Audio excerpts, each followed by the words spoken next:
In this world, everyone has the opportunity to become a god.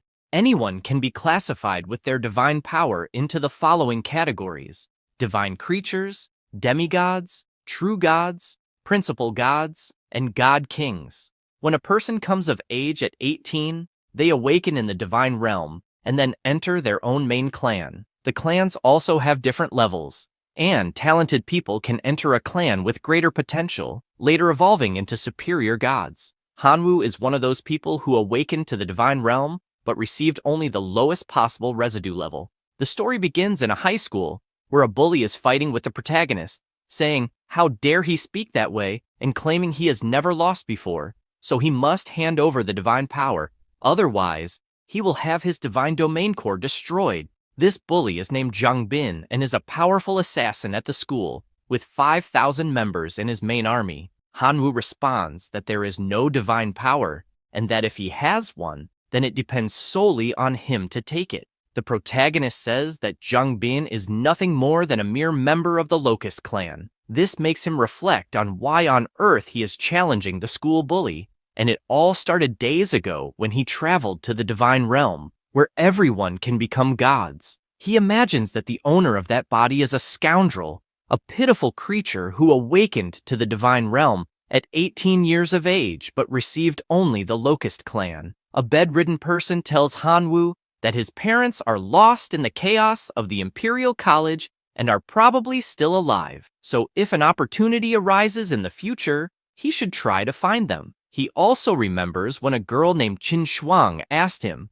if he was willing to become her slave and provide enough locusts to feed her Thunderbird every day. She would ensure he graduated from high school, so he should think very carefully about it. Meanwhile, the bullies order him to always provide 100 divine powers on Monday at school, and if he doesn't, he will have to deal with the dwarf army invading and killing his entire clan, thus ruining his bright future. All of this makes the protagonist ponder how he could start this game on hell difficulty, and in this way, if he continues in the Locust clan, he will never be able to enter the best imperial universities, much less find his missing parents. This makes him think that his top priority right now is to pass the Yellow Knights massacre, but that's not his style. He enters the machine and puts on the accessory, saying that everyone managed to get where they are, so giving up without even trying is pathetic. With this in mind, he decides to connect to the divine domain until a notification appears that the login was successful. He is surprised, as that world is vast. He observes for a moment and notices the thousands of locusts from his main clan. He opens his system screen to check some of his data, see if there have been any updates, and says that according to his past life's memories, it seems there are only two options: the chosen son and the life sacrifice, and he is confused about what the difference between the two is. Asking the system what it is about, the chosen son of heavenly selection is one chosen by heaven to bring good luck. For each level raised, an additional ability with unique attributes is obtained. Meanwhile, the life sacrifice can sacrifice his biological life in exchange for products of equal value. The exchange products are generated randomly during the sacrifice process. This makes him thoughtful, as the chosen son of heaven should be his golden finger. Meanwhile, the life sacrifice is an additional ability he will acquire with unique attributes during the divine biological stage. Thus, with these incredible powers, he will be able to work hard to fulfill his grandfather's last wish. However, his biggest concern at the moment is to get through the school bully's blackmail the next day. At this moment, he notices something on his system screen, as there was a lot of additional information. He observes all the benefits listed in the system until he finally understands how it works. With this in mind, he decides to take a high risk, and if he wins, he wants the system to become his master. But if he loses, it will be a complete waste. The next day arrives, and already at school, Qin Shuang walks up to the protagonist's table, asking if he has thought about becoming her slave, making it clear that she will ensure no one will bully him until he graduates from high school. Hanwoo says his answer is no, leaving her indignant as she doesn't understand why he gave that answer. After all, without her protection, he will be massacred to death by some group of people. He smiles and says that maybe that is the situation. However, although he has no power or influence, he still has his own dignity, and despite understanding that she wants to protect him, he will not accept any of it. She turns around and says he will regret this situation. He takes a deep breath, but then the group of bullies approaches his table, asking if he brought the 100 divine powers they asked for, and if he doesn't deliver soon, he will deeply regret it.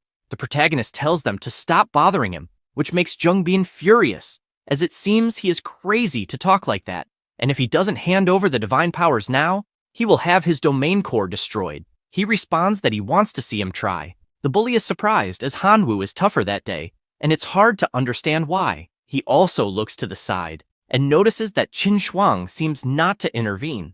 The other students start shouting for them to fight in the game. After all, they have never seen what a broken core looks like. One of them also says that the Locust clan is always dropping in level, so it will be easy to eliminate him and make him leave the school. They say that Jungbin's dwarf army can rank among the top 60 in the school, so it will be amazing to see that. The bully takes his card and tells the protagonist that he is looking for death, so later he can't blame him for not giving him a chance. Besides, he says that to deal with trash, he doesn't need to use more than 10 divine points. This is the intrusion card worth 10 divine power points. After blocking the target, a spatial teleportation portal will be generated within the target's divine domain, thus being able to invade the divine domain. Hanwoo immediately flies through the portal until he finally arrives in the divine realm. He stands before a giant door, wondering what it could be. Suddenly, it opens, and inside he can see numerous dwarves with a gloomy look. At the top of the gate stands the bully, saying that in the name of the dwarf god, he orders his army to destroy the fragile locusts until they finally destroy the divine core. With this order, the monsters start shouting excitedly. The other students can watch the fight on a screen projected by the system. They notice that the dwarf army is bigger than before, and probably the strength is already equivalent to the top 50. Another student disagrees, saying that each dwarf is equipped with an iron weapon, so the current strength is equivalent to at least the top 30. They also notice that there are elite-level life forms, and now Hanwoo will have no chance of winning. Qin Shuang observes this battle closely and notices the protagonist summoning his army of locusts. People are surprised, as they don't know what those red-colored insects are, and notice that they are explosive locusts, an elite life form, and as far as they knew, they were supposed to be common locusts. They didn't imagine there were elite-level explosive locusts, and there are many of them. Another student says that it doesn't matter, as even being elite, the combat power won't match that of the common dwarves. After all, trash is trash. The locusts fly towards the dwarves, causing a huge explosion shortly afterward. The protagonist smiles and remembers the previous day when he invoked a huge magic circle, as he was determined to make a big bet. He wanted to retain 10 million adults to maintain racial continuity, and the remaining 2,490,000,000 locusts were all sacrificed. With that, his magic circle is activated, creating a kind of pink fire, and within this fire were the sacrificed locusts. Then the system presents 3 options. The first is 10,000 elite goblin warriors. The second is the Eye of Life, capable of continuously emerging from the source of life to nurture and improve the surroundings. And, lastly, a level 1 artifact, Explosive Heart. This makes him reflect that, after the divine core, there is a certain chance of giving birth to contain explosions. The clan core gives the option of power division of the 10,000 goblin warriors, which will certainly solve the current crisis. But unfortunately, it is a disposable item, so it will not be able to handle a future crisis. The second option, the Eye of the Source of Life, seems like a long-term investment, but it will not be able to handle the bullying the next day. With that said, he decides to choose the third option, as it is an investment in the main clan, and has a sustainable impact, being the only plausible option to choose. An ice stone appears in front of him, making him grab and destroy it with his hand. An energy emerges until the appearance of the explosive locust, an elite creature that can cause explosions. It has no wisdom, obeying only the commands of the gods. It has a life cycle of 180 days. He grabs one in his hand and throws it forward, causing a gigantic explosion. This makes him realize that such power will not kill a common dwarf, but considering the quantity, the story might be different. The smoke from the explosion dissipates until the audience asks how the war situation is, as they can't see anything anymore. The dwarves are all on the ground, except for the elite dwarf. He is holding his stomach due to the injuries, but managed to withstand the explosions. In front of him is Hanwoo, with his army of red locusts. Qin Shuang comments that it has become quite interesting now. The protagonist orders his locusts to attack the standing dwarf, but Jung Bin shouts for the surviving dwarves to return immediately to the divine realm. He laughs and says that it is too late to want to retreat now, and imagines that his entire clan will cross the portal to invade the bully's divine realm. Immediately, all of them fly towards the portal, creating a huge explosion shortly thereafter. Jung Bin becomes furious, asking to send the locusts away from his realm. However, it is already too late, and the explosions start to finish them off one by one. He says he gives up the fight and therefore asks to remove the locusts from his realm so the dwarves can return. The protagonist smiles and asks if he wouldn't have his core destroyed, as that was the threat he heard earlier. Since that's the case, it's only fair to destroy his core. This makes him even more irritated to the point of saying that his parents will not let this go unpunished, as both are demigods. He smiles again and says he doesn't care about that and orders the red locusts to attack the core within that realm. Jung Bin despairs to the point of crying and begs to stop, admitting defeat and even promising never to bully him again in the future. And if there are any other conditions, he will fulfill them. But all he asks is not to destroy his core. He says he doesn't care about any of that and just wants to destroy it for everything he has done so far. At that moment, he hears a voice in his head saying he has done enough and to stop in his name. The voice is from Professor Liu, asking to stop. After all, the fight already has a winner. Jung Bin begs the professor to help him stop that madman who wants to kill him. However, it is of no use, and the locusts continue to approach the core and start to crack it bit by bit. He becomes increasingly weaker as he asks to be saved. Liu calls the protagonist's attention, asking if he heard what he said about stopping. Hanwoo smiles and decides to ask why a teacher is there. He says he is a class teacher, so it is natural for him to feel everything that happens in that school. The protagonist decides to ask another thing now, since he feels everything that is happening. Why did he never appear when he himself was being beaten by the bully, extorted, and even intimidated? Why didn't he intervene at those times? He gets irritated with the question since Hanwoo doesn't even have demigod parents, so helping him would be like offending Jung Bin's family. With this in mind, he responds that he will explain this matter as soon as he stops the attacks. He decides to ask one last question, saying that if his own divine realm core were being attacked instead of Jung Bin's, would he have intervened to help?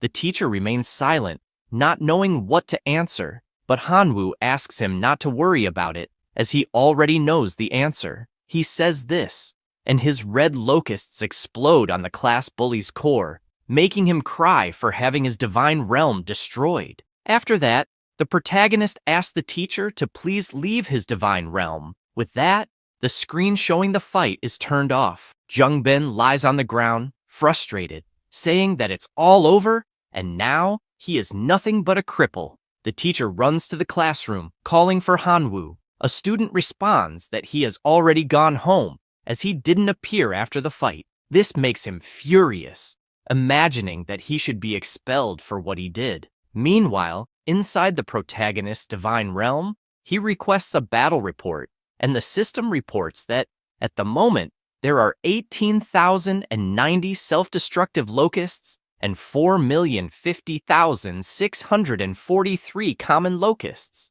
Seeing this, he thinks that he needs to cultivate more self-destructive locusts for the future. In his possession is the fragment of Jung Bin's divine realm, which he can now use to merge with his own. With this in mind, he activates the ability to merge, emanating enormous energy from the fragment. The system informs the details of the current Divine Realm area and that the level has risen to 2. This evolution makes him happy, as it was not bad and should last at least until graduation. However, something still worries him, as Jungbin threatened him, saying his parents will not let this slide, and that is a problem since both are demigods. To make matters worse, the teacher is on the bully's side, so the school will not protect him, meaning he needs to get stronger as quickly as possible. He decides to sell the iron dwarf hammer he won in the battle, hoping to find someone who wants to trade for good items. He notices that someone quickly appears wanting to accept the trade and offers the item Fire Crystal Lava. This reminds him that this fire crystal can increase the fire resistance of the familiar, as well as enhance explosive power. With this in mind, he decides to accept the trade, as with this item, the self-destructive locusts can evolve again. The fragment begins to overflow with enormous energy,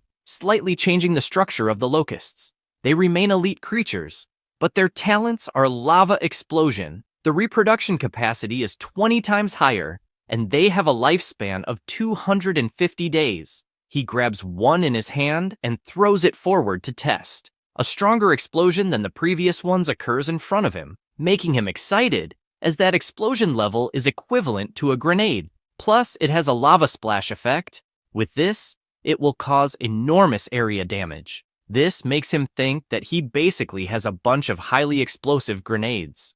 At school, inside the principal's office, Jungbin's father's shouts for explanations can be heard, as his son had his Divine Realm core broken, and now there is no possibility of remodeling it. Dean tries to explain what happened and says that the battle was caused by his son, and there are several records of rule violations, as well as bullying in the classroom. He becomes furious, as his son had the core destroyed, and the school does not want to take responsibility. After all, if this happened, it was the teacher's fault. Jungbin's mother joins the conversation, saying that the student who did this deserves to be punished, and not only that, but he should also be expelled immediately. Hanwoo continues training his locusts, asking to use growth acceleration to regenerate some explosive locusts. At this moment, Principal Dean calls the protagonist, making him worried as the worst is yet to come. He answers the call, and she says that it is Principal Shu and needs to tell him something. She explains that Jungbin's parents went to the school and are asking for him to be punished for what he did, and tells him about the conversation with them. The student's mother was furious, demanding that the protagonist be expelled immediately. Dean explained that after an investigation, they discovered that it was their own son who initiated the invasion of the Divine Realm, and that Hanwoo only won using his own strength, without any cheating. With that said, there are no grounds for his expulsion. She became furious to the point of asking if the school was really going to try to cover up for a bad student who goes around destroying his classmates' cores. The principal asked her not to distort the facts. After all, Hanwoo has always been an excellent student who follows the rules. Moreover, the school has plenty of evidence that their son bullied him multiple times. She, already enraged, said she just wanted to know if they were going to expel him or not.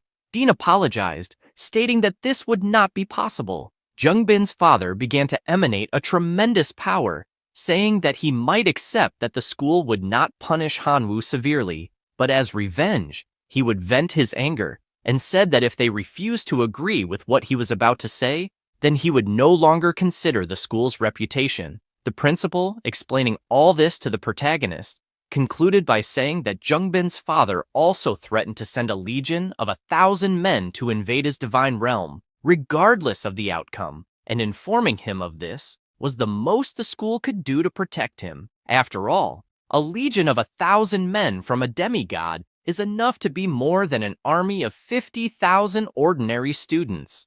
With that said, she asked if he would be able to handle the situation. He thanked the principal for her help and said he would go to the school the next day to face this challenge. With that, he ended the video call and imagined that he needed to hurry to become stronger, so it was time to launch the second sacrifice. Again, he activated his power, initiating the sacrifice of a few billion more locusts until an enormous volcano erupted due to the presence of such power. The system again presented three options. The first was a level 1 sacred artifact. The second option was a level 1 skill crystal, the fireball, and lastly, the familiar Jianfeng. Reading the options, he thought that having a treasure in exchange for 4,800,000,000 locusts was not bad. He decided to choose the third option. A familiar appeared in front of him. Its name was Jianfeng, and it was a swordsman. In addition to possessing numerous skills, it had 500,000 faith power and a lifespan of 800 years, currently being 150 years old. The familiar called its master by the name of God and said it needed a sword. The protagonist replied that this would not be a problem, accessing his system to the equipment option for deities. Meanwhile, he pondered that in recent days he had cultivated many locusts until his faith power reached 100 million. Therefore, he currently had 54 divine power points. The equipment was divided into 4 levels: common equipment, faith equipment, divine power equipment, and finally, deity equipment, each requiring a greater prerequisite to use. With this in mind, he decided to buy the Great Storm Sword, handing it to his familiar. He made the first test, delivering a blow to the ground that made several cuts in the air, but told his god that he still needed 3 more identical weapons to fully unleash his potential. This left Hanwoo stunned, as he needed 3 more of those swords, and just one cost 150 divine power points, which were not easy to obtain. Knowing this, and what is to come, with a battle likely involving 1,000 men of a demigod, the MC cannot afford to be careless, checking what else he can find in his system. At this moment, in the divine kingdom of Qinshuang, she is focused, channeling energy, while several electric birds gather around her, always keeping her eyes closed. All she can imagine is when she was younger and was drowning. Hanwoo ran without thinking twice and pulled her out of the water, giving her mouth-to-mouth resuscitation to save her. She opens her eyes at this moment, and remembering all of this makes her extremely embarrassed, saying that the MC is annoying and deserves to be squeezed to death, adding that she has a grandfather who is a true god and 23 demigod relatives, so she didn't need protection. At this moment, her system rings. It's a call from Hanwoo. She answers, already asking if he has changed his mind about being an obedient slave. He responds that he hasn't since, at the moment he just wants to borrow her divine power. She asks what he has that's special to offer in return. After all, the familiars he showed in the fight are trash, and he shouldn't think he's someone just because he defeated Jungbin, making it clear that she found the explosive grasshoppers to be worthless trash. After all these insults, the MC simply apologizes for the inconvenience and ends the call.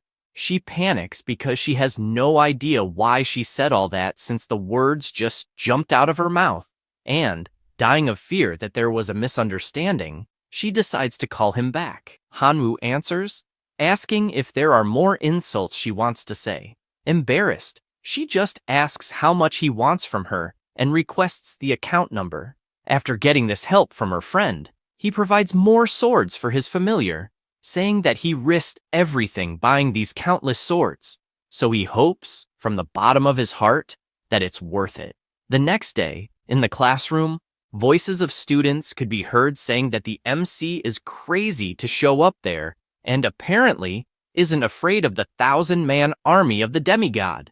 Another one wants to see if he'll stay so calm after his core is violated. Hanwoo observes everyone talking about this, and, apparently, they all already know what's going to happen and are clearly hoping it all goes wrong.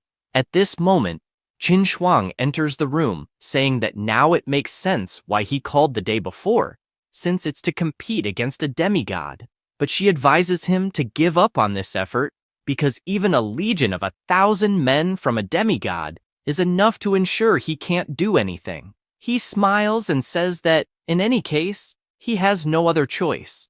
She responds that he does have a choice. He just needs to become her slave. After all, Her family has a true god and 23 demigods, so she could easily talk to Jungbin's parents to stop this. He turns around, thanking her for the offer but declining, going to prepare to face the demigod's 1,000-man legion. A person, watching from afar, becomes furious at how Qin Shuang treats the MC so well, and all they wish for at the moment is for him to die. At this moment, a teacher opens the classroom door with Jungbin's parents and points forward, showing who this Hanwoo is. Mrs. Du immediately becomes furious, calling him a bastard for destroying her son's core. John Lin asks her to calm down because they can't break the school's rules. The teacher asks Hanwoo to come to the front since they can't waste the precious time of the Zhang family, but he smiles, saying he wants to wait for the principal to have a witness. Leitian says that such a small matter isn't worthy of the principal's witness, and that he himself is enough to witness what will happen, and asks him to comply quickly, or else things will get complicated. At this moment, Principal Shumei enters the room, asking the teacher who he is being disrespectful to in this way. He asks her not to worry, since he is dealing with a small matter and taking the opportunity to discipline his students. She reminds him not to forget that he is a teacher at a respected school and not a guard dog for a demigod, making that very clear. The students' parents are satisfied with the principal's presence and ask if they can begin. She asks Hanwoo if he's ready, and he, full of confidence, replies that he is. Janlin wastes no time and plays his invasion card. The MC also begins his journey to the kingdom, immediately encountering several gazes directed at him. These are the gazes of fierce wolves. A student watching on the big screen notices that the wolf cavalry, led by a cavalry captain, has power beyond the ordinary. Another boy responds that this wolf cavalry is a combination of green orcs and dire wolves, and they also have a combination of high-level equipment, meaning that Hanwoo is finished. The wolf army prepares to face the MC, as does Janlin, overflowing with immense power as he calls him a bastard for destroying his son's divine core, and for that reason, he will pay with blood.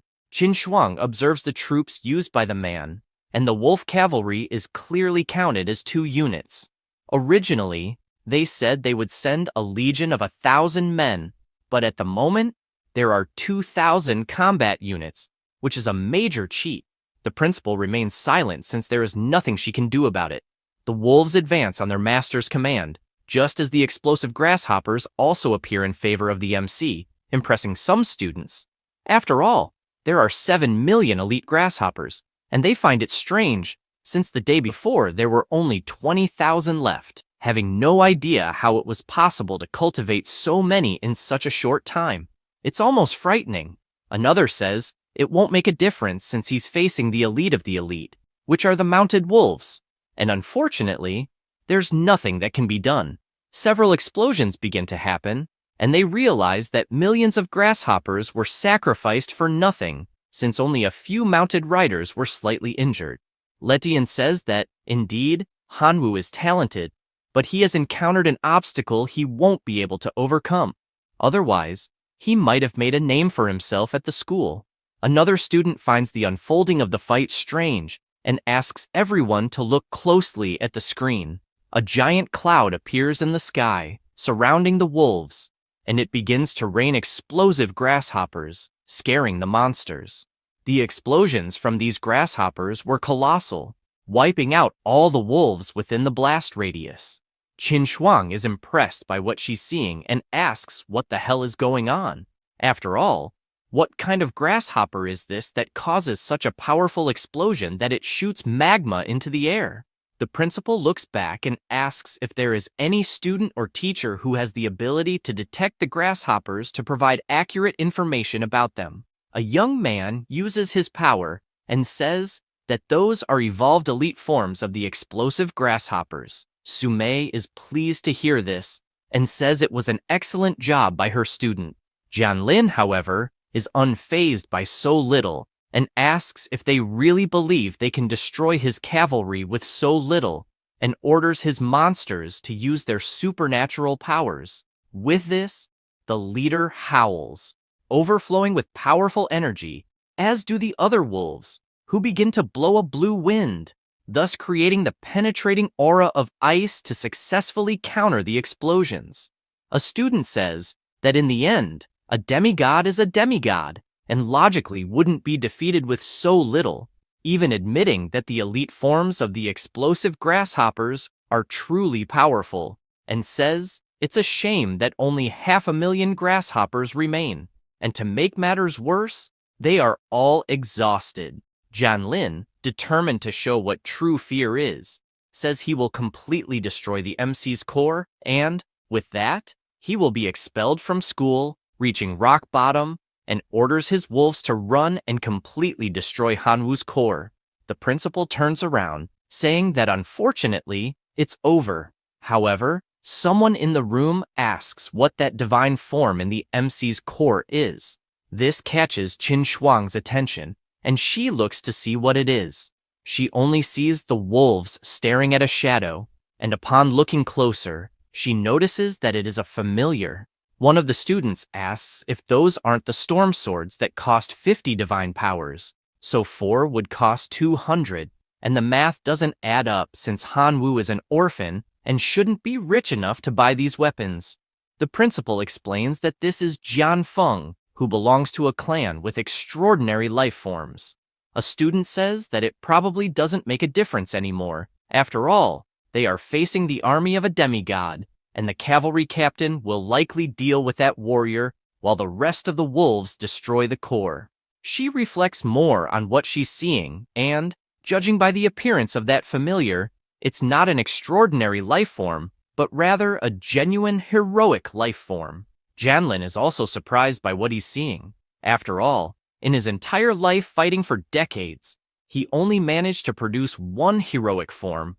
So how could a high school student have achieved such a feat? He orders his wolves to destroy the core immediately, because after doing so, he will be able to capture this heroic life form for himself. Jian Feng begins to gather energy in his eyes, and prepares as several mounted wolves are coming his way. However, they are all repelled with his level 3 ability, Storm Cuts, and he also launches others into the air, using his level 1 ability, Whirlwind. A monster uses its freezing breath, and with that, it manages to freeze the familiar's feet. The wolves take the opportunity to attack, but he simply raises his 4 swords and activates his Iron Cut ability, creating an energy circle in the air that becomes increasingly powerful until it activates, causing a massive hole in the area and destroying everything around. The students are surprised because they didn't imagine a familiar could have so much power. Meanwhile, Jian Feng simply stands before the defeated wolves. Jianlin starts to get worried about the situation and asks the wolf cavalry captain to defeat the enemy. The monster positions itself and, overflowing with enormous power, prepares for battle. Suddenly, a voice asks if the demigod really intends to break the promise. He turns around and notices that the director is present and immediately responds that no, he would never dare do that, and asks the cavalry captain to retreat, along with the entire army. The director looks at the MC, and immediately, Jian Feng steps in front, leaving him surprised to see this scene. After all this confusion, still at school, the principal says that Hanwoo did a good job, but he can't relax just because he has a heroic life form, as despite being powerful, they are not invincible. He hears this, and says that he has a request to make. She asks what it would be. He says that he would like to change classes, leaving the teacher surprised by this, apologizing to him for not paying much attention, but promising to teach well from now on, and also receiving a significant amount of resources for daily practice, so he asks for a chance to correct these mistakes. He says, this thinking that clearly this student will become strong and enter a university, so he himself will receive incredible rewards for having helped. However, it's no use since the MC responds that he doesn't want that. His only desire is to change classes.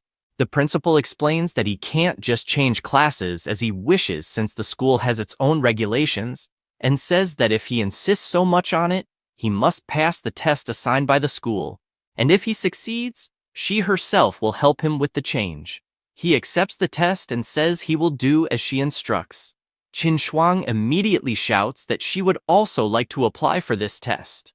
The teacher feels embarrassed and asks his student that if she doesn't like something about her teacher, she can speak up.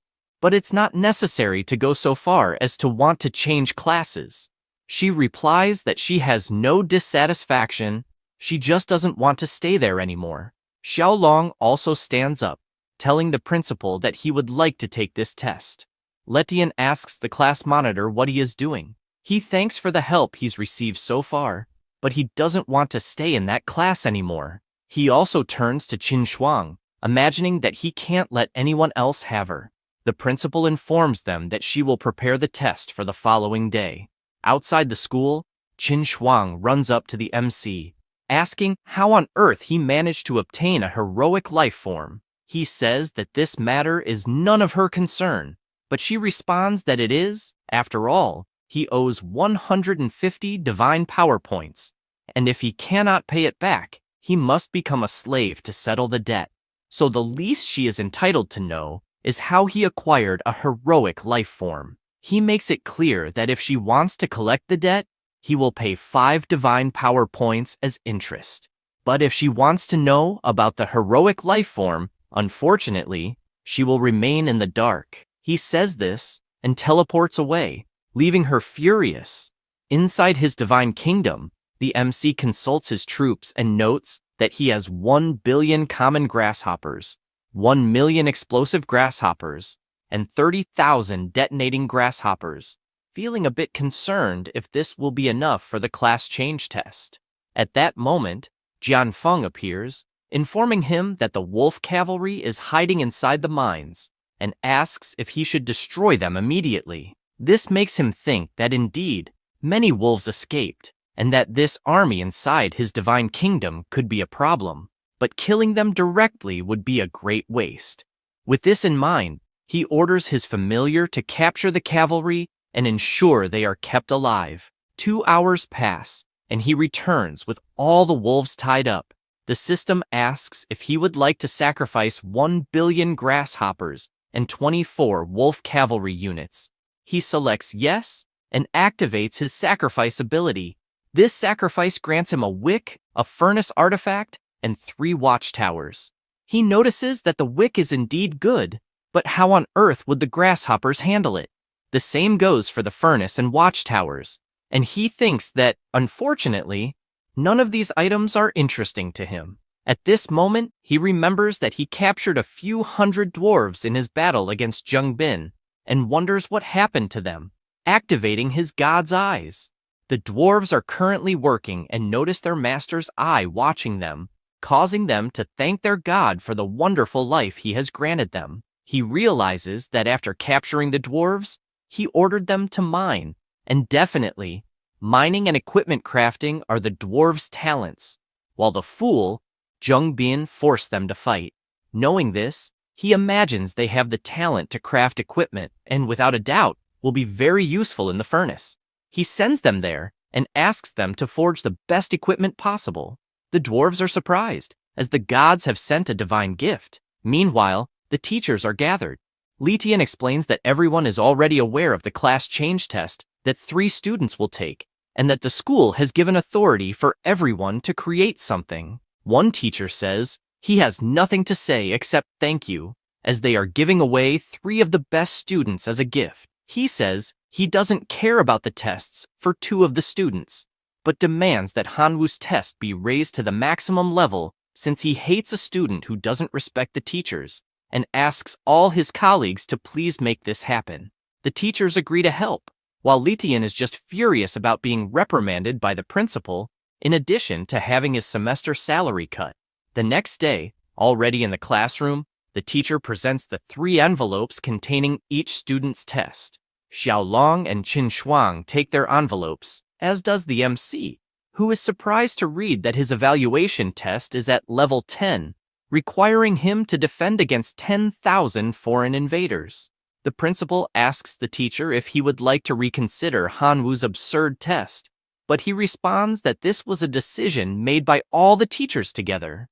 The MC asks the principal not to worry, as Letian is eager to see his abilities in action. This irritates him, prompting him to say that he should not regret it later. Qin Shuang once again asks him to become her slave, and if he does, she will ensure that absolutely no one at that school dares to intimidate him again. He thanks her for the kindness and says they will see each other after the test. She replies that it's fine, calling him ungrateful. Meanwhile, Xiaolong is eager to see the MC make a fool of himself in this test. The test begins with thousands of goblins appearing in front of him. The people watching on the big screen comment that they heard Hanwu's test is the hardest of the three and say it's well-deserved for having offended Professor Liu. The MC is not pleased, considering that Letian can't even be called a man for putting so many fire-resistant goblins against him. The professor, on the other hand, claims this is for his student to learn a lesson, as 10,000 red goblins should be more than enough to destroy the divine kingdom, and he makes it clear to other students that there is no hatred between teachers and students, and that after this small test, Hanwu will certainly understand the good intentions behind the teachers. Meanwhile, the principal is rooting for him. The MC begins his attack, sending his legion of grasshoppers into battle, but the goblins simply summon their fireballs and launch them, exploding all the grasshoppers. The MC already anticipated that mere common grasshoppers would not inflict any damage and decides to use his explosive grasshoppers for the attack, scaring the red goblins. Then, numerous explosions occur, eliminating 400 goblins at once. Qinshuang and Xiaolong return from their tests, and she runs to the principal, asking how the MC is doing. Shumei says the situation is not very good, as grasshoppers are inferior creatures, and even if well cultivated, they still wouldn't reach the top. Hanwu, seemingly calm, continues to send more and more explosive grasshoppers, eliminating another 3,000 red goblins at once, while the rest desperately try to reach the crystal to destroy it. A student comments that, unfortunately, it's over this time. After all, he may have a heroic life form, but there's nothing he can do against 6,500 red goblins. Qin Shuang also laments, as an insane army like that will destroy her classmates' core. The principal immediately contacts the MC, asking that if he can't hold out, he should just admit defeat, as there's no shame in it, and with time, he can rise again. He makes it clear that he's already decided to change classes and will attempt it until his last breath, adding that he hasn't lost yet. He says this while his familiar delivers numerous blows to the approaching goblins, finishing them off one by one.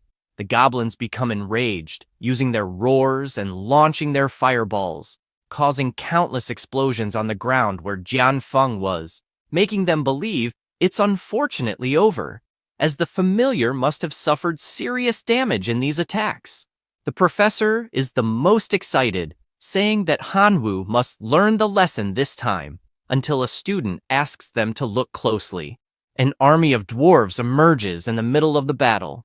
They position themselves asking to protect their god, leaving the red goblins frightened, as an army of dwarves is attacking everyone. The students watching are surprised, asking if this isn't the same faction Zheng Bian had, and, with all this talent, Hanwu must be at the very least in the top 10 of the year. With the dwarves' victory over the red goblins, the MC celebrates, having won even while at a disadvantage. The principal and Qin Shuang are also pleased with the result, unlike the professor, who is irritated by this victory. With the return of the three students, all the teachers want to recruit them for their respective classes, making it clear that they will provide the maximum resources possible for each one. Xiaolong can only imagine going wherever Qin Shuang goes, regardless of which class it will be. The MC is bothered by something, asking the principal why his test was so difficult. She explains that the level of each student's test was chosen collectively by all the teachers of that grade.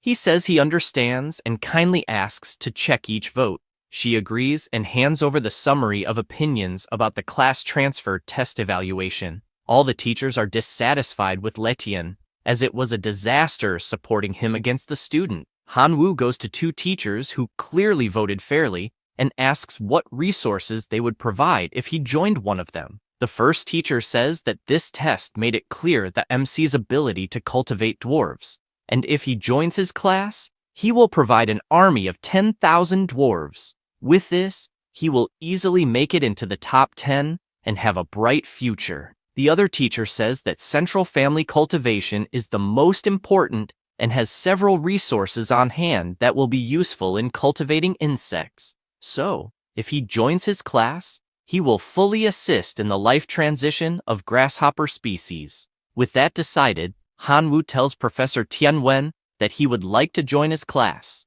The girl, knowing the MC will go there, says she also wants to join that professor's class. The same goes for Xiaolong, as he will go wherever the girl goes. The professor is delighted that so many students decided to join his class, and that's how you win the Outstanding Teacher Award. Besides that, it is great that so many good students are joining his class. He presents a gift to the MC as thanks for deciding to join his class. He notices it is a hive construction letter that occupies a square kilometer of land and can hatch 1 million insectoids annually. This makes him happy, as it was literally tailor-made for him, and he begins to think about his future strategies, as after setting up the hive in his divine realm, he will be able to bless it with 2 level 1 relics. The hive will perfectly amplify the power of both relics and, consequently, the eggs within it. Thus, he will be able to obtain 1 million grasshoppers every year. With this in mind, he thanks the professor for the generosity, and the professor says there is no need to thank him. Just deliver the best results, and that will be a reward in itself. The principal calls everyone's attention, saying that the test of the day is a simple test, so there's no need to take it so seriously, but that in 7 days, the exam will cover the entire school, as it will determine the allocation of resources among classes in the future. After that, within the MC's divine realm, he checks his situation and currently has 2 million grasshoppers, 5,000 self-destructing grasshoppers, 300 explosive grasshoppers, 52 dwarves, and Jianfeng, which is a heroic life form. He worries when analyzing his situation, as with this level of strength, participating in the exam that will cover 7 days will probably result in the worst score among all students,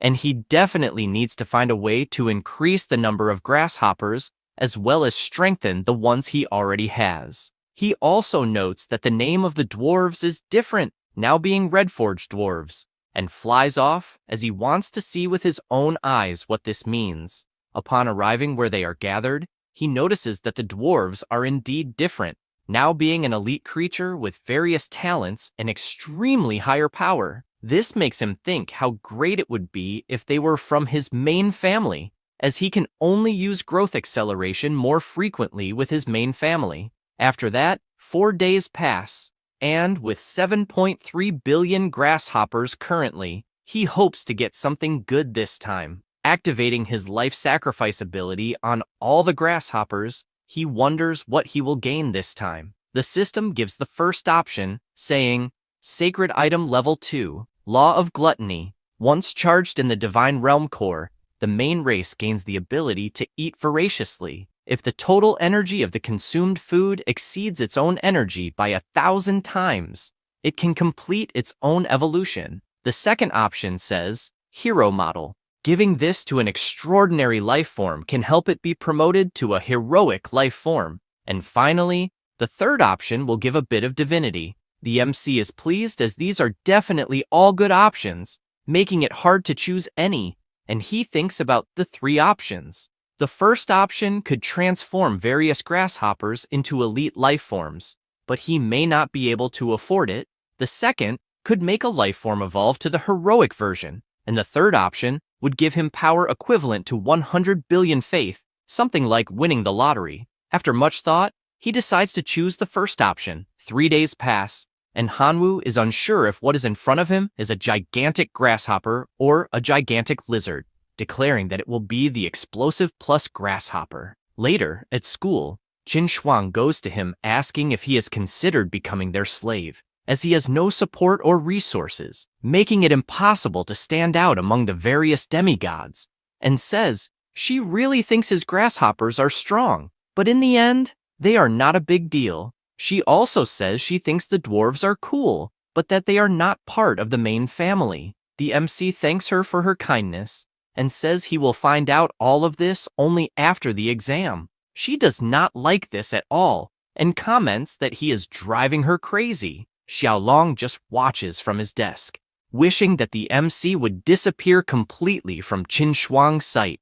The professor explains the importance of this exam for the future in terms of resource distribution and asks everyone to give their best, making it clear that he has several sacred relics, domain lands, core fragments, among other resources, available if needed. He also emphasizes the importance of reading the rules of this exam carefully. The first stage is the elimination system. Next comes the ranking system, where everyone will receive an evaluation of the same difficulty. Those who fail will be directly eliminated from the school. The MC notes that being expelled from the school upon elimination is very harsh, but the rewards must be excellent. The top 100 will receive a divine territory. The top 50 will receive a level 1 sacred relic. The top 30 will receive a creation card. The top 20 will receive a first-grade building. The top 10 will receive a divine weapon of the student's choice.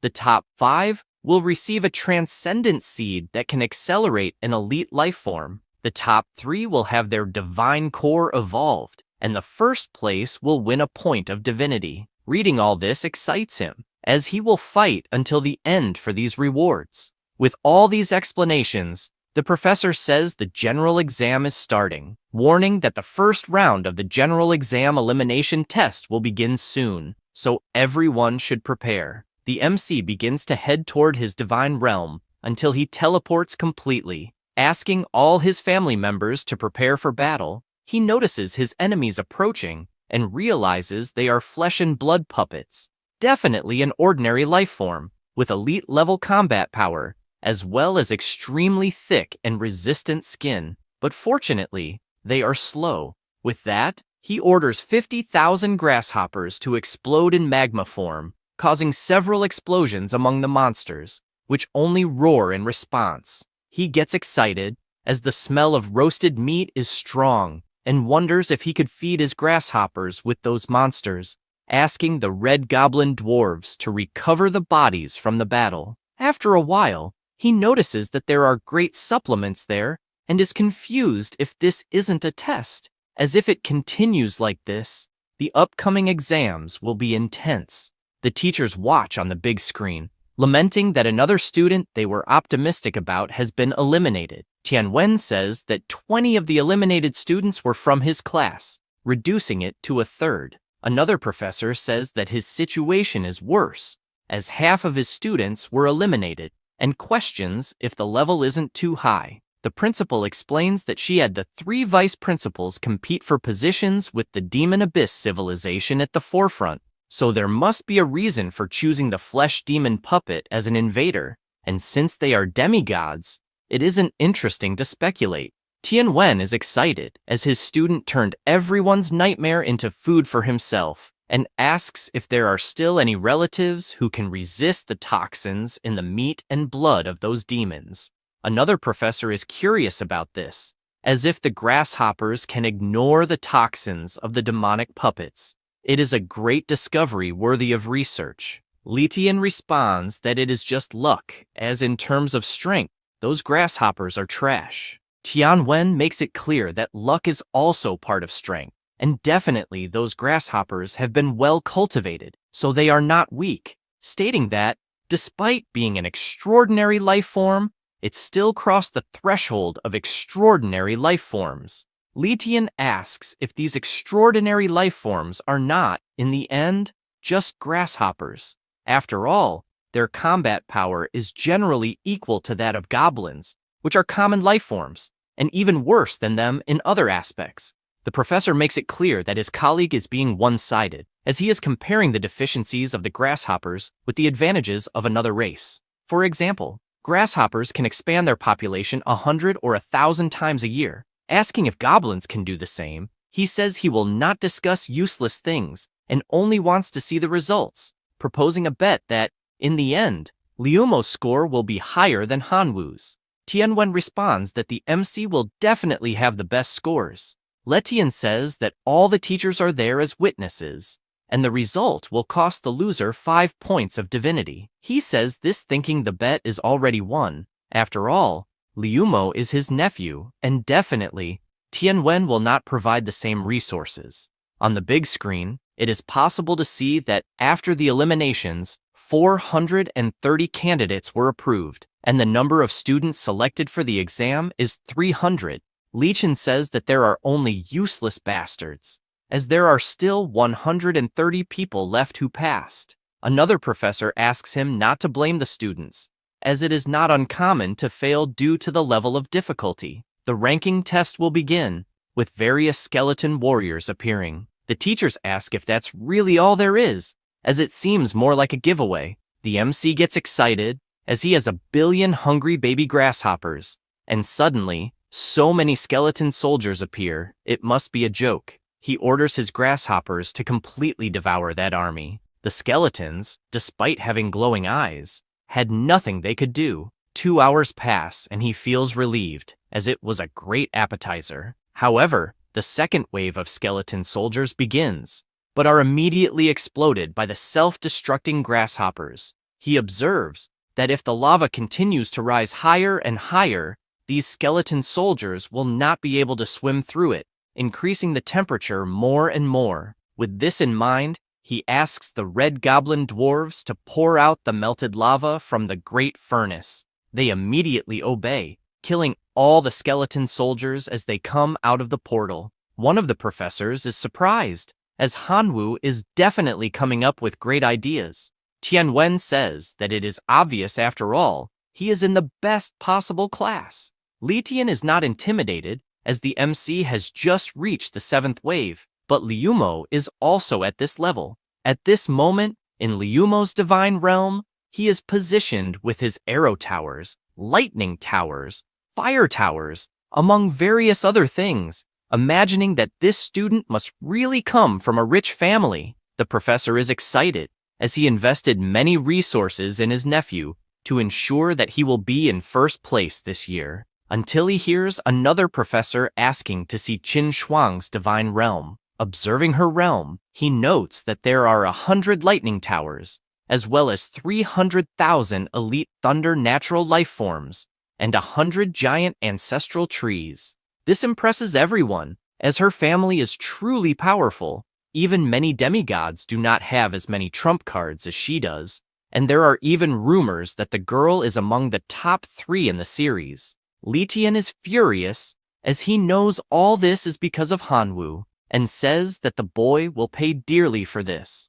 After all this, the 10th wave ends, leaving only 18 candidates, and he announces that the 11th wave will begin soon, making it clear that the level of difficulty will increase drastically. A shadow emerges from a red portal, leaving everyone in disbelief that this is a heroic life form. The monster in question is the bone collector of the skeleton race, and it is indeed a heroic life form. It continues walking, and as it passes by, all the bones on the ground begin to tremble, while a pink aura surrounds it. It raises its staff and creates a completely gigantic skeleton being. The bone collector raises its hand, asking its new creation to attack with all its might. The enormous skeleton attacks, saying it only wants to kill, and stomps on the ground, causing a huge explosion, leaving the professors surprised, as only 3 minutes have passed, but 8 students have already given up due to the excessive difficulty. Letian is annoyed, asking why the giant skeleton is so small in Hanwu's divine realm, and starts accusing him of cheating. Indeed, the skeleton generated in this realm was quite insignificant, even trembling with fear. Tianwen explains that the reason is simple. The bone fragments in the MC's divine realm were burned to ashes by the lava, so the bone collector did not have enough resources to create such a large being, leaving only the bone collector, who is disintegrated by the iron-cutting style of the familiar Jianfeng. The MC begins to yawn, insinuating that it is too easy as he has just passed the 11th invasion wave. The professor does not accept this result and accuses him again of cheating, insinuating that the student should already know what the tests would be.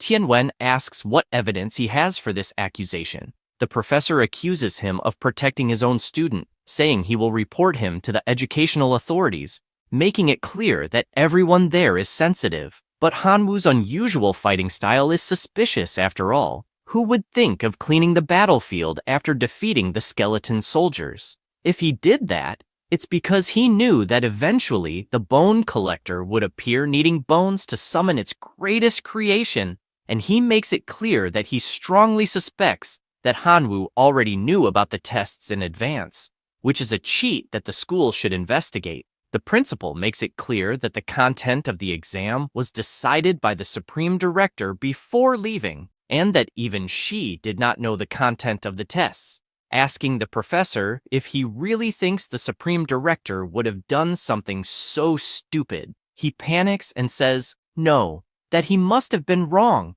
and that Hanwoo defeated the bone controller by sheer luck, but insists that even if there is no cheating, his scores are very unfair compared to the other students. She asks if Letian, as a demigod, is aware of how ridiculous these words are. After all, the civilization of the divine realm has never been about justice, but rather about survival, and one cannot compare the scores of anyone with anyone else.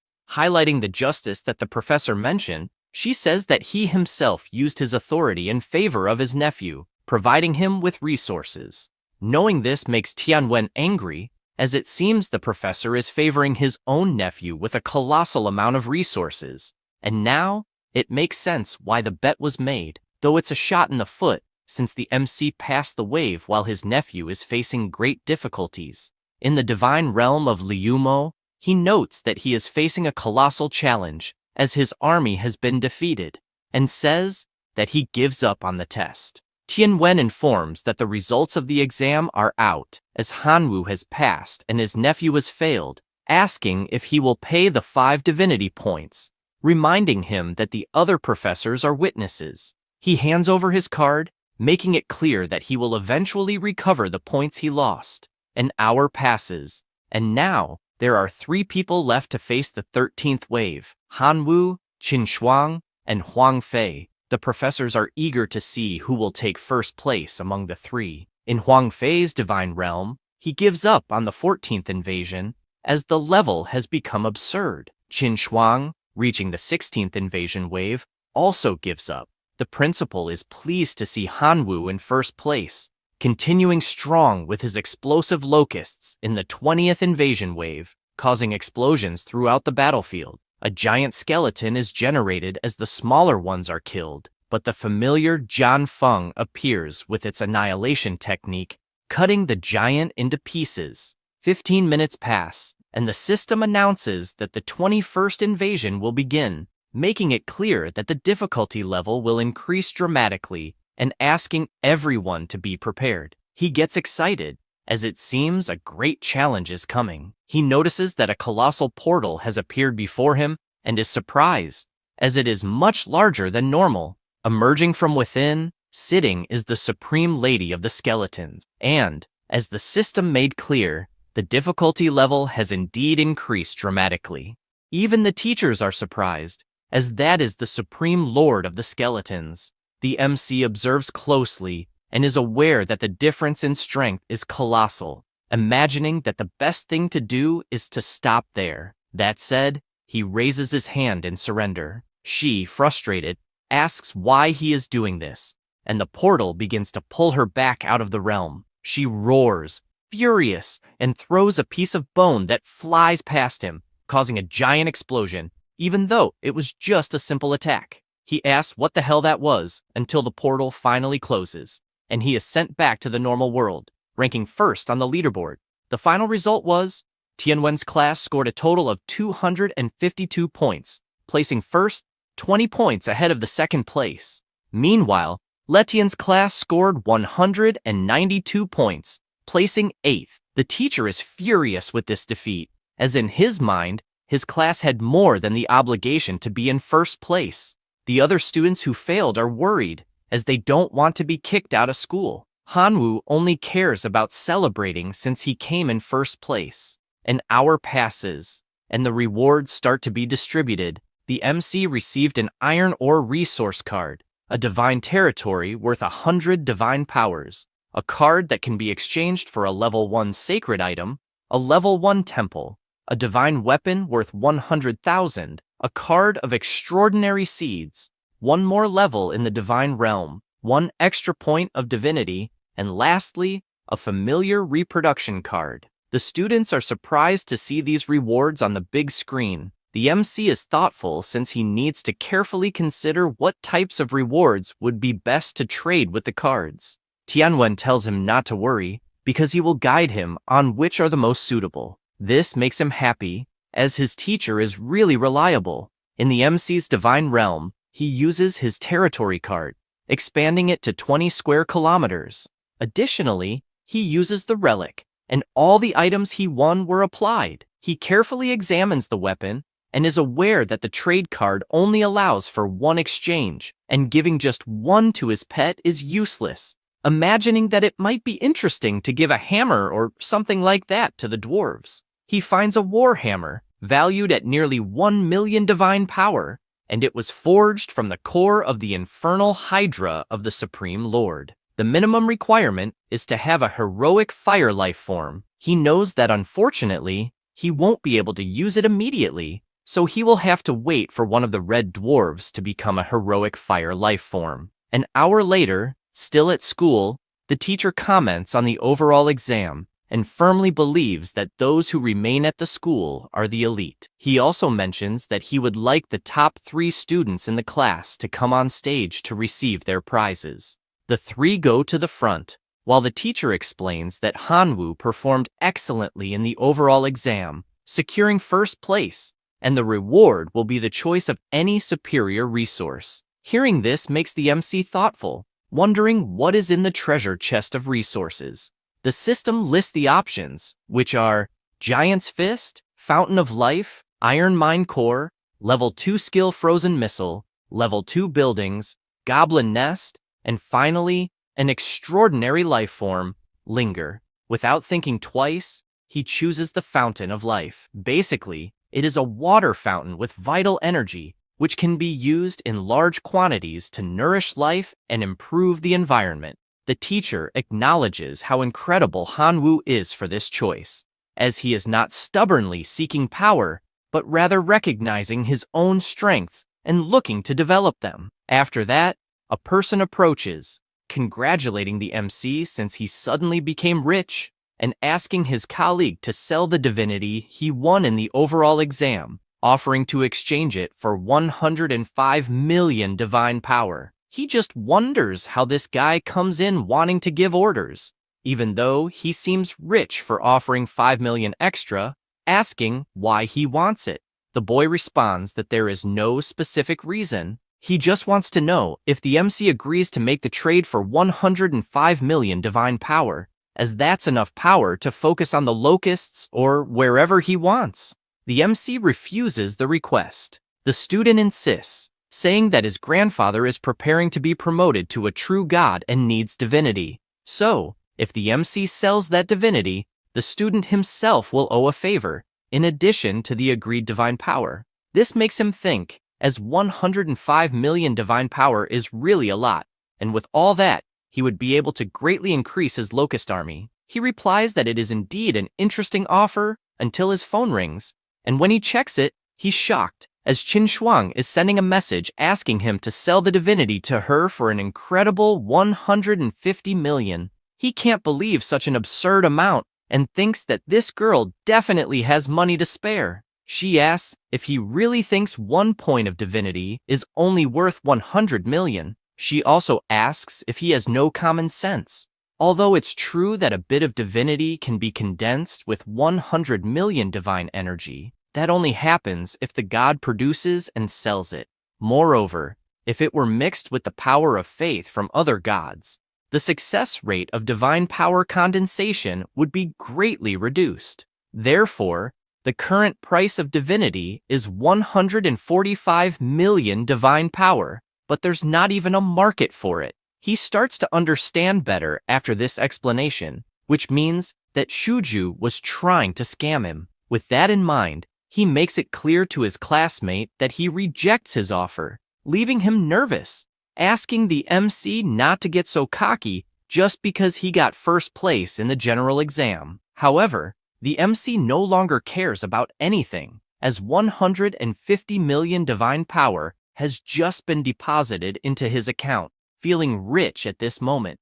After that, in his realm, he directs that the level 1 temple should be built near the Red Goblin site, and it is built right away. As for the fountain, he imagines it should be constructed near the desert, as with the temple, that land will become fertile soon. After that, he goes to the Red Goblins and gives them the new artifact, the Infernal Warhammer. They are amazed and thank him for everything their god has provided so far. Hanwoo takes the seed of supremacy in his hand and gives it to them, saying that from now on, that Red Goblin will be known as the Hammer of God, placing trust in him that he will become a hero soon, to the point of lifting the infernal hammer. He is moved by such honor and bids farewell to the MC, praising his god. While flying, the MC is looking at a crystal that the teacher asked him to choose, but he is not sure what it's for. He barely thinks about it when he gets a call from Tianwen, who, when answering,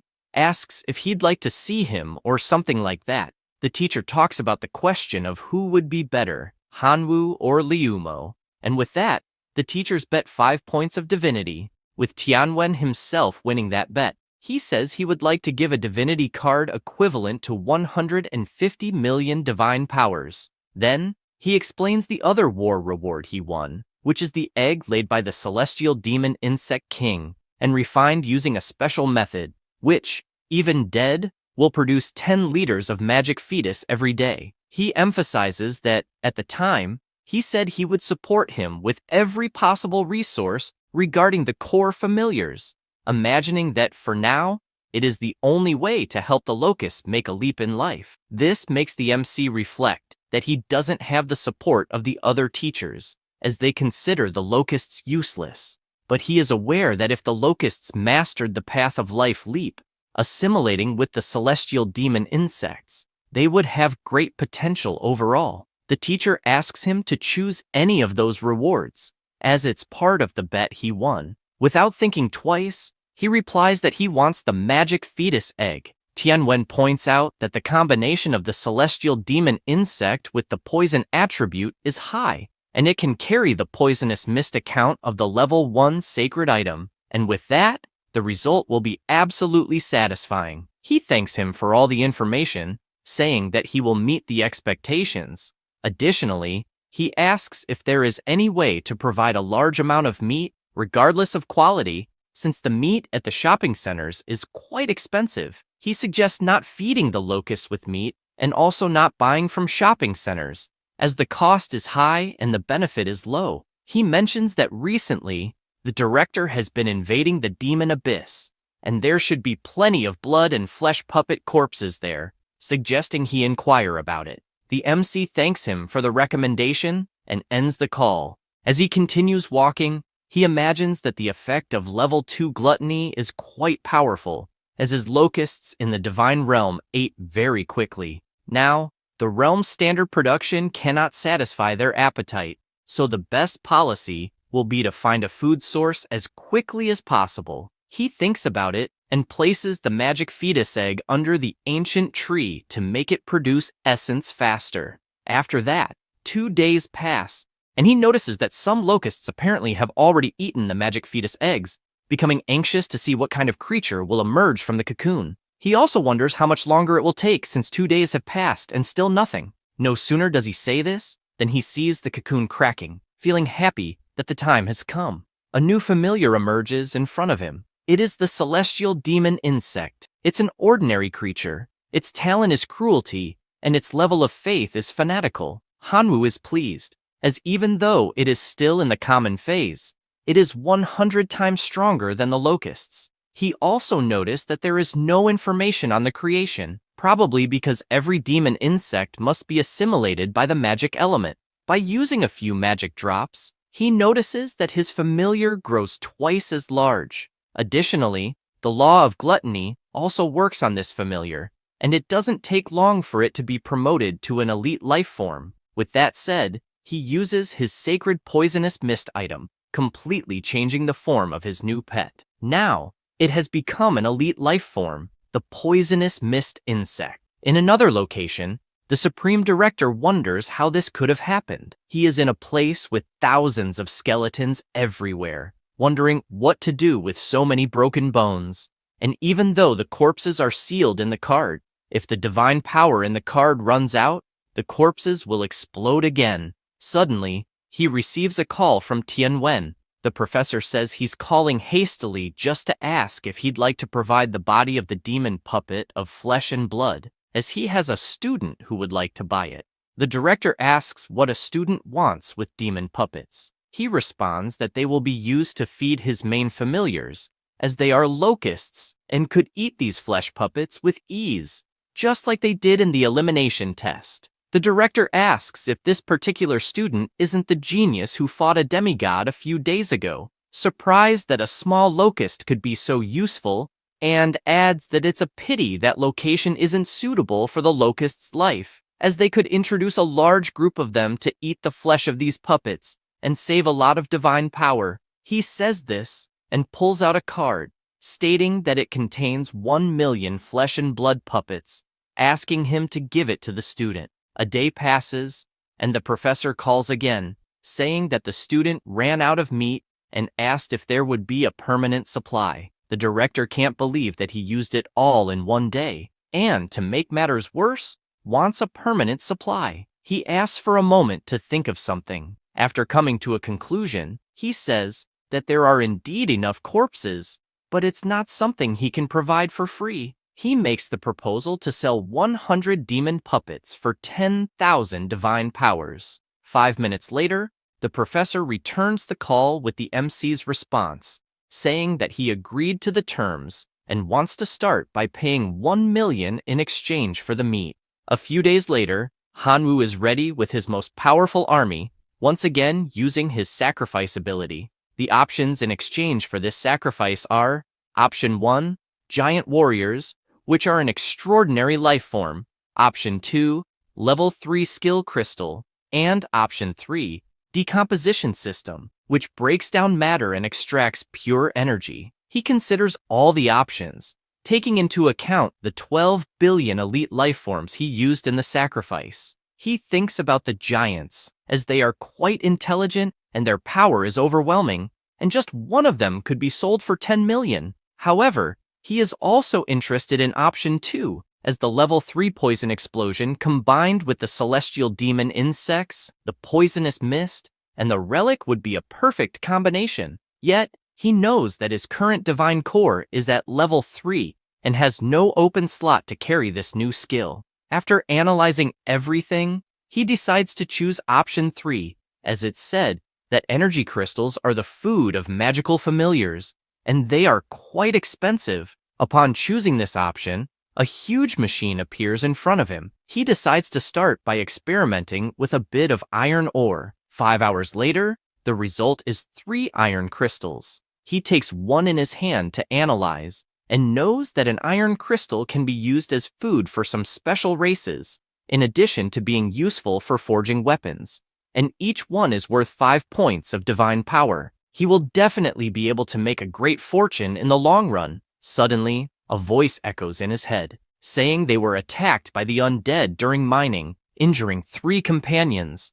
At the moment, the leader of the Red Dwarf clan is in battle, asking for their god's support if possible. He is surprised, as apparently the temple is contacting him, but he doesn't understand how on earth there are undead in his realm. To better understand what is happening, he uses his divine vision and sees the Red Dwarf facing an undead, but finds it strange that the undead's clothing is very similar to the Supreme Lord's. He also finds it odd that the enemy is handling such a powerful dwarf so well. He gets excited, as this is incredible, and tries to consult the information on the monster. but is startled to find that the consultation failed, as the skeleton is not his follower, and he has no other means to view the information. Suddenly, Jian Feng appears to face this new challenge, delivering the first blow quickly and making the skeleton's head fall to the ground. However, right after, the skeleton rises again with its entire body. The MC appears, trying to make the skeleton submit to him, but his hologram is attacked. He comments that this monster is really naive, as if the divine realm remains intact. His divine form will last forever as well. He orders his familiars to put pressure on these skeletons until they submit. 3 days later, all the undead are on their knees, finally surrendered. Hanwoo decides to check if this time he can access the information on these monsters, and now he succeeds. This is a weak, undead lord from the skeleton clan. Its talent is crystal bones, and its faith power is 1 million per day. The next day at school, the teacher asks if everyone is ready for the new challenge, warning that the next test will really increase the gap between everyone, directly impacting the acceptance into the future colleges they will enter. The MC already imagines that his grandfather's last wish was for his grandson to enter the Imperial College to search for his missing parents, and this college is one of the best regarding the civilization of the divine realm. The teacher informs them that everyone will be transported to the demon abyss, and that the specific content of the exam will be sent via email. A student comments that in this abyss, it is said there is always a demonic aura that corrupts anyone who enters, turning them into a servant, and that only undead demons can survive. Xiaolong, smiling, is confident, believing that the time to defeat Hanwoo has finally come. Suddenly, an unknown call appears in his system. When he answers, he realizes it's Professor Ledian, saying he needs his help to eliminate someone. The student asks if he's talking about Hanwoo, because if so, there's no need to say anything, as he will face him in the upcoming test anyway. Letian thanks him, calling him his favorite student, and also says he has a gift to help a lot in the exams. The Demon Dragon card, an extraordinary life form, a race as powerful as a heroic life form. With that, the test begins, and everyone heads to the Demon Abyss. The exam requirements are presented. In summary, you can only assume one familiar incarnation at a time. If the incarnation dies, the student will come in their true form, being able to summon one familiar per day, with a limit of 100 familiars. You must destroy more than 90% of the skeletons. The weakest creature is the common undead, and the strongest is the extraordinary undead. The MC receives a notification asking him to choose one of the familiars he wants to appear. His options are the Locust, the Red Dwarf, the familiar Jian Feng, or the weak Skeleton Lord. He decides to bet on the Skeleton Lord, as it's an undead and therefore immune to the Abyss's demonic aura. However, he is startled to see an aura surrounding his body until he is teleported in the form of the incarnation he chose. He notices that the Demon Abyss is indeed a paradise for the undead, and he then summons 100 locusts. A dark curtain begins to rise, and he notices that, as he suspected, the demonic energy is truly the nemesis of familiars. After walking a bit around the area, he finds the Bone Demon Fruit and orders his locusts to harvest it. No sooner does he give this order than he feels something strange, looking behind him and seeing a giant army of the undead. As they approach, he gets excited, as it's the perfect time to test the attack and defense of that skeleton form. 10 minutes pass, and the MC feels confident after testing his movements. He imagines that, despite all this hard work, the demon fruits will only provide 20 evaluation points, but the 100-point task requires defeating a demigod, and he stands no chance if he continues like this. He orders his army to go gather more fruits, betting on quantity. A day passes, and he is in possession of all the demon fruits in the abyss. He opens his system, since he has a plan, asking if anyone wants to buy 100 bone demon fruits for mission 49. He adds that he's also open to trades. The first person to read this asks how he can do that, saying it's cheating. Another person replies that it's not cheating, it's called resource integration, and also says they'll take some fruits, offering 50 points of divine power. Another person responds that they'll also want 50. Lastly, Professor Tianwen asks him to only trade resources obtained in that plane, giving him the first warning. With 3 warnings, he'll be disqualified from the test. The MC can only think that he's truly a business genius, as he finds a solution to every problem.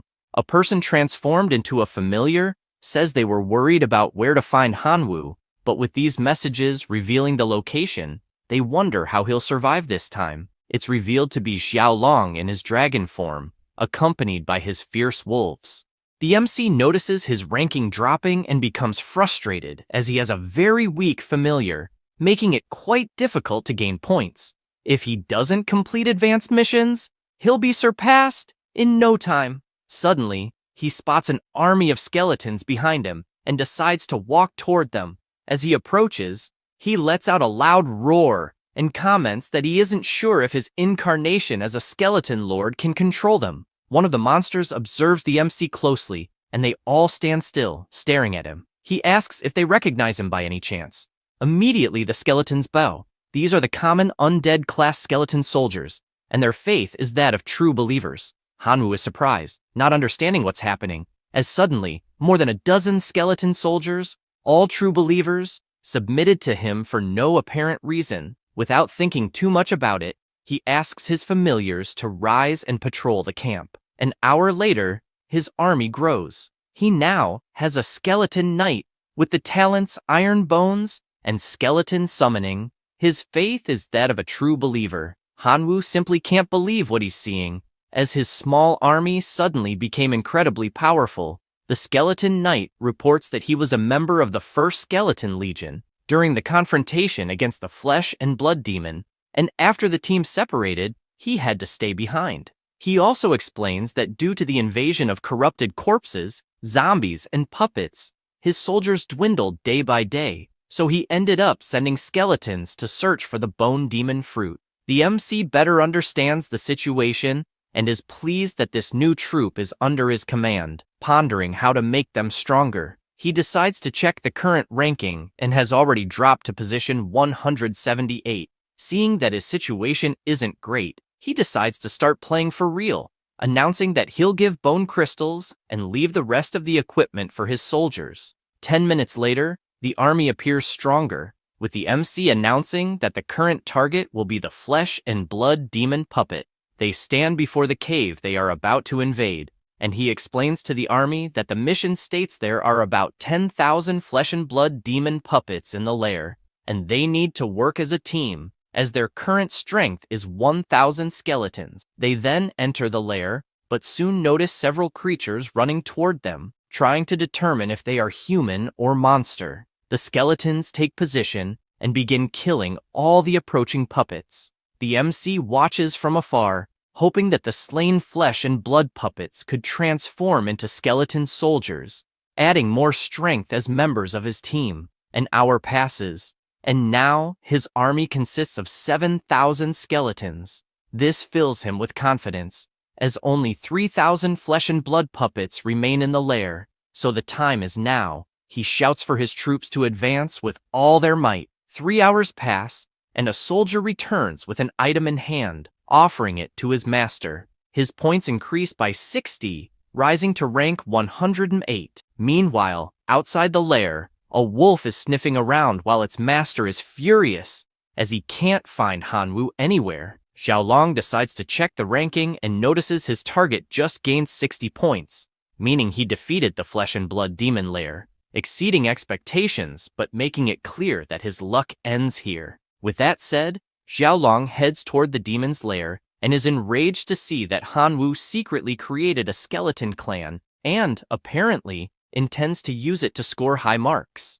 Without wasting time, he orders his hellhounds to attack, running and leaping toward the MC, but the skeletons step in, protecting their master. The fight begins between the two sides, and Xiaolong admits that, in just 2 days within that dimension, Hanwoo descended to the Abyss Demon Plane and had already gathered so much power. If they waited a few more days, he'd have a colossal army. With this in mind, Xiaolong decides to join the battle too, in his dragon form, but is immediately blocked by the Skeleton Knight. The MC, curious, says to his classmate that he has no complaints but wants to know why he's attacking his family. Furious, he shouts that he simply doesn't like his appearance and demands that he die once and for all, unleashing several slashes with his roar and hitting him directly. The skeleton army is outraged by this scene, but the dragon sees them as a bunch of riffraff not even worth killing. They remain furious about what that dragon did to their master,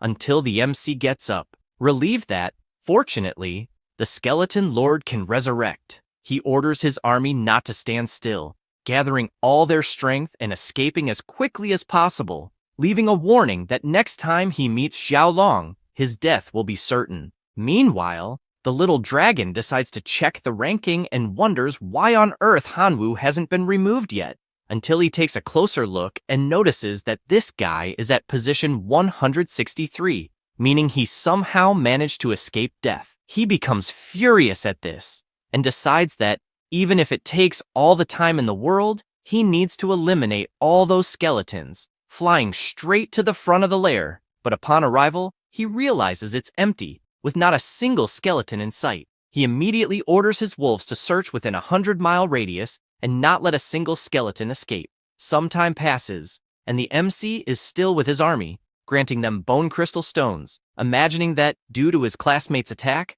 only 5,000 skeleton soldiers remain, who still need to develop. This item makes them more powerful. He checks his system and realizes that their strength is still insufficient, especially since, to be more recognized by the Imperial Capital Academy, they need to conquer even more notable achievements. The mission is to wipe out the fallen demon's tribe. The reward will be 80 evaluation points, plus a level 2 skill crystal, chain fireball. He is aware that the fallen demon is a native creature of the Abyss Demon Plane, but quite weak in strength, yet it's offering 80 points in the evaluation, possibly even allowing him to eventually use the fallen demon to mass-produce soldiers. With that, he informs his army that they are heading to the fallen demon's tribe. 2 months later, in the teacher's meeting room, a teacher comments that his class's student, Huang Fei, currently has an army of over 100,000 demonized goblins,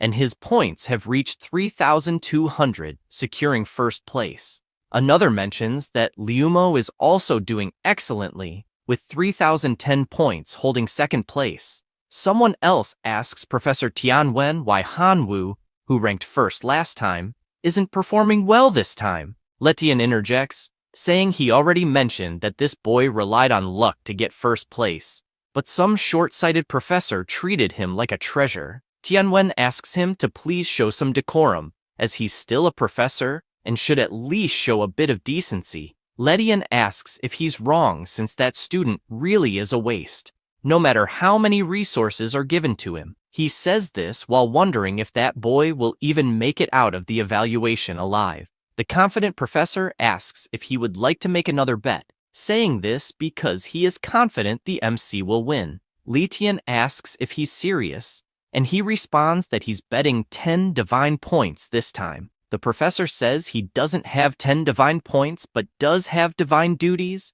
and wagers his level 3 divine healing. Tianwen accepts and informs them that Hanwoo has begun handling a task worth 80 evaluation points and is about to succeed. He imagines that a task worth 80 evaluation points is extremely difficult for a high school student, and once completed, it will undoubtedly draw the attention of universities.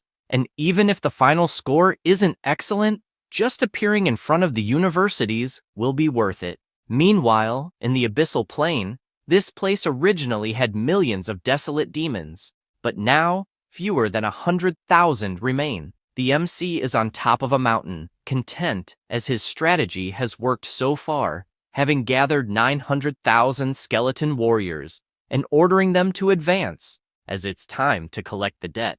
The army begins attacking the monsters until they are cornered. 20 minutes later, he raises his victory flag. The skeleton mages use their resurrection spells, and the corpses on the ground come to life shortly after. This new monster is the Skeleton Reviver from the Skeleton Clan. It is a transcendent undead with talents of hard bones, as well as skeleton resurrection. Its belief is universal. This surprises him, as the skeleton revivers are even stronger than the skeleton knights. The new monster laughs while summoning more skeletons to the army, which form even stronger than usual. The MC asks him to store some things so that his army will not suffer any damage. Suddenly, a soldier approaches, presenting the loot to his master. He notices it is a sacred item, the fireball staff. After being charged in the divine realm's core, it can grant some central clan members the ability to cast level 1 fireballs. Additionally, it is immune to demonic energy erosion, increasing various negative resistances. He also notes that the source of desolation can trigger a life transition, deciding to test it later with his locusts. Now that his army has over 1 million soldiers, he feels more confident in facing Xiaolong's army. He checks the task in his system and, after earning 80 mission points, his rank rises to 401, receiving a level 2 skill crystal, Fireball Barrage. The next task is a native race with 70 evaluation points. Knowing his next mission, he orders his enormous army to march immediately. 3 days pass, and the professors are watching the Abyss live. The system reports that Han Wu has completed several consecutive tasks, rising to 4th place in the ranking. One of the professors comments to Tianwen that his student is truly incredible, having climbed from rock bottom to 4th place. Ledian says, it doesn't matter if he's in 1st place, he's still not the first. Suddenly, Battle Fury Academy sends a message, wanting to interview the student Hanwu after the evaluation. At the same time, Hidden Dragon Academy does the same, wanting to schedule an interview with Hanwu. The same goes for Qingshan College, which sends a message saying that, if Hanwu agrees, he can skip the college entrance exam and enroll directly. Letian becomes furious with Director Shu, asking why he's only showing university invitations for Hanwu and not mentioning the others. He replies that currently, there are no other invitations for the other students. The professor can't believe this, as the MC is only in 4th place at the moment, with 3 students ahead of him. The director explains that the prerequisite for university invitations is a total score of 3,000 and having completed at least one task worth 80 points or more. Currently, Hanwu is the only one who has met these requirements. Soon after, Qin Shuang also meets the 2 requirements and receives an invitation from Battle Fury Academy. The professor is no longer interested in university invitations, as there are fewer and fewer tasks left to complete, and Hanwu won't be able to take 1st place. With this in mind, he contacts Xiaolong and informs him that only 3 tasks remain, and the evaluation is almost over, urging him to work hard to finish before Hanwu takes the lead. Xiaolong replies that he understands and will complete a 90-point task before his classmate arrives. The MC decides to check the tasks still available. One gives 100 points and requires exterminating the Black Frog demigod people. Another gives 90 points and requires annihilating the Minotaur tribe. Lastly, there's also a task worth 90 points that requires eradicating the Treant's evil forest. He knows that he currently has 3,480 points,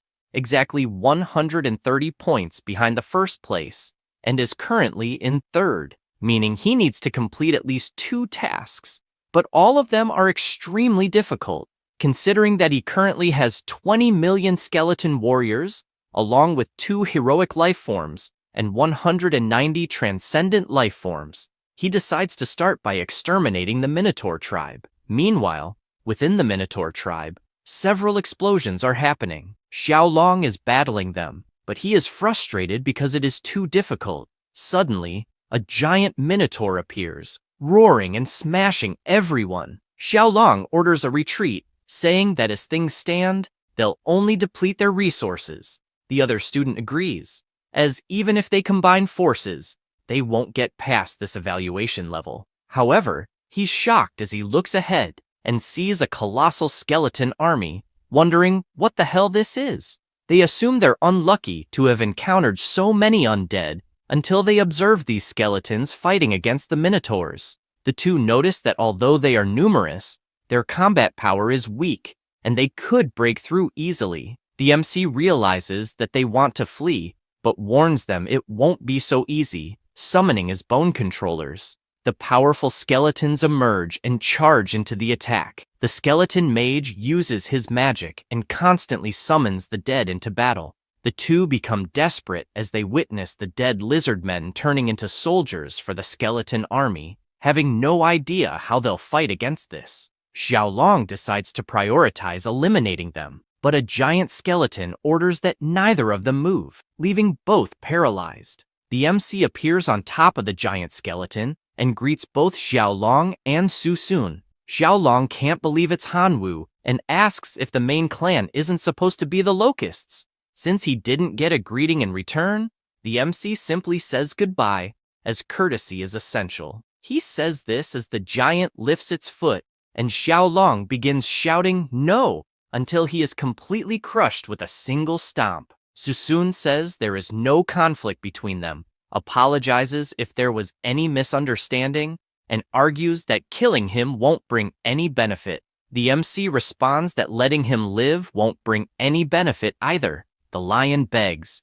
saying he can share all the treasure he took from the abyss, pleading to be spared. The MC agrees to the deal and tells him he can leave, and Su Sun runs off immediately, fearing for his life. 5 hours pass, and the Minotaurs are completely defeated. Those who survive surrender, promising to submit to their new master. With that, the mission is successfully completed, increasing his points by 90. Now, his total is 3,570, 40 points behind first place, with 2 missions left. Suddenly, there's only 1 mission remaining, meaning someone else completed one. He panics, trying to figure out who succeeded, and sees that Qin Shuang has moved up to 3,580 points, reaching second place. He's happy for her, and not surprised, as she's a powerful person. Now, he only has the task of exterminating the semi-divine black frog people, but he feels unsure, as the difficulty is very high. However,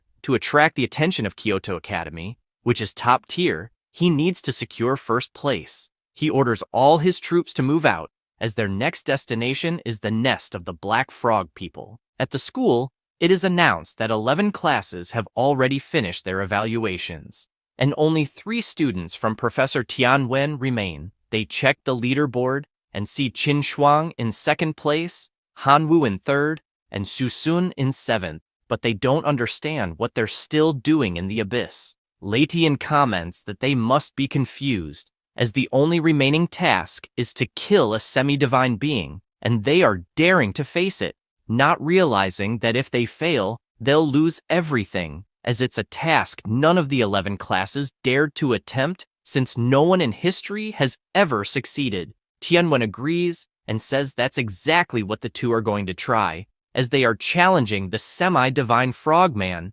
having full confidence in their students. She starts her attacks with her birds, and several electric blasts strike down on the enormous frog, electrocuting everything around it. The powerful monster calls them reckless and activates his protective shield, shouting that they've just invaded the tribe and killed his people, so he will curse them all. She worries because this is not good, and a massive power rises toward her in the form of a bird, causing her to slowly fall as she's injured. She is forced to use her divine purification and recovers, regaining her confidence and launching more lightning at the chief's shield, which starts getting hit from all sides. Her army of sparrows also helps, using their electric attacks in unison, causing more and more damage to the shield until it completely shatters. The frog, which is huge, uses its mountain-devouring demon frog ability. She can't believe what happens next,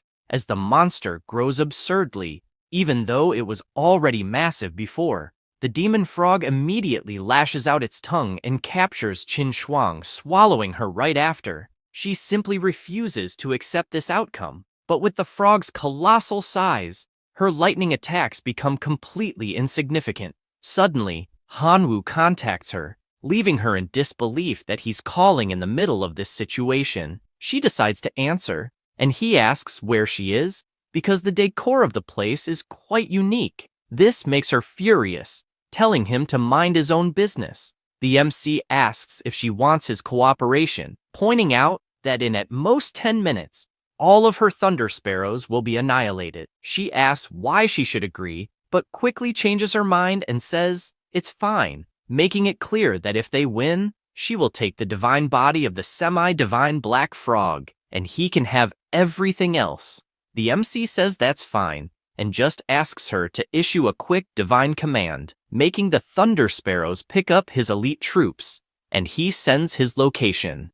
The sparrows arrive at the scene, surprising him as they were very fast. He waves to show where he is and mounts one of them. The skeletons do the same, and they all journey through the skies, descending and attacking all the enemy frogs. The MC laments that the skeleton soldiers are really weak, as part of his army has been decimated. But on the other hand, the total number of fragments has increased. He continues flying over the area, saying it's time for the bone controller to take action.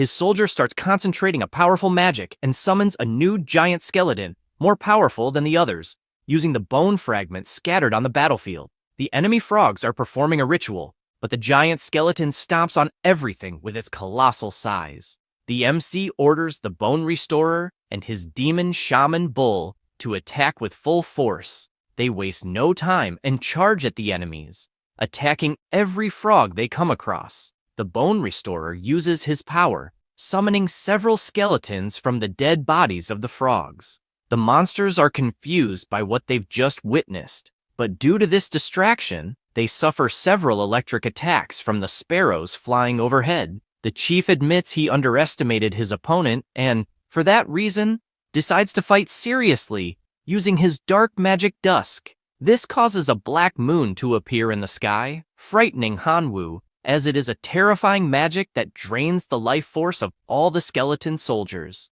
He worries about what to do since all his familiars are there. Suddenly, he hears a telepathic message from his other familiars, who say they are willing to fight for their god. He is happy, as it is John Feng and the dwarf Red Forge, and the situation has just turned perfect since a new day has arrived, meaning he can summon them. That said, the gate opens, and his familiar enters the battle, with all the dwarves following him. Not only them, but the locusts also arrive at the battle, telling their god they are ready to be used for the sacrifice. This catches his attention, and he immediately activates his sacrificial ritual on all the locusts. He notices that the reward for the sacrifice is simply perfect, and wonders if the heavens are on his side. The item is the Sacred Flame of Hope, a special item that dispels darkness, eliminates any negative status, and grants positive energy to the familiars. Raising the torch, he asks for the light of the sacred flame to dispel all the darkness in the area. This worries the monsters, as their advantage has just gone down the drain. The MC simply smiles and says now it's time for the counterattack. The chief can't accept that this person has a divine item and is dissolving his dark art, as this should be completely impossible. Meanwhile, the MC flies over the battlefield, dispelling all the dark magic in the area, and upon observing the monster, he begins to suspect that Qin Shuang was swallowed by the demon frog, which devours even mountains. Thinking this, he asks his strongest familiars to kill this chief. The battle between them begins.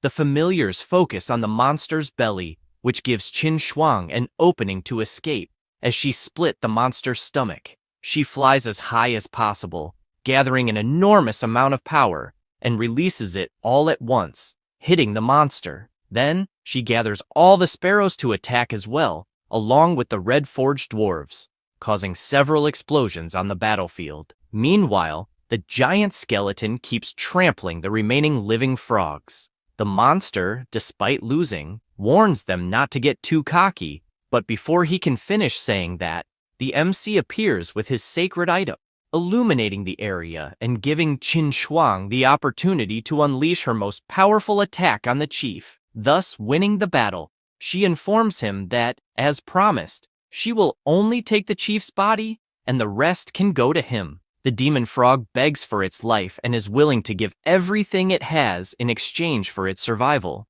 The MC says that after killing him, everything will be his anyway. He says this, and his familiar finishes off the enemy. Half an hour passes, and they gather all the treasures from the area. He asks if she's sure she doesn't want to keep any part of it. She says that a deal is a deal, so everything will go to him.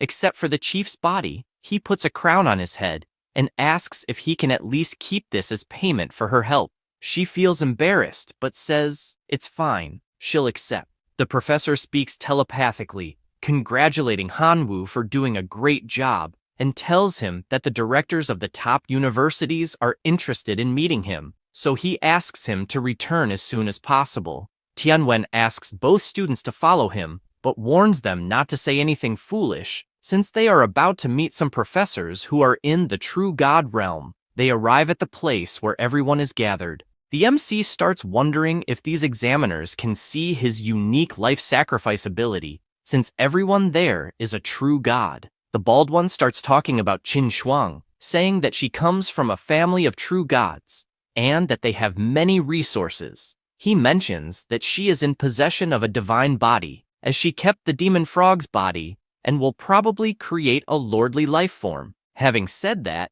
he asks how much divinity she currently has. Another examiner is surprised to see that she hasn't even ascended to the demigod status yet, and is already preparing a divine body for cultivation, and it seems the chance of success is high. The most incredible part is that even the officials, when they were demigods for years, couldn't achieve a lordly life form. The girl replies that she has 4 points of divinity. The MC, looking at her, thinks she's very clever, as she secretly accumulated 4 points of divinity and was probably invested with about 400 million divine power. Definitely, she is the face of wealth. The bald man speaks again, saying that her qualifications meet all the requirements of all the universities, and that, after completing her cultivation, she will be able to apply to any of them, finally experiencing university life. She thanks him for his generosity. He changes his expression as he now begins to speak about Hanwoo, and starts by asking if his familiars are really locusts.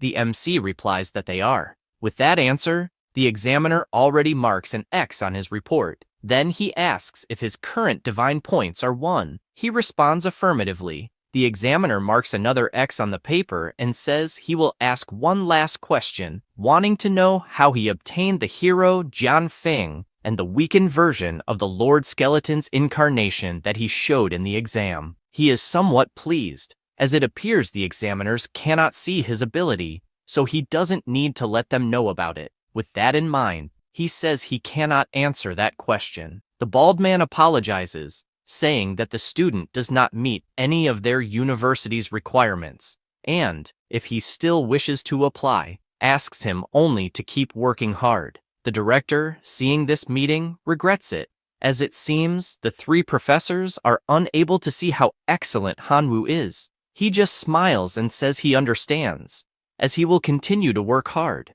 The bald man wishes him all the luck in the world from here on. Tianwen tells the MC that the top universities have high standards, so it's really hard to get in. But he also mentions that there are several elite universities that would love to recruit him if he's interested. He says it's not necessary, as his true desire is to enter Imperial University. He says this and leaves the room, meeting Qin Shuang. She tells him that she's going to cultivate a lordly life form and then join one of the top universities as a reserve student, where the resources are more suitable. Knowing this, she asks if he is really going to Imperial University. Hanwoo replies that he definitely is. He says this, imagining that his parents were lost in the Star Sea of Chaos, so it will be necessary to join that specific university to learn more about it. She says she understands and that she's also going to Imperial University in the capital. After all, as a reserve student, she will definitely progress greatly with the resources they will offer, and probably, when they meet again, they will both be opponents.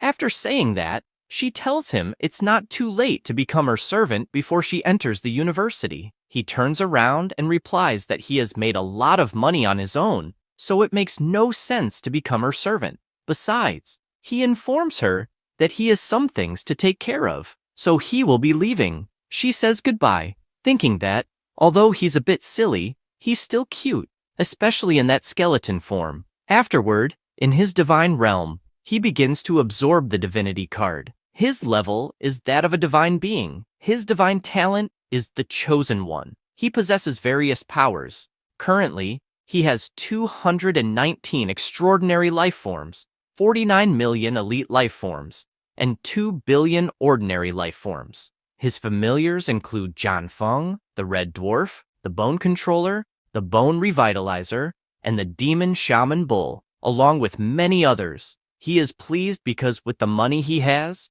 he will be able to upgrade his familiars' equipment, drastically increasing their battle power. However, he is currently interested in building a life leap path for the locusts. Starting by using the immolation fountain, a black cloud moves toward the locusts. He notices that their resistance and toughness have increased. Essentially, there was a significant boost in their resilience and resistance to negative effects. Clearly, it is an evolution in the defensive direction. He then decides to use the Dark Frog's heart to build the path for dark spells. With this, they will be able to fly stealthily and cause all kinds of negative effects on enemies. Now they are on the path of assassination and should be called Dark Spell Insects. Suddenly, one of his familiars contacts him telepathically, apologizing for the stupidity of their people and explaining that during the decomposition process, they accidentally dropped the sacred staff into the decomposition machine. Apologizing once again, he flies off at full speed since this will be a huge waste, and he needs to check it out personally. When he arrives, he finds the younger brother of the Hammer of Gods begging for forgiveness, having dropped the sacred staff into the decomposition machine. He tells him to calm down and simply remember this mistake so that something like this doesn't happen in the future. After saying this, he looks at the machine processing the staff. In exchange for using such a great item in the machine, the system provides 3 different items: 2 fire crystals, a golden crystal, and a source of sacred artifacts that can be used to improve and repair sacred items. He is surprised, as it seems possible to repair sacred items, and wonders if his law of gluttony, which seems to be broken, could be repaired. He says this while looking at the options in his system. A notification informs him that common life forms can evolve into elite life forms by consuming more than 999 times their own energy. He notes that it used to be 1,000 times, but now the requirement has decreased, deducing that with the sacred source, it should be possible to completely fix the law of gluttony. However, the sacred artifact source needs to be disassembled from sacred items, and he can't imagine where he would get so many sacred items. He decides to check what people online are saying. The topic is, the user possesses a weapon that is both divine and sacred, damaged in a battle in the wilderness, and without it, their combat ability has decreased significantly. Now they are seeking help from someone in the divine realm to restore it, and any amount of divine power will suffice as long as the artifact can be repaired. The first person tells them to give up, as it's impossible.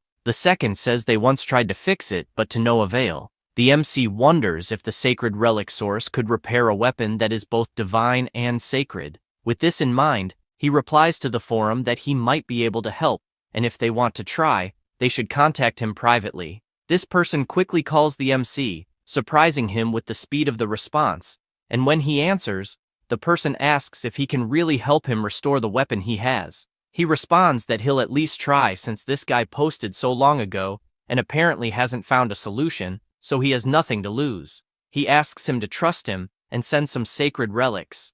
The guy says he already downloaded the anti-fraud system from the divine realm, so there's no point in trying to trick him. After that, he asks what level of relic will be needed, mentioning that he can give anything below level 4, but if a higher level is needed, it will take some time to get it. Hanwoo is surprised that this person has level 4 relics, meaning he's pretty wealthy. The MC smiles and says that level 1 will be enough. Immediately, a giant box appears in front of him, startling him because it was sent so quickly. He stands up, surprised, thinking there are probably about 100 sacred relics inside, and wondering if he should block this guy and run off with the items. However, he decides against it since the Divine Realm's anti-fraud system seems quite intimidating. He just takes the relics and throws them all into the decomposition machine. 2 hours later, he receives 109 sacred relics. He keeps 9 of them for himself and enters the remaining 100 into the system, successfully sending them to the user who requested help. Soon after, this person calls him Master, saying that he saved him a lot with that help, and begs him to assist in his divine realm as well. He notices that this person's name is Zhang, and replies that what he enjoys most is helping people. This guy keeps channeling energy for now. At another time, at school, Tianwen is happy because he obtained the level 3 divine item from Letian. Back to the present, the MC calls the professor, who answers by asking what the problem is. Hanwoo says there isn't any major problem, and that he just wanted to ask a few questions, like how he could obtain resources to upgrade the core level of the divine realm, as he searched online and found nothing. The professor explains that resources like divine pulpits, divinities, battle fragments, and others are very rare to be available online, because whenever they are listed, someone buys them immediately. He makes an offer. If his student helps defeat Ledian, he will give his collection as a reward. The MC thanks him. The professor continues explaining, saying that actually, there is another way to obtain resources, and in fact, he himself had a similar problem with not being able to carry good relics due to a low-level core. In that situation, he sought help from a senior who took him to the Blood Arena, where the winner of each competition receives a divine realm core fragment. With this explanation, he asks Hanwoo what he thinks, reminding him that losing will result in a significant loss of his army. However, if he wins, he can get core fragments. The MC thinks about how he recently spent a lot of money evolving his followers, and is looking for an opportunity to test them. For this reason, he decides to say there's no problem since he lacks everything except followers. The next day, at the Blood Arena, both are present, and the MC says the place is truly magnificent. The professor asks them to wear a mask that prevents detection by demigods or anyone below that level, as they are in the outer realm, which is quite dangerous. The examiner asks them to fill out the form first. Meanwhile, the professor explains that the competition is divided into 3 categories based on the level of the competitors, for divine beings, demigods, and true gods. So, unless competitors specifically request a match, battles between different levels usually don't happen. Additionally, there is no limit to the number of followers in the army, so the defeat in the competition is declared when the follower mortality rate exceeds 50%. Some people persist, and the mortality rate reaches 100%. Shortly after this explanation, the system informs the MC that he has been matched with an opponent, so he should prepare for the broadcast. Then, he is sucked into another dimension, startling him as he didn't expect things to happen so quickly. Soon, he appears in another place. His opponent begins by intimidating him, asking if he's a rookie but tells him not to worry, as the Rat Lord will finish this quickly. The audience laments that an inexperienced rookie will face the brutal rat right away. Hanwoo starts to reflect that his first opponent seems to be a rat disciple, and has a terrible reputation for being brutal. The system requests him to release his followers, as the match will officially start in 3 minutes. The buck-toothed guy wastes no time and summons his rats as followers, declaring that he will kill everything in front of him. The MC laughs, asking if he really wants to compete in numbers, and summons his army of locusts. The Rat Lord laughs upon seeing that his opponent's main followers are locusts, and is even more certain that the match will end before it starts. He says this, and a notification appears, informing them that the battle is about to begin. The rats prepare their bows, and, at the signal, shoot all their arrows. The MC immediately commands his locusts to activate their shields, successfully defending against the attack. The buck-toothed guy orders them to keep shooting, but Hanwoo shouts for his dark insects to launch a surprise attack. The familiar was flying over the rats' backs and, as commanded, uses its special ability on all of them, leaving them in a state of confusion. Then, he shouts for his demonic insects to kill all the enemies. They prepare their stingers and charge toward the still dazed rats. The audience is left in disbelief, as it was overwhelming. The current survival score for Hanwoo is 99%. While the buck-toothed guy's followers are at 22%. He screams that this is impossible and begs for it to stop, admitting defeat. Because of this, all the insects stop attacking, and under the pile of dead rats, an item appears. Hanwoo approaches and notices it's a fragment of the divine core, commenting that it looks very much like his life sacrifice ability. The system announces that the game is over, and both will be transported back to the waiting area. The professor greets him, saying he did an excellent job since he won the first competition and also gained a lot of divine power, and asks if he would like to proceed to the second round, as the family members did not suffer many losses. He further explains that if he wins again, he will earn 10% more fragments of the divine core than before. He responds that he would love to, excited since his family members need to train anyway. After that, 32 days passed, and he is happy because he won everything, but exploded 100 million of his locusts. However, it was worth it, as after 89 consecutive victories, he obtained many fragments of the divine core. With the current amount, he can upgrade his level to 7. Even though he is pleased with this, he thinks that it is becoming increasingly difficult to get stronger, as the amount of fragments required to reach level 8 is greater than the combined total of the previous levels. The professor comments that, in fact, with the current strength of his family members, he could try challenging the demigods. The MC asks if he will receive more rewards for challenging a demigod while only at the divine level. He replies that he would earn 10 times more than he would in regular competitions. He gives an example, saying that if Hanwoo wins the match, he will have 90 consecutive victories multiplied by 10, resulting in 90 times the normal amount of fragments from the divine core. He ponders whether it is worth the risk. The examiner presents the form for inner-level challenge registration. Then, he asks if he has really thought this through, as it is a cross-level challenge.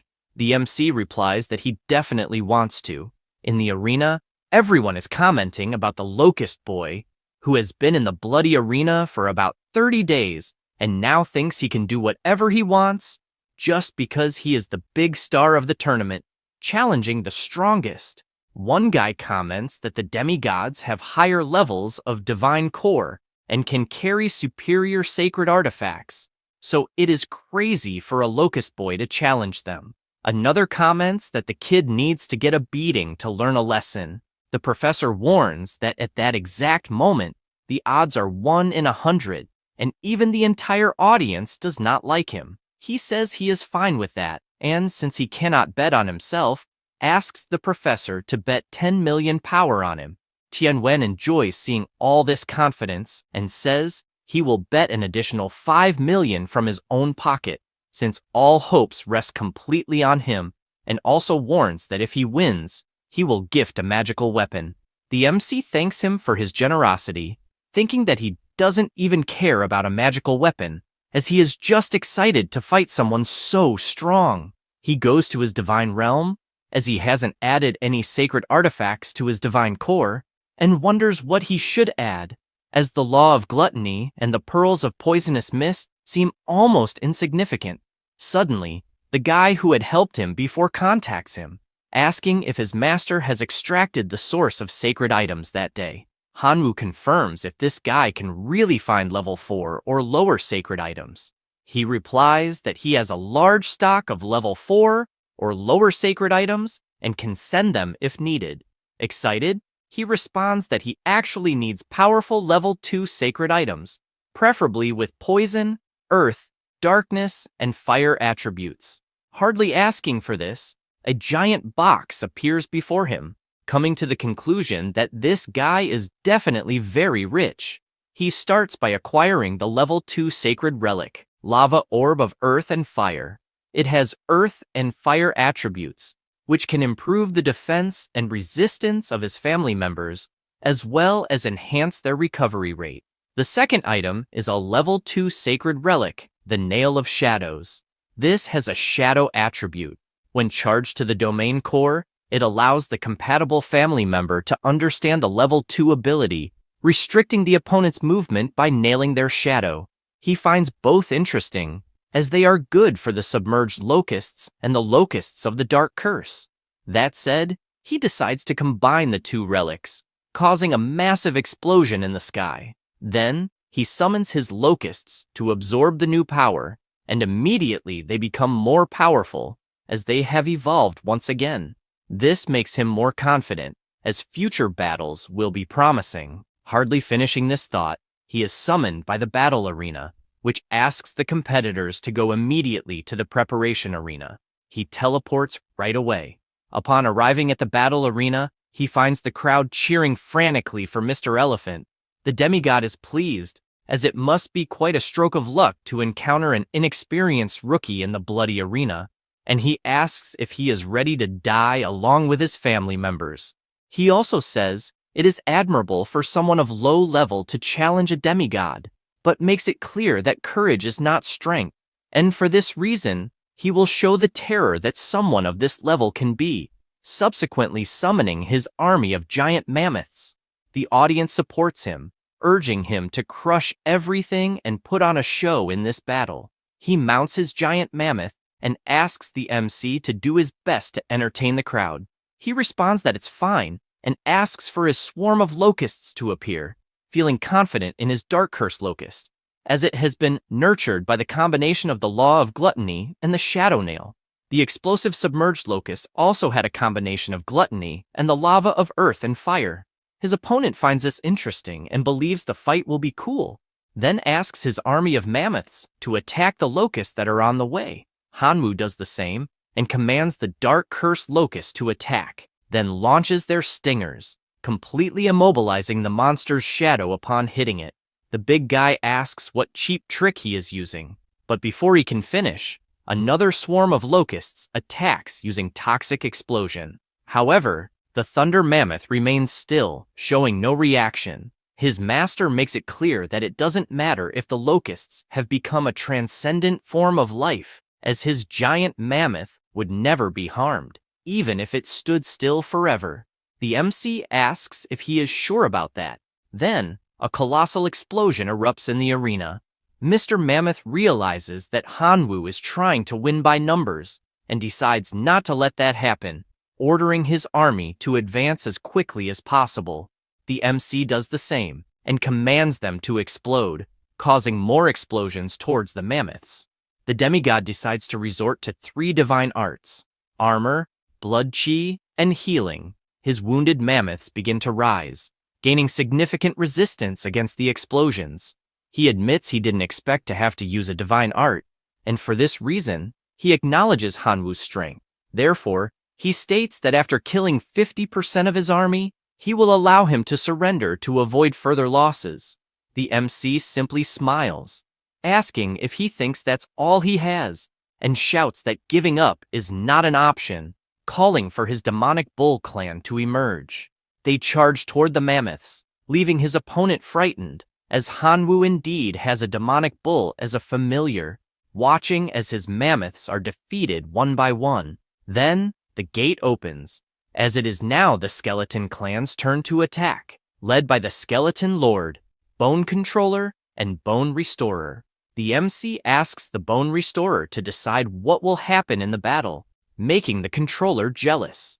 His servant leaps toward the mammoths on the ground and begins to use his magic to summon them from the dead.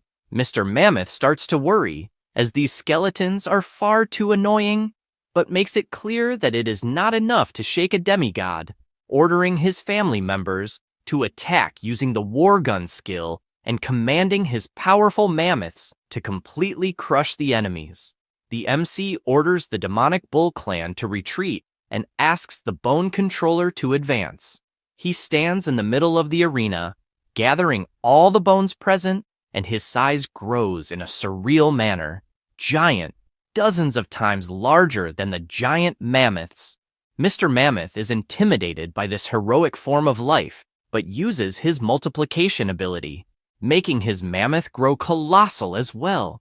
After that, he charges toward the giant skeleton and tries to destroy it with his tusks, but he is blocked. Furthermore, he starts shouting and lifts the mammoth with all his strength, throwing it down to the ground. Then he jumps and attacks with his fist, but the mammoth manages to hold the punch with its trunk and throws him to the ground this time, raising its legs and trying to stomp on him. However, the bone controller manages to jump back in time to avoid being crushed and counterattacks, kicking the mammoth in the face. The MC shouts that it's time to end this, and his familiar obeys, jumping on the monster and attacking multiple times, grabbing one of the tusks and breaking it in half. Mr. Mammoth is terrified of the situation, asking his family members to get up and react, but the bone controller doesn't give him time and grabs the other tusk, breaking it as well. Hanwoo admits to being surprised, as he made the bone controller learn hand-to-hand combat, but he didn't expect it to work so well, especially since it is gigantic. Hardly finishing this thought, his familiar kicks the mammoth, sending it flying toward its master. He orders his army of giant mammoths to surround the enemy until they wear him down. They obey and start running toward the bone controller, but without giving much of a chance, he stomps, exploding some mammoths on one side and kicking others away, finishing with several punches to the ground, tossing the mammoths all over the arena. However, the army of mammoths is still very large, and many of them manage to reach the familiar, hitting its leg and making it fall to the ground, allowing everyone to swarm and attack. The enemy shouts to finish off the giant skeleton at all costs, but the MC doesn't stay still and asks his demonic bull to rescue the bone controller. The army arrives at the battle, beating the enemies, and the skeletal mage takes the opportunity to use his resurrection magic, summoning the dead mammoths and using them to attack as well. The audience is incredulous at the battle, as the family members of the Lord of Elephants are already outnumbered, and the Grasshopper Boy has achieved total annihilation. Then, he admits defeat and gives up the fight, resulting in a fragment appearing on top of the pile of bodies. The MC approaches to pick it up and notes how heavy the fragment is coming from a demigod. Suddenly, someone calls for Hanwoo, saying that the administration of the bloody arena wants to meet him, being teleported immediately without even realizing it. Upon arriving at the location, a person asks him not to be afraid, as they will not harm him. He asks what they intend, dragging him forcefully there. The administration explains that they watched the fight, and it was an excellent demonstration of talent, proof that he is worthy of being the heir of the bloody arena, explaining that this place is a test to choose a successor for the master, and that anyone who manages to win the challenges and the rankings will be in a position to be the successor in the bloody arena. With that said, they ask if he would like to be that person. He is left speechless, having been caught off guard by such news, especially since this arena gathers an absurd number of people and races that visit it every day, and the amount of divine power obtained by these individuals is no small matter. He doesn't understand how such a great opportunity has fallen into his lap so easily. Taking a deep breath and imagining that, before making a decision, he needs to know how many successors still exist in this arena. He then asks what the advantages and responsibilities of being a successor of the bloody arena are. The hologram soon notes that Hanwoo is not there for his own interests, and this is surprising. Due to this sincerity, they decide to explain, stating that there are currently 349 successors, among them 221 divine beings, 118 demigods, 9 true gods, and only 1 supreme god. They also explain that upon becoming a successor, he will receive the eternal coordinates of the bloody arena and will be able to teleport without any equipment to any of the realms of the arena at a cost of 1 million divine power per teleport. In addition, he will also receive the license to build a special blood arena in his divine realm to create familiars. He then explains that upon reaching 500 successors, the bloody arena will initiate the succession ceremony, which will take place in the arena itself, and the best among the 500 successors will become the master of the bloody arena. The MC quickly realizes that, given the nature of this arena, the succession ceremony will definitely not be simple, as there will be 500 people fighting, and only the last one standing will become the master. However, he imagines his current position, now entering as the 350th, and concludes that it will take a long time to reach 500 people, potentially having become the supreme god by the time it arrives. The leader of the arena asks once again if he is willing to become a successor. He replies that he is. With that, a notification arrives, congratulating him for being the 350th person to become a successor of the bloody arena.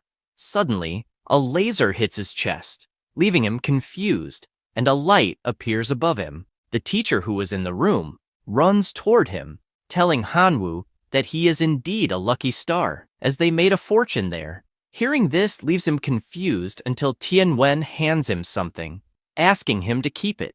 He looks at the screen of the cell phone and simply cannot believe that there are so many zeros there, as his account now stands at 1 billion. He comments that it is really hard to imagine how to spend so much, but suggests that he buy a suitable magical weapon first. Hanwoo asks if he is sure about that, as he is still just a divine being, not even a demigod, so he is not sure if he could control a magical weapon.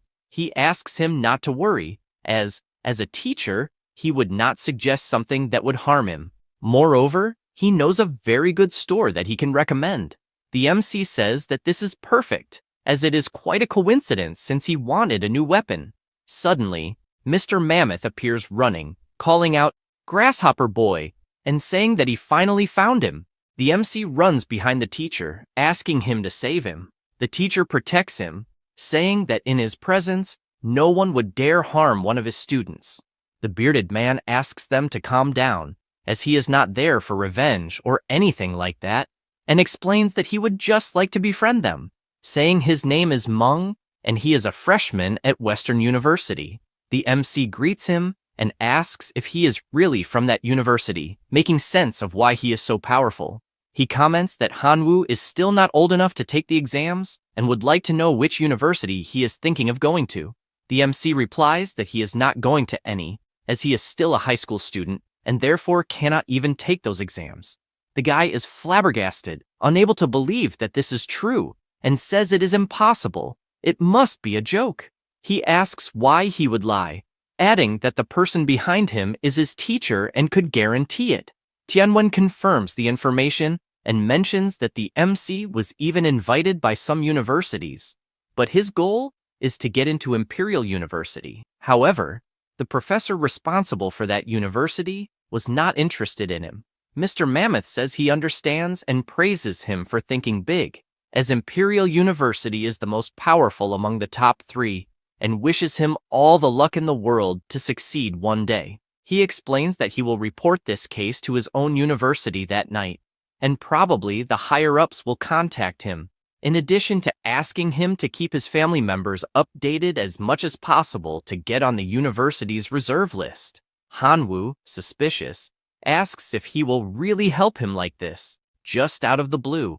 The bearded man laughs and says that this is obvious, as he sees great potential in him, but makes it clear that the path to becoming a demigod is long, and it is naturally easier to have several partners who can trust each other than to fight alone. He also explains that after recommending him to the university, and if he gets in, he himself will also receive a bonus in the form of resources, so it is a mutual gain. Hanwoo says he understands and thanks him for the help. The demigod says it's nothing special and only asks that he continue working hard. He suggests that he invest heavily in the main familiars and, in the near future, in heroic life forms. After all this, the MC goes to Wanbao Street, heading towards the treasure pavilion. The professor accompanying him asks to enter, and a beautiful woman is inside, welcoming the two of them and asking what level of equipment they are looking for, or perhaps if they are there to meet the master blacksmith. They walk inside, and she mentions that she has already contacted Master Tony, informing him that Tianwen is there to see him. The MC finds the name Master Tony strange, as it sounds more like a good hairdresser, and wonders if he is really a professional blacksmith. After walking a bit, she politely asks them to enter the portal. The two stare at each other for a moment and decide to cross it. Upon arriving on the other side, Tony tells Tianwen that this time he brought a very fat sheep. The MC laughs, wondering if it's too late to run away. The professor steps in front and asks the blacksmith to be serious, as there is a student present. The hefty man decides to explain how things work there, stating that the shop is friendly to everyone, but there are no special discounts for students. This leaves him upset, as there should be some student packages since it's not easy to make money as a student, and he had to work so hard to earn $1 billion. The professor tells Hanwoo that, Despite Master Tony's tough talk, he is an excellent blacksmith. The hefty man feels happy to hear this, as, after so many years, he finally hears a kind word from the professor. But inside, he wonders who he is calling tough. He invites the MC into the tent as he will show him his work. The place is huge, truly impressing Hanwoo. The master craftsman explains that each piece has his seal of approval and is made by him personally. As they walk around, the professor asks the MC what he liked most inside. He ponders, considering the possibility of having to face a test from Western University in the future, noting that goo pots are worth 4 divine beings, which is less than 600 million divine beings. But without thinking too much, he says he wants that. The 2-star magical weapon, the goo pot, explaining that this item contains a space that can host up to 100,000 insects for the goo refinement ceremony. The insects will fight each other, and the last survivor has a certain chance of leveling up, potentially reaching the heroic life form. The professor is pleased with this choice because, although the goo pot is not very powerful in itself, it is the most suitable artifact for Hanwoo. Tony informs that it costs 4 divinities or 580 million divine power, and asks if he thinks it's worth paying such a price. The MC is shocked by the price, but Tianwen draws the blacksmith's attention, asking him to charge less or give it for free, or else he will scold him. He says it's fine and charges 600 million, even throwing in a 0-star artifact, the Eye of Detection. After that, the two leave happy with their purchases. But the blacksmith calls out to his guest, saying he created a new special artifact based on the remnants of a lost civilization and mentions that it might suit his style.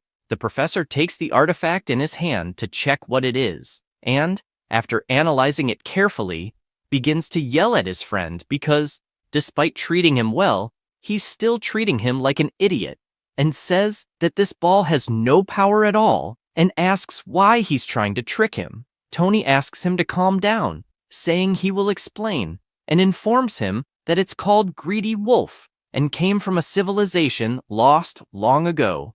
This greedy wolf frequently liked to plunder, and, as everyone knows, artifacts can't be used by another master. After plundering these items, they were treated as mere scrap. The ruler of that civilization was particularly saddened and mobilized all the skilled artisans, finally creating the divine artifact, Greedy Wolf. Having said that, he informs the MC that he will offer a special discount, and because it's an artifact from a lost civilization, he will charge only 1 billion divine power. He finds this price very cheap, as it's an artifact that caused the destruction of a powerful civilization, and wonders if this is some kind of joke. The chubby guy comments that the artifact still has minor flaws. It can devour artifacts to grow, but it will grow 10 times slower, and after devouring, it can inherit some passive abilities, but it can't inherit divine spells. The professor asks if this isn't just a waste. He replies no, asking to be insulted all he wants but never dare insult his work. Hanwoo immediately says he'll buy it for 400 million. Tianwen asks him not to do that, as 400 million is a lot of money. In the MC's mind, this greedy wolf can devour artifacts, so he could take them from enemies to strengthen it, and tells the professor that he misunderstood, saying he really appreciates the artifact created by Master Tony, who was able to forge the greedy wolf with just a few fragments, but says that unfortunately, he's poor and only has 400 million left, asking him to sell the artifact for that amount. The chubby guy asks if he really values this item so much. He replies that of course he does. Knowing this, Tony decides to sell it for 400 million divine power, as money can't buy anyone's trust, thus handing over the item and saying the deal is done. After that, the MC returns home and begins a ritual, dripping a drop of blood on the goo pot, the greedy wolf artifact, and the Eye of Detection. The blood gathers in one place, and this makes him happy, as the goo pot has recognized him as its master. At that moment, a frog emerges from the item, and the MC asks it to start practicing immediately. Then, He wonders why the greedy wolf isn't reacting and thinks maybe it wants more blood, questioning if it's a vampire. Suddenly, the artifact starts to glow brightly, and a wolf appears in front of him. He wonders if it's the greedy wolf, as it looks more like a dumb dog. The wolf immediately says it wants to eat artifacts, and the MC becomes thoughtful, as the law of gluttony affected it right after being summoned, and he doesn't know how on earth he's going to find artifacts to offer, since he's broke at the moment. Throwing a crystal he had at the moment, the wolf immediately jumps to devour it. Meanwhile, he decides to check on what his other familiars are doing. The locusts are training, the red dwarves are mining, the demon bulls are reading about building structures. Jianfeng is still meditating to increase his power, and the skeletons are feeding on crystals. He knows that thanks to the source of sacred items he obtained earlier, he finally repaired and upgraded his law of gluttony to level 3, and the effect at this level is quite strong, making it possible to evolve an elite life form just by eating. With his eyes still gleaming, he imagines that with a few more upgrades, common life forms could evolve into extraordinary life forms.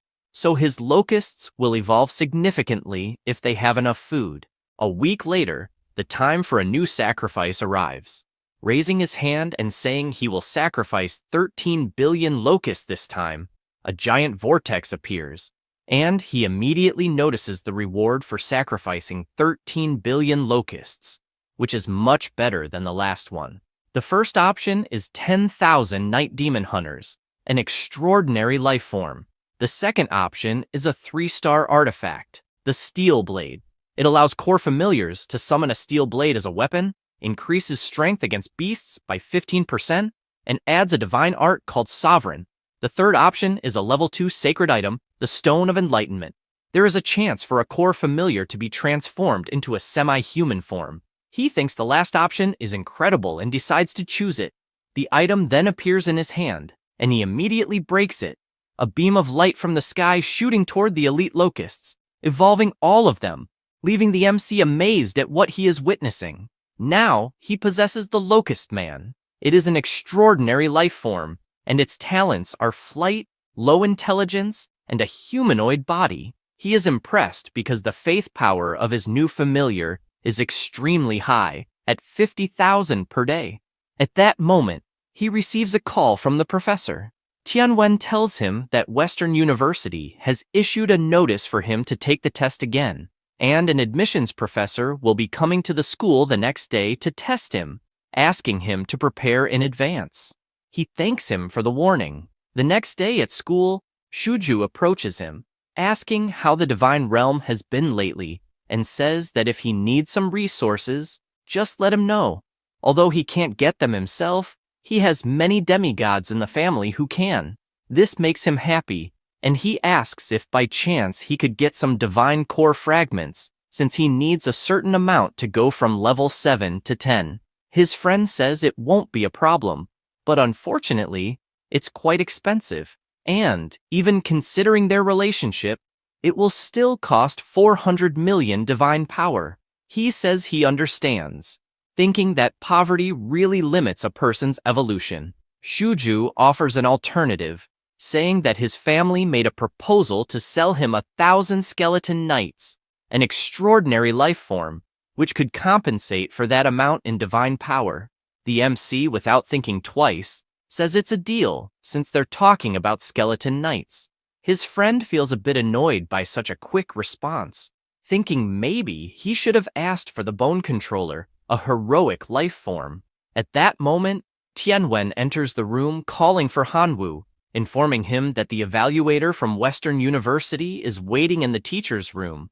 Upon arriving, he sees the bald man again, who comments that he remembers him as a student who didn't pass the test, but managed to get an internal recommendation, and says it won't help much since Western University is much harder than the high school exam. He also mentions that to prevent cheating, only core familiars authorized for the test will be allowed, and as far as he recalls, his familiars are locusts.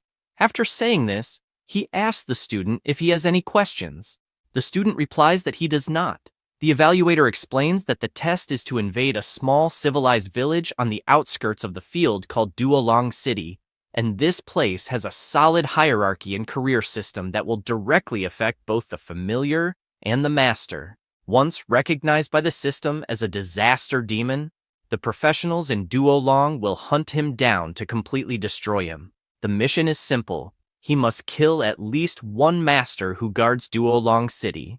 The MC asks how many troops and masters there are in this city. The man with the mustache replies that although the city is not large, the average population is 10 million, with more than 10% being professionals, and there are 5 heroes. For any additional information, he will have to explore on his own, and he is told that he has 1 hour to prepare. Hanwoo tells his professor that he would like to use the recently obtained class points to exchange for 3 level 1 sacred items. He is told to simply choose.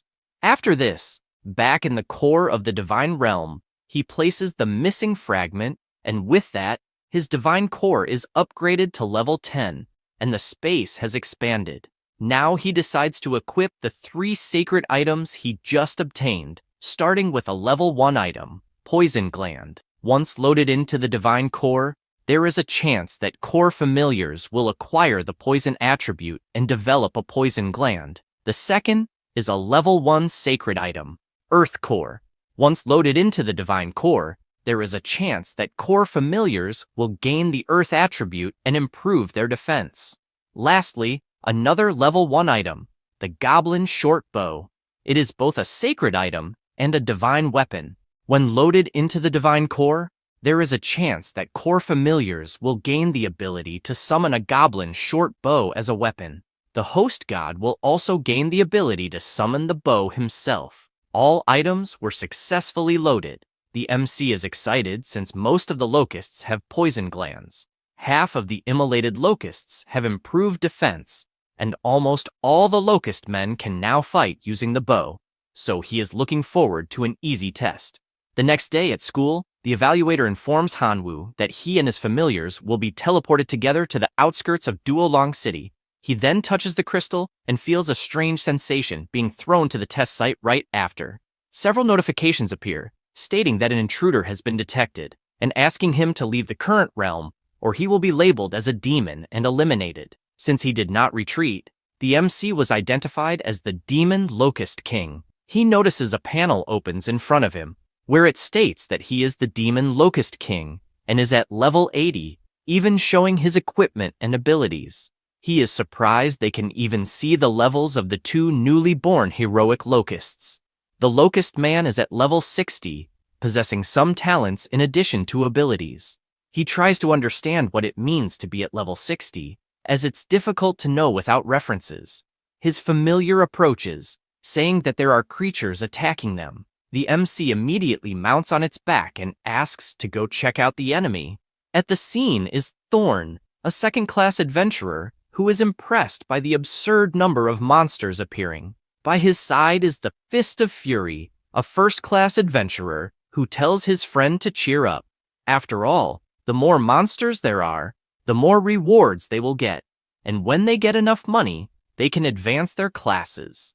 Nearby is a ghost, and by his side is a female adventurer, the Water Sage. Also present is the Fire Mage, saying that the locusts are weak. No matter how many appear, they will keep dying. Thorn warns them to be careful, as it's impossible to predict what will come next. The MC arrives at the scene and sees these adventurers killing his locusts, deciding to use the Firefly Detection Eye. First identifying Thorn, who is at level 37, and his profession is warrior. He also notices that all 4 of them wear the same style of badge. The difference is that Thorn's emblem is made of silver, while the other 3 have bronze emblems, leading the MC to conclude that this guy is the team leader. The adventurer is visibly surprised by the absurd number of locusts appearing and tells his group to retreat, saying they can't kill them all. Hanwoo orders the Locust Man to go test their strength. Landing on the ground, the Locust Man makes it clear that no one will be leaving. The adventurers are in disbelief, realizing it's a third-class monster, and they all start running, trying to buy time. They unleash one of their most powerful attacks, but it only leaves a scratch on the Locust Man. One of them admits that there's nothing they can do since the monster before them is too strong, just before he gets kicked, sending his sword flying away. The familiar now decides to hunt down the remaining adventurers. Afterward, all four are captured, and the MC stands before them with a menacing aura. One adventurer begs the ugly monster in front of them to stay away. Hearing this makes the MC furious, saying he's a handsome guy and asking why they're calling him ugly. He then says they can live if they just answer one question. He wants to know how he looks in their eyes. The boxer responds that he will never answer a monster's question. For saying this, he gets punched hard in the stomach by the Locust Man, even shocking Hanwoo, who remarks that he was just trying to scare him, but his familiar actually hit him. The girls start screaming in panic as their friend lies unconscious on the ground, but the MC orders his venomous insect to silence them all at once. Thorn asks what the MC really wants. Changing his expression, the MC says he's already asked once and just wants to know how he looks in their eyes. The swordsman answers that he has big eyes and long antennae. This makes the MC think that it's the description of a giant locust man. Apparently, the area is deliberately tarnishing his image for the invaders. He says, "This is great," and asks them to keep answering his questions. 3 hours later, he unties Thorn, saying he got everything he wanted and that he can leave now. Thorn flees at full speed, knowing he urgently needs to report to the Adventurers Guild. Naturally, the MC begins following him through the air and becomes aware of the location of the others. He apologizes, saying he can't have his whereabouts exposed so easily, and asks him to rest a bit before leaving, casting a spell that puts him to sleep. Hanwoo becomes thoughtful, realizing that according to Thorn, there are millions of adventurers in the city, and if they attack the place directly, they will likely lose. He concludes that he must find a way to boost his army's combat power to at least level 60 or higher. Nearby, he notices the presence of goblins, which, like it or not, are better than nothing. He realizes that all the goblins are low level, but their leader is at level 62, reaching the 3rd level, and wonders how he obtained that class. Curious, he asks the leader how he achieved it.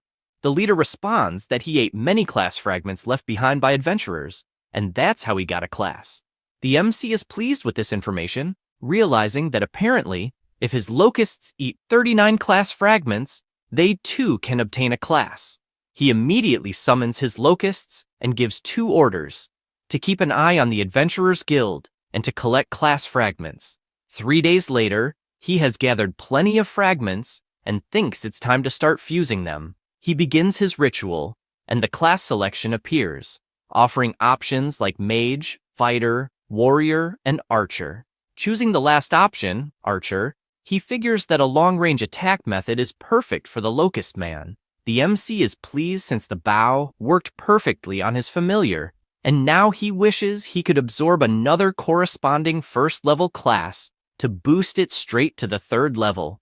At that moment, one of his locusts reports that they found a cave, and the pressure emanating from it was terrifying. He asks them to take him to the location.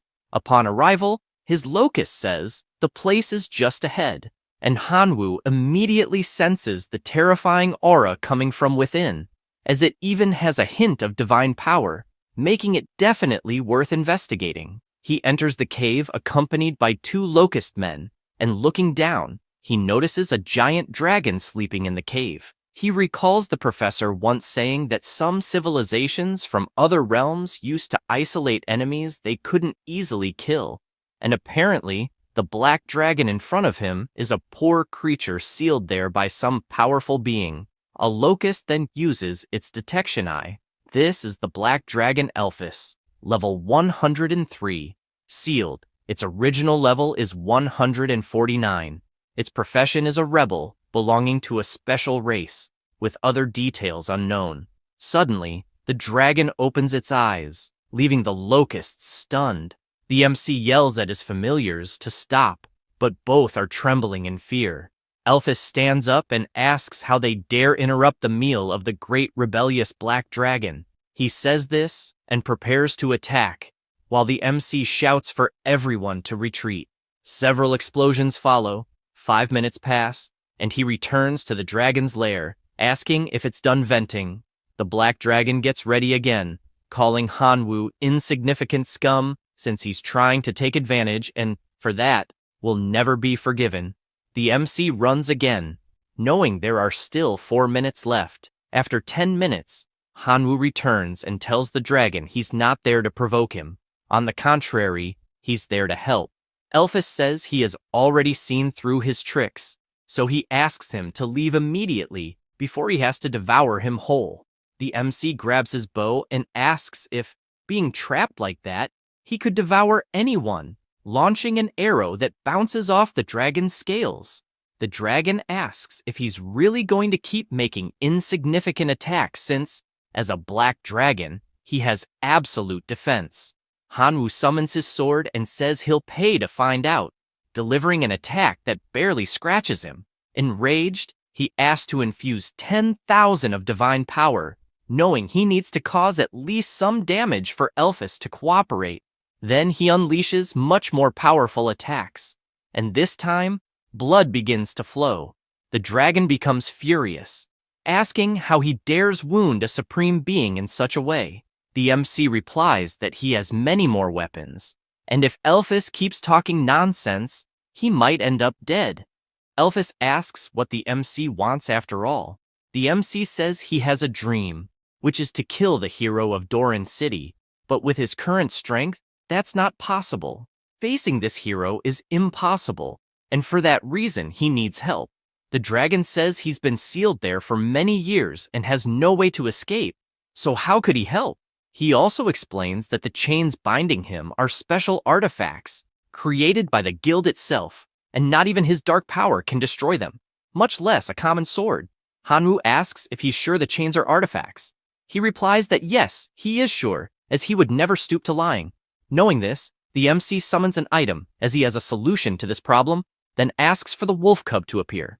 The aura begins corroding the chain until it's destroyed, leaving the dragon surprised by what he's seeing, and he asks for help to quickly break the other chains, since the great black dragon Elphys commands him. Hanwoo gets irritated and asks what he just said.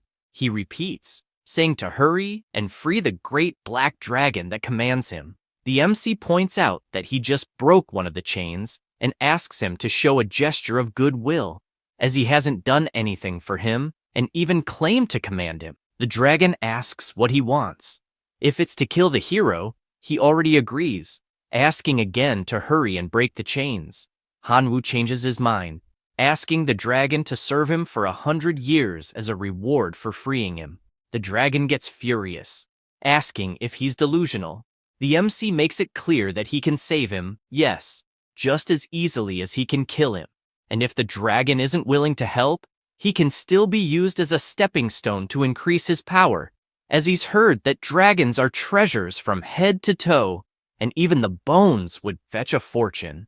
Elphys is intimidated by this, and, with no other choice, agrees to serve him for 100 years, begging him to break the chains, as he doesn't want to spend another second trapped there. The MC tells him not to rush, as they still need to sign a contract. The dragon asks if he's trying to enslave him, warning that dragons will never be enslaved. The MC summons a crystal and says he's already sensed his weakness from afar and will let him eat that resource only after signing the contract. The dragon sees no way out and signs, using his paw.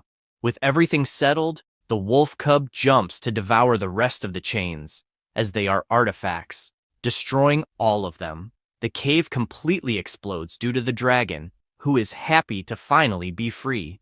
After that, in Doran City's town hall, a meeting is taking place, and the martial saint hero reports that the black dragon has just been freed and asks for everyone to join forces to destroy him, as the seal must still be weak.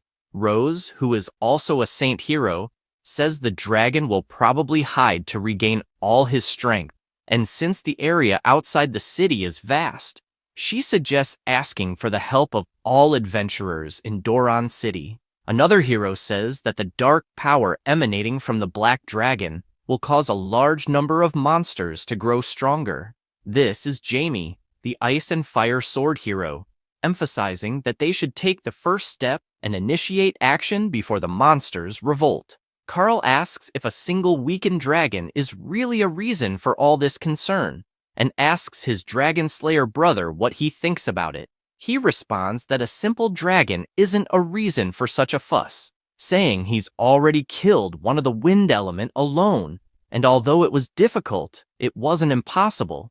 Gordon says he understands, but warns that this dragon is different, as according to records, this one specifically is from the rebel race, so they shouldn't underestimate him. Ben asks if he's underestimating his strength. After all, he himself is a 4th Revolution Dragon Slayer, chosen by destiny itself, with the sole purpose of obliterating these monsters. The bearded man stays silent after hearing this. Ben only asks everyone to take care of the city's defense, while he personally deals with the escaped dragon. The archer says he supports him, and will also accompany him on this journey. At this moment, the MC is gathering various monsters, taking advantage of the Black Dragon's presence. He asks them all if they want to continue living under the massacre of adventurers, telling them that the great rebel, the Black Dragon Elphys, has summoned all the monsters to unite and form a monster alliance to fight against the Adventurers Guild. The monsters ask if it's really possible to gather the forces for such a thing. He imagines that, after all, the strength of his familiars is limited, so if he wants to win, he will need to use these shrimp and crabs to keep them under control. With that in mind, he tells all the monsters that he can help them improve, as this alliance offers a reward in the form of power crystals. In other words, any monster of any race can trade equipment and fragments. A few days pass, and the Black Dragon is offering his blood to help the MC advance to the 3rd level. However, he says he's getting a little dizzy from the blood loss, so he asks for 500 black crystals, as it's not a big deal. Hanwoo turns and tells him not to pretend to be weak, and besides, 500 black crystals are not cheap, and he'll pay that in installments. After that, the system informs him that there has been an advancement from the 2nd transformation profession to the 3rd transformation profession, Black Dragon Warrior. The talent is Black Dragon Blood.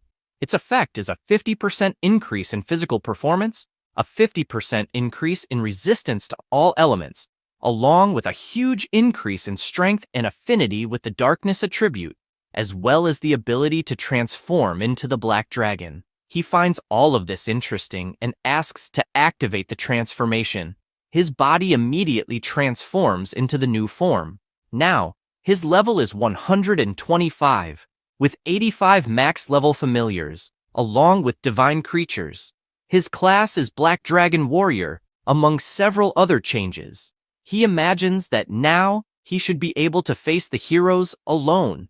Suddenly, the Black Dragon becomes restless, prompting him to ask what's wrong. At that moment, some beams of light appear in the sky, and 2 heroes appear in front of him. Ben looks at the dragon and says he expected nothing less from a pureblood, commenting that his class will rise significantly after killing him, asking his colleague to raise a barrier so no other monsters can disturb them. The archer says it's fine, as he won't let anyone get close. He says this and uses his skill, creating a huge shield that covers the entire area. After doing this, he notices that the level 125 Locust King is present and didn't expect such a powerful monster to exist near the city, saying that in reality it doesn't matter since he won't allow it to interfere in the fight. Hanwoo is pleased as he wanted to practice his new skills by finding a hero to kill, but it turns out they came right to his door. He imagines this and uses the detection eye on the green archer. Upon doing so, he discovers that the hero's name is Carl Smith, and his level is 131. His occupation is Windrunner in the 4th transformation, and he has various skills. He wastes no time jumping and throwing his swords. However, the hero dodges and soon appears behind the MC, delivering an attack from 2 different directions, making him wonder why there are 2 of them, and he asks his locusts to urgently break the barrier.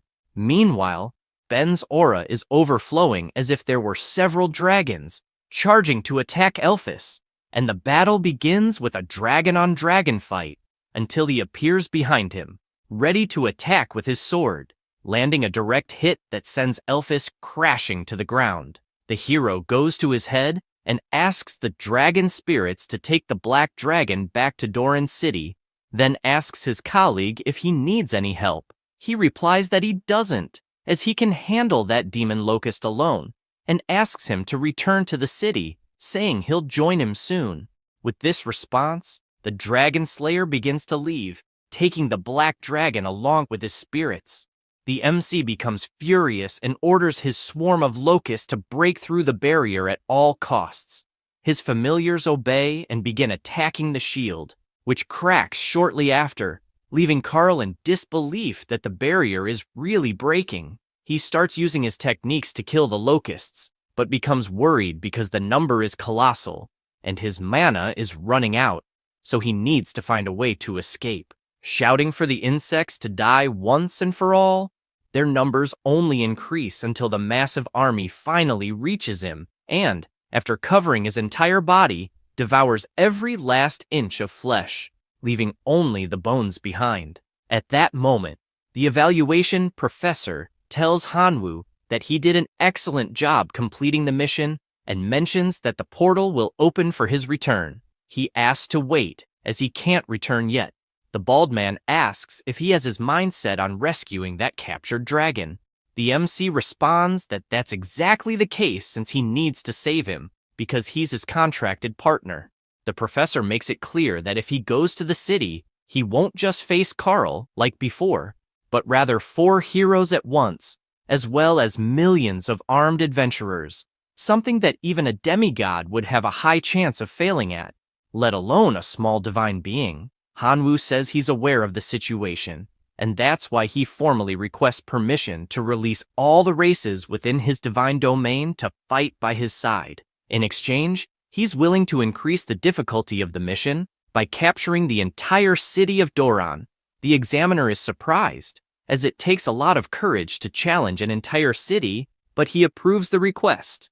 With that, a portal opens, and his familiars begin to appear, along with John Feng, who is at level 140. The Red Dwarves, God's Hammer, are at level 113. The Demon Bull clan is at level 135. Lastly, and not least, the Bone Controller at level 75, the Bone Reviver at level 86, and the Skeleton Lord at level 132. He is aware that there are many adventurers in the city, and while his familiars are strong in combat power, they are still few in number, so he imagines he needs to find a way to keep those low-level adventurers away. He then asks his locust to send a message to the allied monsters. Meanwhile, in the forest, a wolf is gathered with the goblins, saying that the black dragon is dead, so there's no point in the alliance, and also says it's ridiculous for a small locust servant to have come to invite them to rush to the city to rescue him,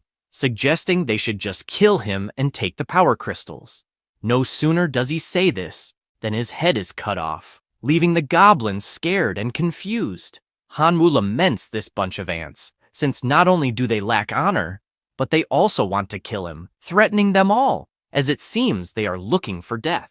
One of the goblins asks how he dares to do this, considering they are already vassals of the Black Dragon. Hanwoo simply unleashes a wave of energy that throws him violently to the ground, adding that he's not asking them to attack the city, but commanding it, making it clear that disobedience will result in death.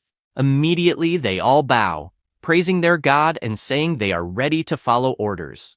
With this conclusion, the MC orders all under his command to attack the city. At this moment, the Black Dragon is imprisoned inside the city. An adventurer approaches the Dragon Slayer, saying that the ceremony to execute the dragon has already been organized in the square, and also mentions that Rose asked why Carl hasn't returned yet. He ponders this, as it really has been 12 hours, and the wind hero hasn't appeared yet. With this in mind, he says that perhaps the boy was delayed on the way, and, after the ceremony, he will personally go after him. No sooner does he say this than he is startled by a sound. It was the city guards announcing that a massive horde of monsters is attacking the city, asking all adventurers to prepare to fight, except for the women and children who should seek shelter underground. It also warns that it's possible to see that the monsters are Ents, goblins, and others. All the monsters are united. The guards shout for the mages to use magic to bring down the flying monsters as quickly as possible. But just as they say this, they get several arrows to the chest.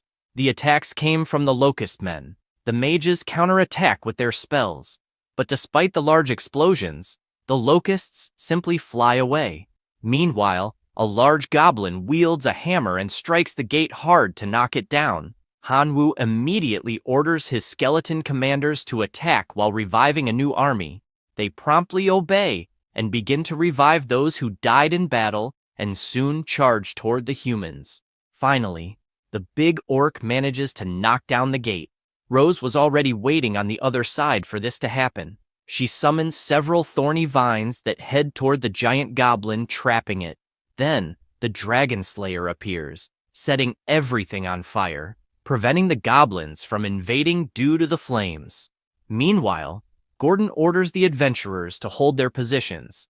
The mages prepare and fire their powerful attacks, causing several explosions where the goblins were. Ben, who is near the Black Dragon, asks the adventurers to successfully repel the invaders and, as a reward, promises to give a show of slaughter with that dragon. The MC wastes no time and asks the bone controller to take action. He positions himself beside the numerous bones on the battlefield, and a new body begins to materialize, forming the giant skeleton. It moves toward the burning vines, grabbing one and pulling it out, clearing the way for the entire army to enter the city. Hanwoo is with them and yells at Elphys, who is present, to save him. At that moment, the dragon opens its eyes and asks how he managed to get there.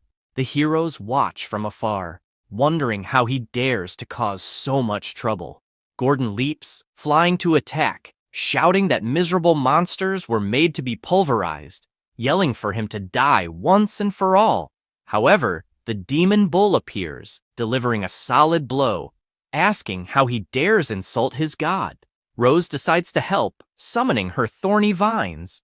But a red dwarf appears with his divine hammer and counters, setting all the vines on fire.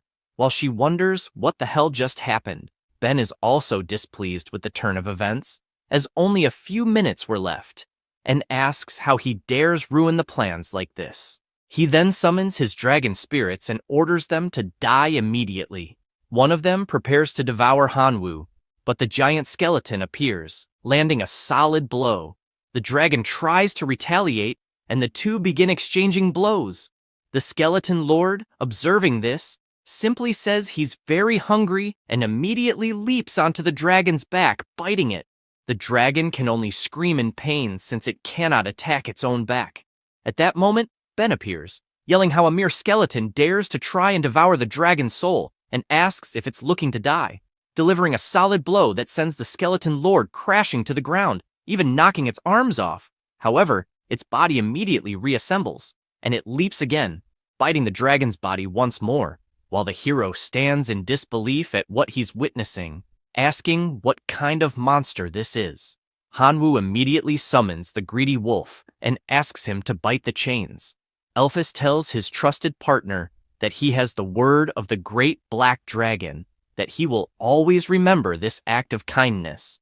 He then asks to serve him for a few more 100 years to repay this favor, asking him to eat some black crystals to regain his strength. Suddenly, something catches his attention, and looking back, he sees the red dwarf, Divine Hammer, being brutally attacked by the vines. He immediately shouts for his army to help, realizing that things cannot continue like this, or he will be completely annihilated. Elphys calls his dear friend, saying he would like to give him a gift by granting him his own name, so from now on, Hanwoo will also be the great rebel. He then casts a spell with his eyes. The system informs that the rebel has been acquired, but the effects are still unknown. The MC, feeling all this power in his body, targets the Dragon Slayer and charges full force into the attack, landing a blow that, although blocked, causes the hero to bleed from the devastating force of the strike. The Skeleton Lord, who was nearby, takes advantage of this distraction and delivers a solid hit, piercing Ben's chest. After finishing him off, he begins to summon his dead body, and a heroic mutant life form appears, the Blood Skeleton. The MC, losing patience, delivers a flying kick to Rose, sending her crashing to the ground. Furious, she says she can't believe the Dragon Slayer is dead. Hanwoo tells her not to worry, as she'll be next, and tells the Hammer of God that it's time for revenge for the attacks he received from that woman. He thanks his god, and with his hammer, approaches the heroine, finishing her off instantly. The MC now looks at the other battles, and finds Jian Feng fighting a hero. He decides to help by striking, but his attack is blocked. However, this distraction gives his familiar an opening to get close and land a blow, sending the hero flying and knocking him out on the ground. Gordon panics when he sees all his friends falling and runs in desperation. However, someone steps in front of him. It's the Blood Skeleton Ben. The hero freezes, terrified to see his friend like this, but because of that, the Demon Bull gets close and finishes him off with his club. With this outcome, the MC orders the entire monster army to sweep the city and bring anything they find to the crystals. The goblins celebrate, wishing long life to their master. Hanwoo asks his dragon friend to recover soon.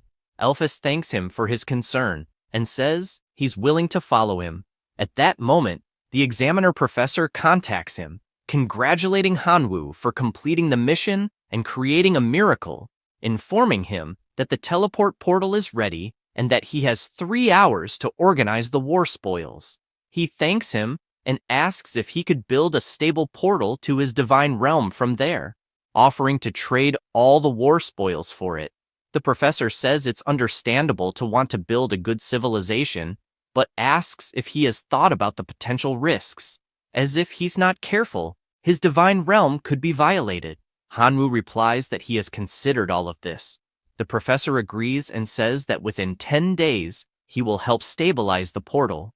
10 days later, Hanwoo tells the Skeleton Lord that he will leave Duolong under his command, leaving the Skeleton Tribe and the Demon Bull Tribe to protect it and prevent professional adventurers from counterattacking. He asks that if the city cannot be saved at some point, they should just teleport back to the Divine Realm without losing many familiars. He says he understands the instructions. With everything settled, the portal opens for Hanwoo to return, and upon arriving at school, he begins walking down the hallway when the teacher asks what happened to his eyes. He doesn't quite understand the question and decides to check with his phone camera, noticing that his eyes are black and yellow, and he suspects it's because of his special profession, Rebel. Deciding to access the system to check the current information, when he tries to learn more about the Rebel talent, he is blocked by a notification stating that he must at least reach the semi-god level to qualify to view this talent, which he finds annoying since he is still far from that. At this moment, the bald teacher appears, informing that Hanwoo successfully completed the test and received a recommendation to Jinxie Academy, but still needs to meet certain conditions to enroll. He explains that one of these conditions is having special abilities and fulfilling at least 2 out of 4 requirements that will count. First, family cores as elite life forms naturally born. Second, create a heroic life form. Third, have 4 or more divinity points. Fourth, possess a saint or lord life form. He emphasizes that 2 of these conditions have already been met, so only 2 more are needed to be admitted to Western University as a reserve student. The MC doesn't like this at all, as they are quite difficult requirements. But the teacher simply asks him to work hard since the university's doors are open. Hanwoo decides to ask Tianwen if there's any way to quickly obtain divinity points, and he responds that it's too late now, as if he had asked a day earlier, He could have even saved some divinity, but now he has already used it all. He explains that in 28 days at school, Hanwoo could be rewarded with 1 divinity point, asking him to please stop giving that suspicious look. He swears on his own honor that he is telling the truth. After that, in the divine realm, he doesn't see many options and slams his hand on the ground, creating the enormous tornado of life sacrifice. However, he gains a total of 0 divinity points, thinking it would be better to try again the next day. The same happens the following day, and it keeps happening until a week later. He laments, as he once had a divinity card in his hands but didn't value it, trading it for 150 million divine power, and now he regrets it. He says that if he ever gets another chance, he will hold onto the card tightly to avoid selling it. At this moment, a notification arrives in his system. It's Yuan, calling for his master, and asking if he has already received the sacred relic source that is part of that day. He is aware that this person is a true god, and maybe could even lend him some divinity. With this in mind, he asks if he could borrow a few points. The guy receives the message and thinks about it, knowing that his master is not a true god, but maybe at least a senior semi-god, wondering if perhaps he doesn't intend to pay it back, although he couldn't offend this great person. Sending back a response, the MC is pleased to see that he received a gift and didn't expect it to be so fast. However, upon opening it, he notices that it's the ruins of the Divine Ravine and asks what the hell that is, deciding to check some information online. The ruins of the Divine Ravine are a place abandoned by divine civilization, where radiation caused by excessive research turns life forms into mutant monsters. These monsters consume radioactive minerals, which crystallize in their bodies, forming gene stones. These stones are valuable and used to cultivate familiars, popular among semi-gods and true gods. Hanwoo is surprised since his new colleague really thought big, as it's something that allows a divine being to compete with semi-gods and true gods for the gene stone, and he wonders how many points this ticket will yield. He then checks out some artificial mutant beast farms, feeling pleased since he owns a decomposition machine. So, the low-quality radioactive minerals can be refined, and if these beasts eat them, they would undergo rapid mutation and condense genetic stones. Because of this, he decides to visit a city outside the divine realm. He is wearing his mask, as he is not familiar with the place, so safety must come first. At this moment, a person approaches, assuming the MC is visiting the ruins of the Divine River for the first time, and says that he will need an honest and reliable guide. Hanwoo thinks about it and asks for at least one reason to hire him. He says he knows the 18 gathering spots of mutant beasts in the ruins, and that each place has unique characteristics. He also explains that he knows all the supply points in the city, knowing who is honest, who is cunning, who loves to play tricks, ensuring he will get genetic stones at a good price. The MC says that's good enough, as he just wants to know if there's a merchant around who can sell radiation ore. The man gives a mysterious smile, understanding better the reason for his visit, and says that maybe he doesn't know, but recently a god king bought a lower-grade radiation ore, causing the mutant beasts to die before even completing their mutations. And the breeding farm, which had been invested with 1 trillion divine powers, ended up in ruins.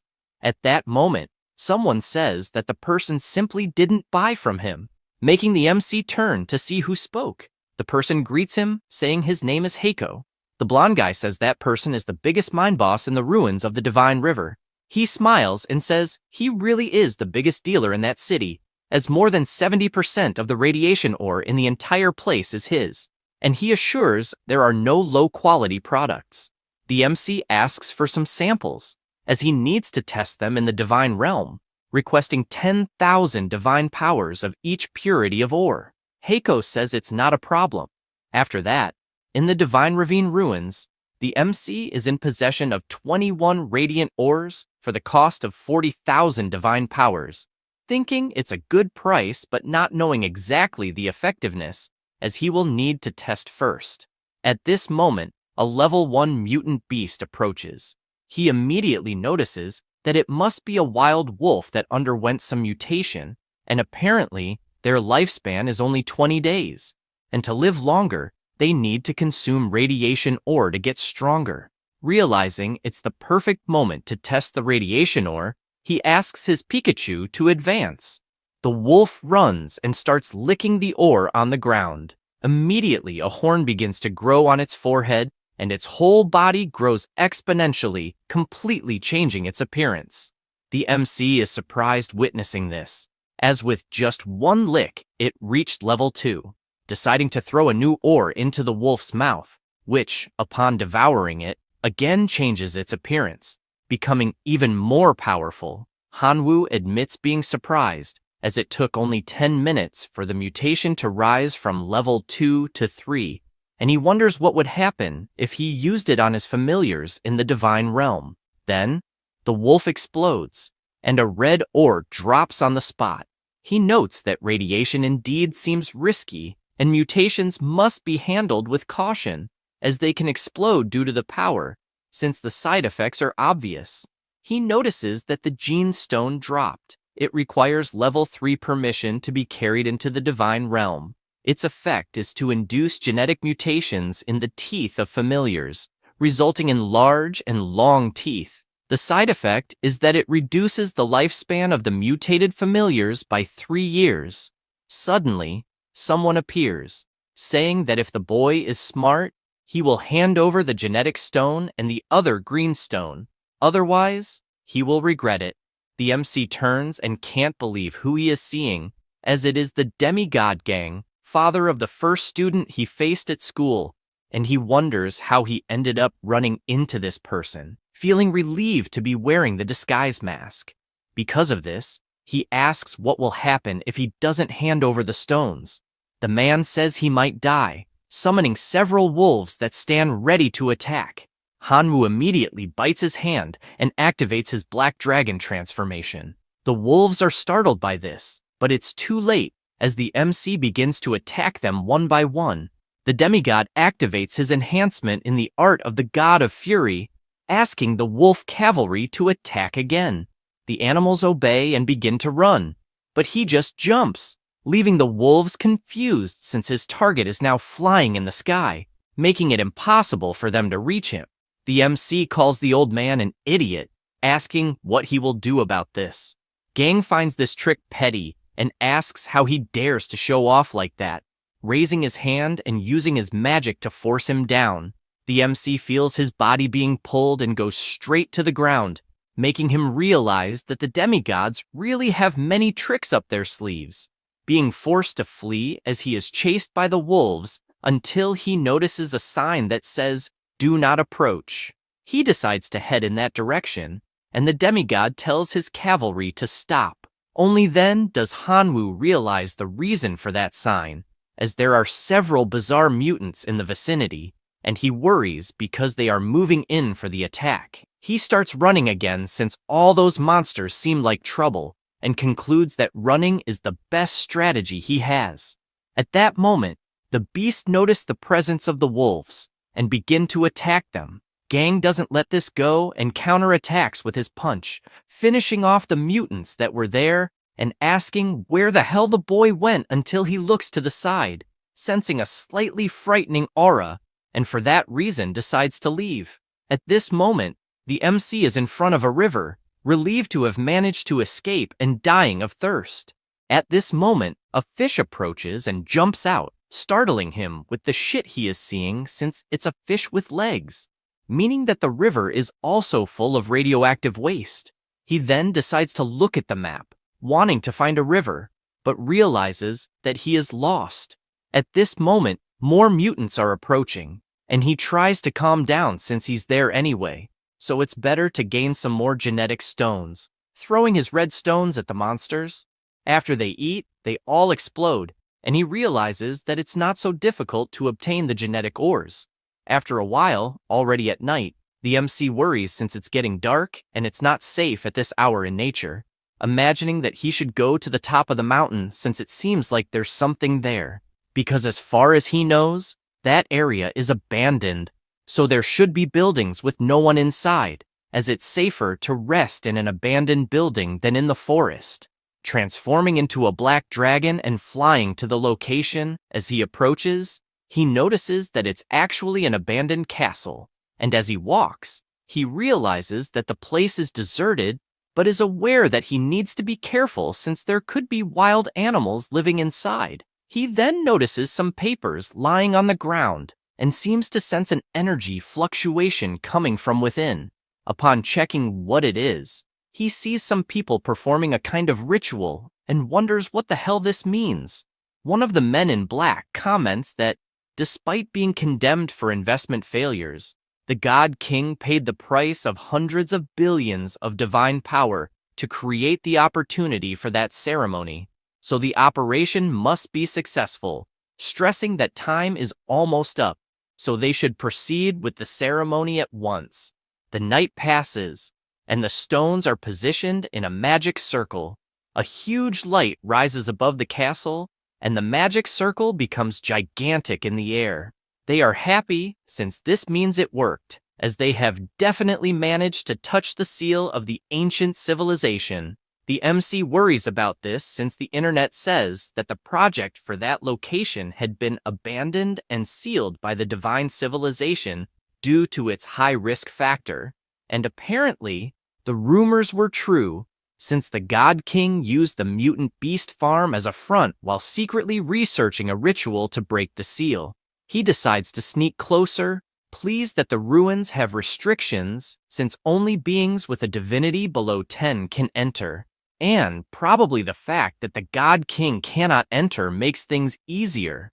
The beasts begin to look at the sky as something is happening. Suddenly, a warning notification appears, stating that it has been detected that the unlocker is not a superior warrior of the Kamigawa civilization and is considered an intruder. Therefore, the unlocking is suspended, activating anti-theft mode and releasing the Class 6 mutant, the Gamora. In addition, it is informed that the formation has been obstructed and the source of the mutation has forcibly broken the seal and is currently being suppressed. This causes the heads of those responsible for the ritual to start aching. Hanwoo is confused, wondering what the hell is happening for the people to be like this. At this moment, something emerges, greeting the lovely players present and stating that it is the source of the mutation and would like to thank them for helping him free himself from the chains, weakening the seal. Because of this, he will give a gift that will actually make them become a vessel. Everyone starts to panic, asking who the hell he is. The monster explains that unfortunately, only one can become the vessel and asks them to play a little game. Then, a strong green glow appears, and this being begins to walk towards everyone. The source of the mutation explains that the objective of the game is to cultivate a mutant beast capable of defeating the Class 6 mutant beast, and that he will give each one 10,000 units of high-purity radiation ore, which will be used as test subjects for their familiars.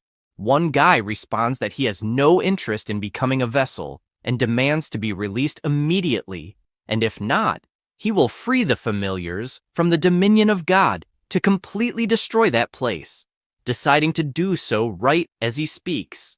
However, he gets frustrated since, for some reason, he cannot connect to the divine realm. Then, Gamora appears and devours this man, fully manifesting at the location in front of everyone. At this moment, the MC politely asks for permission and explains that he cannot communicate with the divine realm alone, so he cannot summon the familiars for the test. Everyone is startled, asking who the hell the kid is and why he is there. The source of the mutation states that he will not regret this mutation and invokes the portal to the divine realm, leaving him worried as things have become complicated, since the setup was made so that it is only possible to take the familiars out of the realm, but he himself cannot enter, so he will not be able to escape. 3 hours pass, and one guy comments that the situation is not good at all, as most of his familiars died after consuming the radiation ore, and only 10% improved slightly. Another comments that, unfortunately, less than 20% of his familiars are still alive. Meanwhile, the MC comments that the decomposer is a true gem, as 6,000 high-purity radiation crystals were obtained, and it only took the sacrifice of 100 million locusts to produce them. Because of this, his mutant beast is at level 3, and he says he is counting on his familiar since it has a strong recovery power, asking it not to be shy since all those crystals are just for it. 3 months pass, and the cultists cannot believe what they are seeing, asking if the kid is some kind of monster. He says this while observing the Class 6 mutant beast that the MC created during this time. The source of the mutation gets excited and asks Gamora to go for the test. The monster turns and starts devouring one of the monsters without much difficulty. Then, the green monster warns that losers cannot continue living and orders Gamora to devour all the cultists, making them scream in despair while they are already inside the mutant's mouth. Next, it's the MC's turn to show what he is capable of. Hanwoo is aware that he had to give many gene stones, and with this, his familiar underwent excessive mutation, but he laments that now its life will not last more than a day, asking it to show what it can do. The source of the mutation says that it is getting excited and tells Gamora to go for the attack. The two begin to run, and the locust starts launching its attack. Godzilla gets furious and retaliates with a headbutt.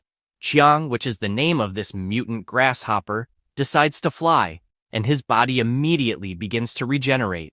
Just like Gamora, who screams furiously activating his power, the green mutant says it really wasn't too bad, as he ended up provoking the opponent, and it will definitely be a good show to watch. The fight between the two lasts an incredible 18 hours, until it ends with the mutant grasshopper as the victor. The source of the mutation says it was definitely an excellent confrontation, calling the MC a dear receptacle. He asks what the hell it is talking about and which operator it belongs to, wanting to know what it intends to do with that pure body. The monster begins to use its power, saying that from now on, they will share the same body. Hanwoo panics, as he wasn't expecting this, until everything disappears, wondering if he is dead. He then sees the system screen showing that this is Hanwoo, the source of the mutation, in addition to informing all his current statistics. He only focuses on the name, as it is saying it is the source of the mutation, and a green aura asks if his dear receptacle is awake. He asks who it is, and if, by any chance, it is the source of the mutation. It answers that yes, it is indeed a superior gene, and asks for thanks. As with this parasitism, it will grant many powers beyond divine civilization. It also mentions that it has overwritten the growth acceleration ability, as direct mutation is more suitable, and asks not to worry about safety, as they are one and should help each other, saying that he can call it Kamigawa for now. The MC asks not to waste time with so much information, as he only wants to know how the hell to get out of there. It explains that it is simple, as the seal was controlled and the guardian beast is dead, so they are free, being teleported to the castle where it all began. Kamigawa states that there is just one problem, as the breaking of the seal made a lot of noise, and that attracted the attention of many demigods and true gods. Hanwoo panics, as he should have said this earlier, and asks how they can get out, then has an idea to activate the blood arena coordinates. Since he is an affiliate, the demigods start running toward the castle, as they felt an aura, and upon entering, they scream that they want the treasure. However, they find nothing in the place, thinking this is strange. Gang, who is with the demigods, finds the body of a grasshopper and wonders if it is the person he is thinking of. After that, someone returns to the castle asking who the hell stole his treasure, ordering everyone to continue sending signals day and night to locate the seed. After this, in the bloody arena, the MC notices that teleportation costs 1 million divine power, wondering what will happen if he goes back to school. At this moment, the system appears, stating that it has been challenged by another divine being, the evil dragon, and asks if he wishes to accept the challenge. It also reminds him that by refusing the challenge 3 times, or failing, he will lose his status as the heir of the bloody arena. This cheap intimidation irritates him, and he asks if a beating is what it wants. Then, he will deliver it. He accepts the challenge and immediately crosses the portal. The big screen warns the competitors to prepare, while the entire audience shouts that the evil dragon will prevail. On the other hand, there is also support for the locusts, urging them not to disappoint. Additionally, they shout to send the bone controller and make the evil dragon fear the giant skeleton. Hanwoo hears the crowd betting 500,000 divine power on the dragon's victory and asks them not to cry after losing so much money. Palme, the evil dragon, finds this amusing, since the main race of his opponent is locusts, who take advantage of an army of skeletons to cheat. But this time, it will be different, as he has found an opponent worthy of him. The MC starts by summoning his swarm, asking for less talk and more action. Palme agrees and summons his army of half-dragons.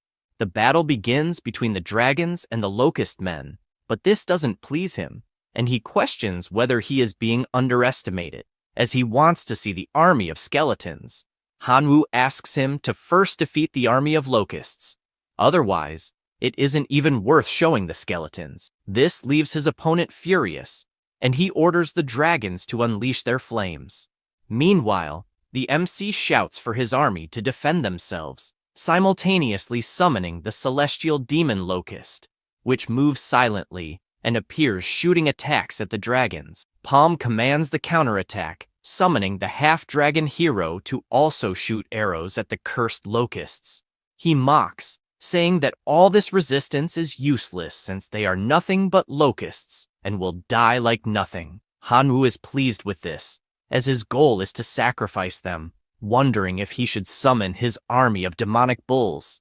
He raises his hand to summon the army of the divine realm, but Kamigawa appears, asking how the hell he is enduring these insults, causing him to doubt the choice of operator. He asks what she means by that, and the source of mutation responds that she wants to see the locust race teach the half-dragon's idiot a lesson. The MC says that, unfortunately, they are no match against dragons. The green slime asks if the locusts are weak by chance, reminding him who devoured the 6th-level grimoire, since with the mutation source she possesses, there are no weak races, only races that are content with self-destruction. Then asking him to use the directional mutation ability granted to finish off this arrogant dragon. He calls one of his locusts, imagining that he doesn't want to follow this advice, although he wants to test this new ability. A yellow aura begins to emerge in the area, and the mutation source asks in which direction he wants his familiars to mutate. Hanwoo comments that that kind of locust is suitable to be a tank, so he wants to make them more resistant to damage to replace other members of his species. The first option is armor mutation, which makes the bodies of the immolated locust thicker and more resistant, enduring up to 10 times physical damage, reducing their lifespan by 50 days. The second option is gland mutation, which causes the glands of the immolated locust to mutate to secrete a large amount of mucus, increasing their resistance to elemental attacks at the cost of 90 days of lifespan. Lastly, the total mutation directs the locusts to mutate, increasing their size and strength at the cost of 24 hours of their lifespan. He imagines that the half-dragon's attacks are fierce, and many locusts die every second, so if he wants to resist, he needs to take risks, thus choosing the third option. Immediately, his immolated locust mutates and becomes gigantic, charging at the dragons, which, on the first strike, throw them far away. He is pleased with the great result, and asks his immolated locusts to accept the mutation. All the locusts begin to grow, mutating their entire bodies. The same happens with the demonic locusts, since the MC ordered them to accept the mutation as well. Because of this, they can now make multiple shots and attack at full speed. Palm doesn't understand what the hell is happening, and asks if the army has taken any steroids, questioning where the referee is, since it's clearly cheating. Hanwoo laughs at this, and asks his locust men to accept the mutation. With that, They create armor all over their bodies and begin to frantically attack the half-dragons, who are forced to retreat. He then orders them to completely annihilate the half-dragon hero, but his opponent falls to the ground, asking him not to do that as he is surrendering. The gamblers shout indignantly as they bet 500,000 divine power, and the garbage made them lose everything. The MC loves hearing this since he warned they would cry after losing the bet. With this victory, he obtains another fragment of the divine realm, as well as a mark in the bloody arena. After that, in Hanwoo's divine realm, he is presented with the special bloody arena building, where the family members can enhance their skills. The winner has the chance to be promoted, and there's a small chance that the hero model's guidance will be ignored, allowing the extraordinary life form to be directly promoted to a heroic life form. He notices that defeating an heir changed from an extremely small chance to a very small chance. Being surprised by this absurdity, he is also surprised by the core of the divine realm, as it is brighter than before. The source of the mutation asks why he is surprised by so little, as, compared to his value there, that is just the tip of the iceberg. Hanwoo agrees, saying that the chief is correct and that it will definitely improve more. Kamigawa replies that this is correct and asks him to kneel. This stresses him out, imagining that when he becomes more powerful, he will definitely kill that filthy green slime. He then activates his life sacrifice to see what reward he will get this time. The first option is a level 4 relic, the Armor of Temperance. Once charged in the Divine Domain's core, the clan can gain the ability to summon the armor. The second option is a level 3 building, the Observatory. Established in the Divine Realm, it allows clear observation of situations 10,000 kilometers away. The third option is the Book of Production of Flesh Puppets. Use the flesh and blood of powerful creatures to create a flesh puppet with powerful biological characteristics. When a puppet is created, its strength and ability are constant and cannot be enhanced. He thinks the last option is amazing, deciding to choose it, wondering if he will get a great upgrade this time. Half a year passes inside the Divine Realm, 10 days outside. The MC imagines that the investment of 10 million divine power was very worthwhile, as just looking at his new creation makes his eyes shine.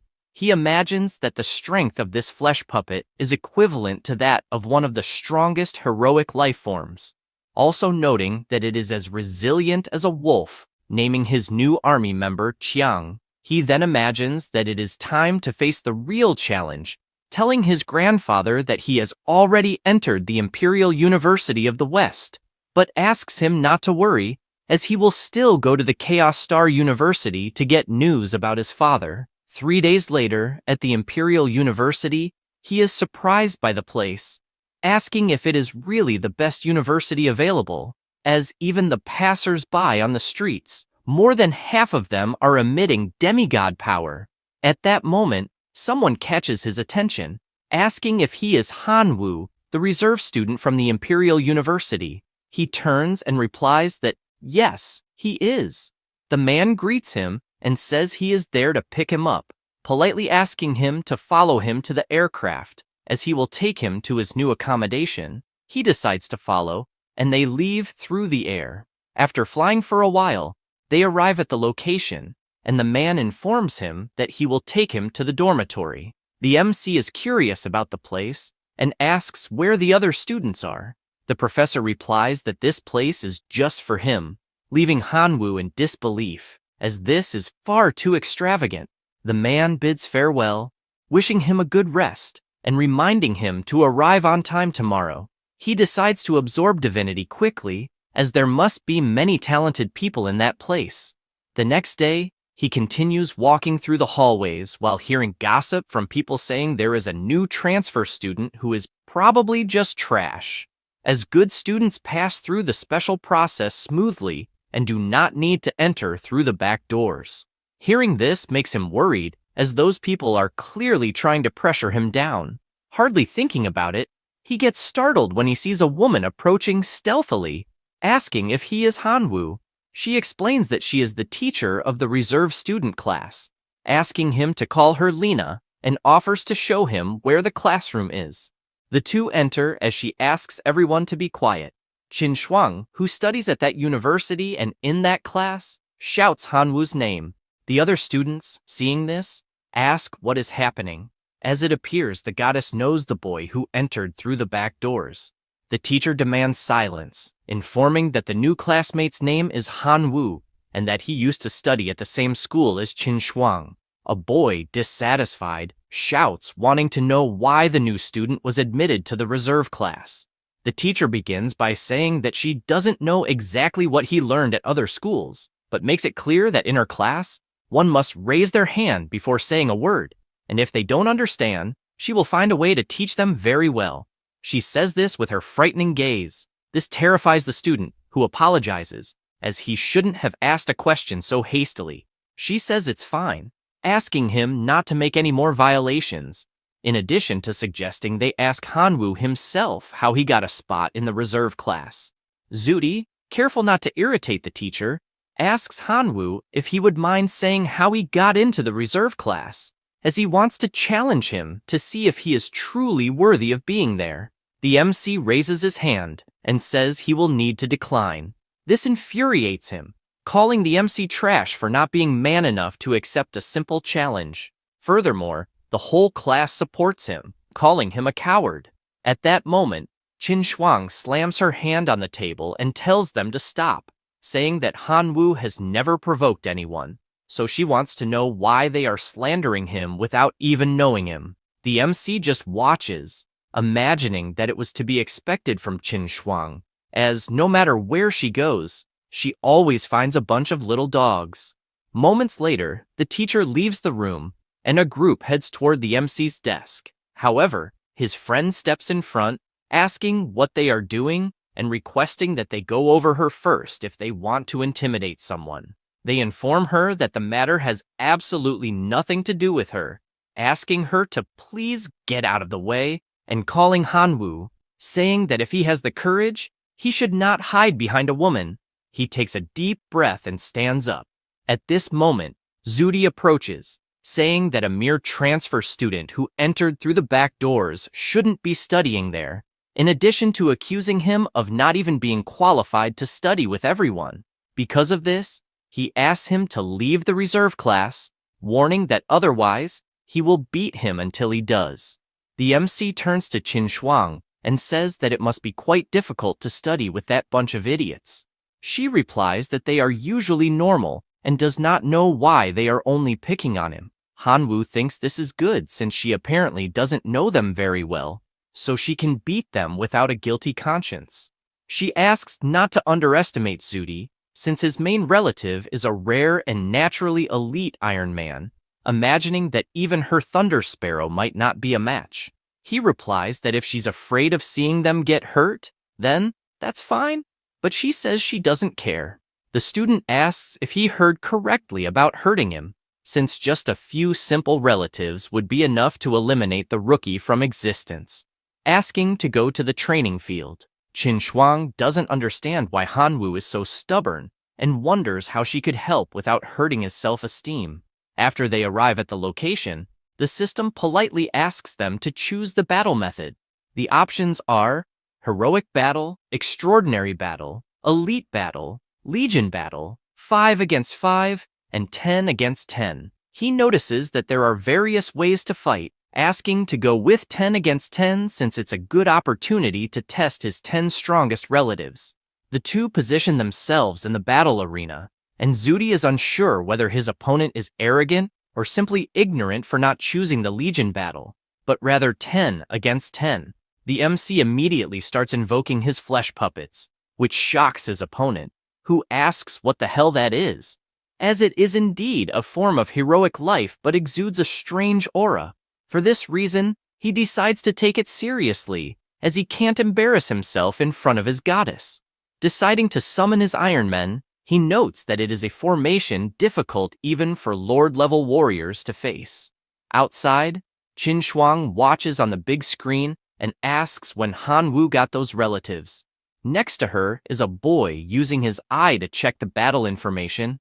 stating that Hanwoo is actually using puppets, all equivalent to a form of heroic life, and he doesn't understand how he's going to use something of that level in this battle. Other students comment that he must really be rich, as he created 10 puppets at once, knowing that just one of them must be worth around 30 million divine power, wondering if that money is the reason he can enter through the back doors. She starts reflecting and doesn't understand how someone completely alone, without any support, managed to get so much money, thinking it's better not to dwell on it since she just wants to watch and can ask about it later.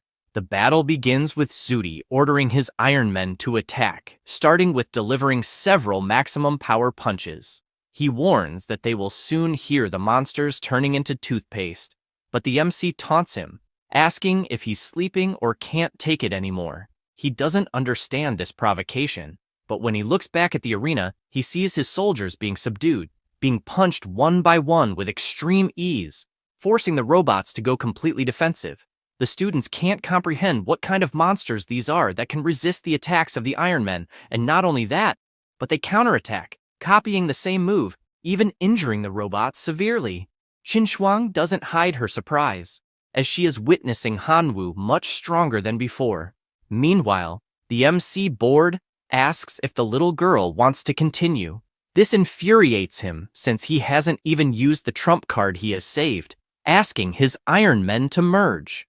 Hanwoo finds this amusing, since now the robots will combine, asking if the little boy watched a lot of Transformers when he was young.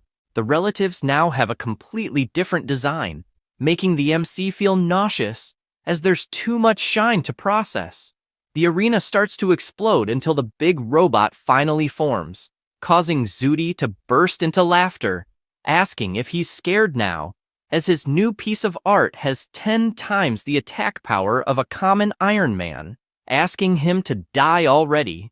The robot prepares and starts running, attacking all the puppets at the same time. He warns that he will show the true strength of someone from the reserve class of the greatest university of all time. The MC mocks, asking if he is that strong, but Zudi gives a second chance, warning that if he hears a plea for forgiveness on his knees, he will spare the remaining members of his clan, and makes it clear that the offer is valid for 10 seconds, starting the countdown. However, Hanwoo says the number 0 and wants to see what will happen since the countdown is over. This irritates the boy, asking not to be blamed later for what will happen. He barely says this and becomes scared, as all the MC's monsters simply healed. Then, they jump and begin to attack the metal armor, biting from one side and tearing off the cables from the entire armor.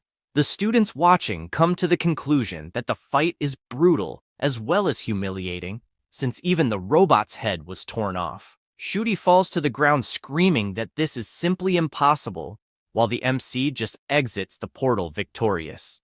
Shuang is about to say something, but another person calls for the grasshopper boy. He turns to see who it is, and the guy hugs him, saying he was sure he would pass the academy test, as he knew he wouldn't disappoint him after recommending him. He notices that it's Xian Meng and asks how the hell he looks decades younger.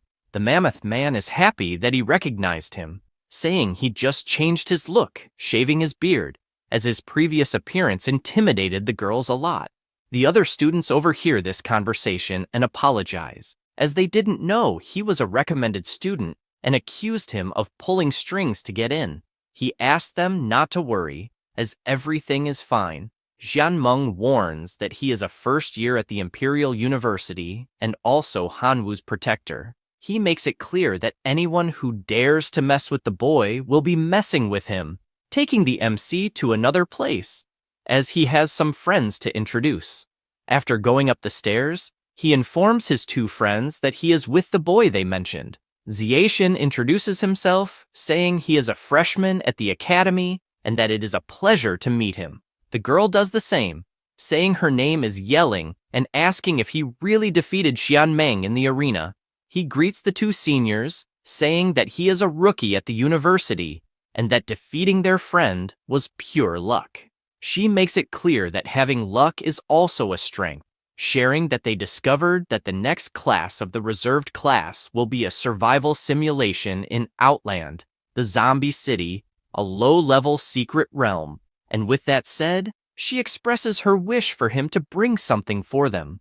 The MC comments that the three seniors seem to be specialists in demigods, so why would they need a mere novice?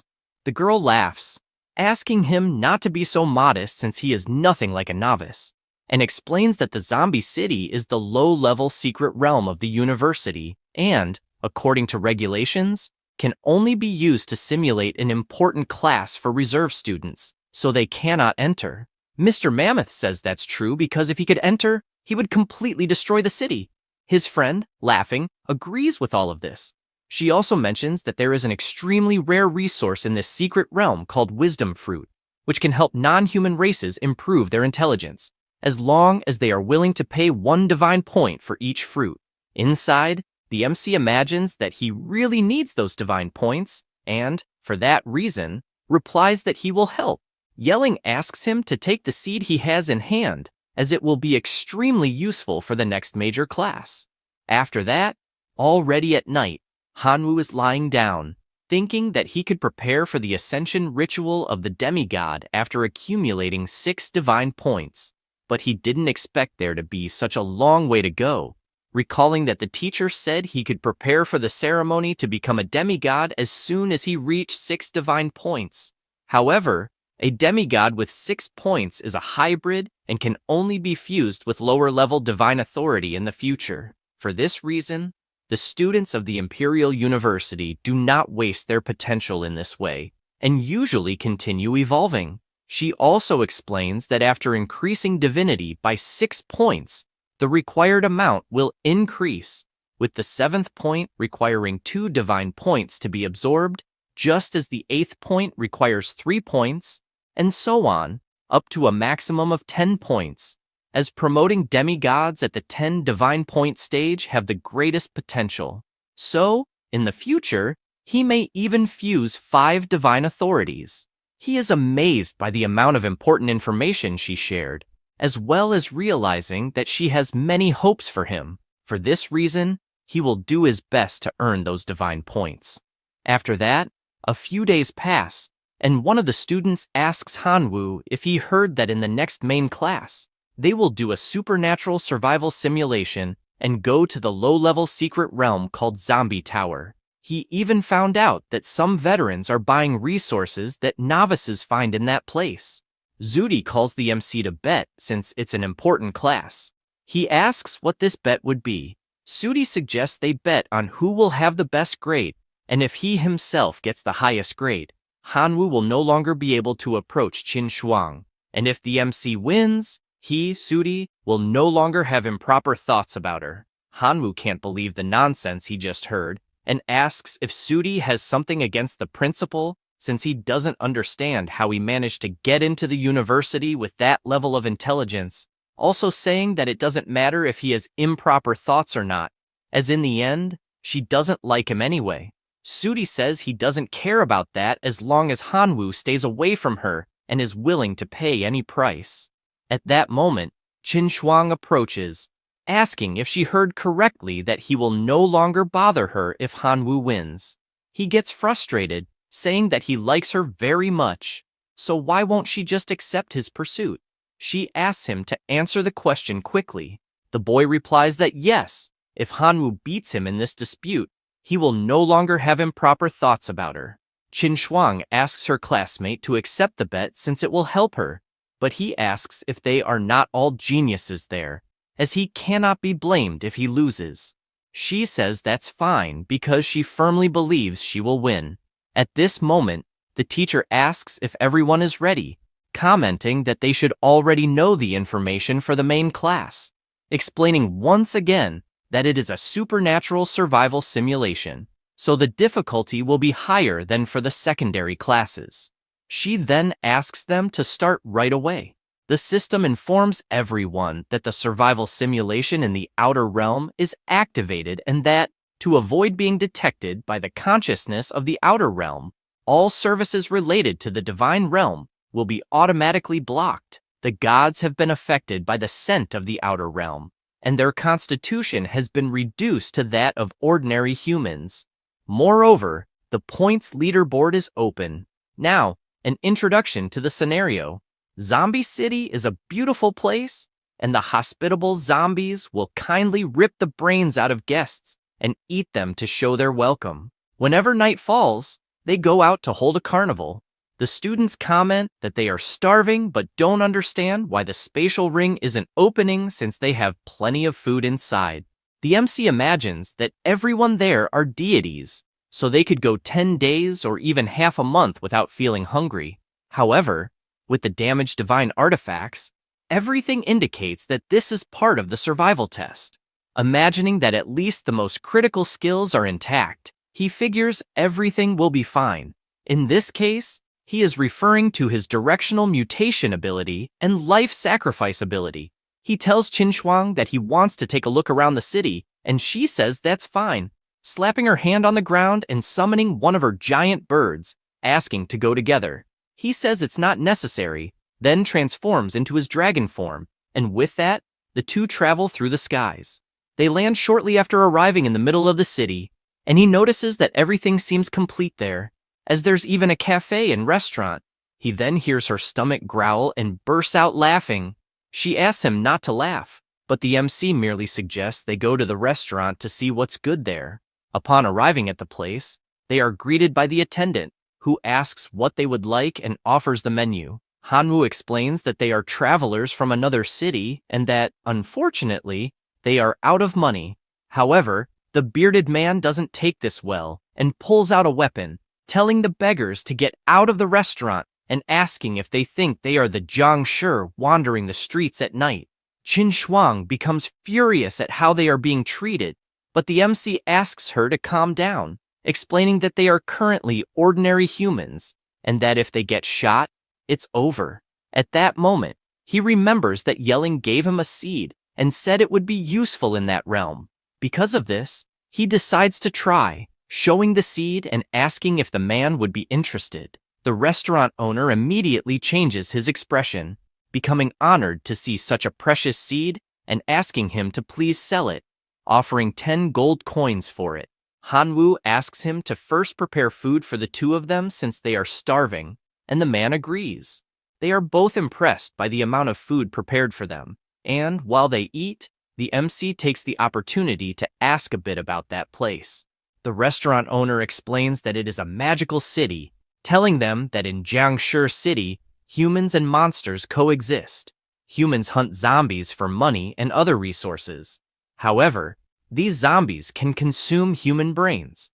So every night, countless zombies roam the streets, chasing any living beings they see, even invading houses.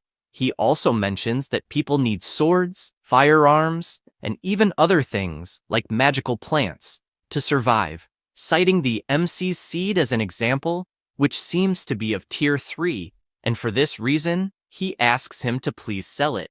He becomes pensive, as that scenario feels quite familiar, since he used to play that game a lot when he was a top player in his previous world. He imagines that it seems like first-tier plants are equivalent to common life forms, and third-tier ones have at least the strength of extraordinary lives. Qin Shuang asks how they could get more seeds like those, and the restaurant owner comments that they can buy more at the town shop, but they are quite expensive. They can also obtain more by killing zombies, although they are harder to deal with since they are powerful monsters. Hanwoo worries, as it is clear that the place is dangerous at night, so they urgently need to find somewhere to stay. The bearded man comments that if they want to settle in the town, they should go to the mayor to buy a property. That way, they will officially become town residents. Additionally, they can find an inn to stay at, but regardless of their choice, he suggests they don't go out at night.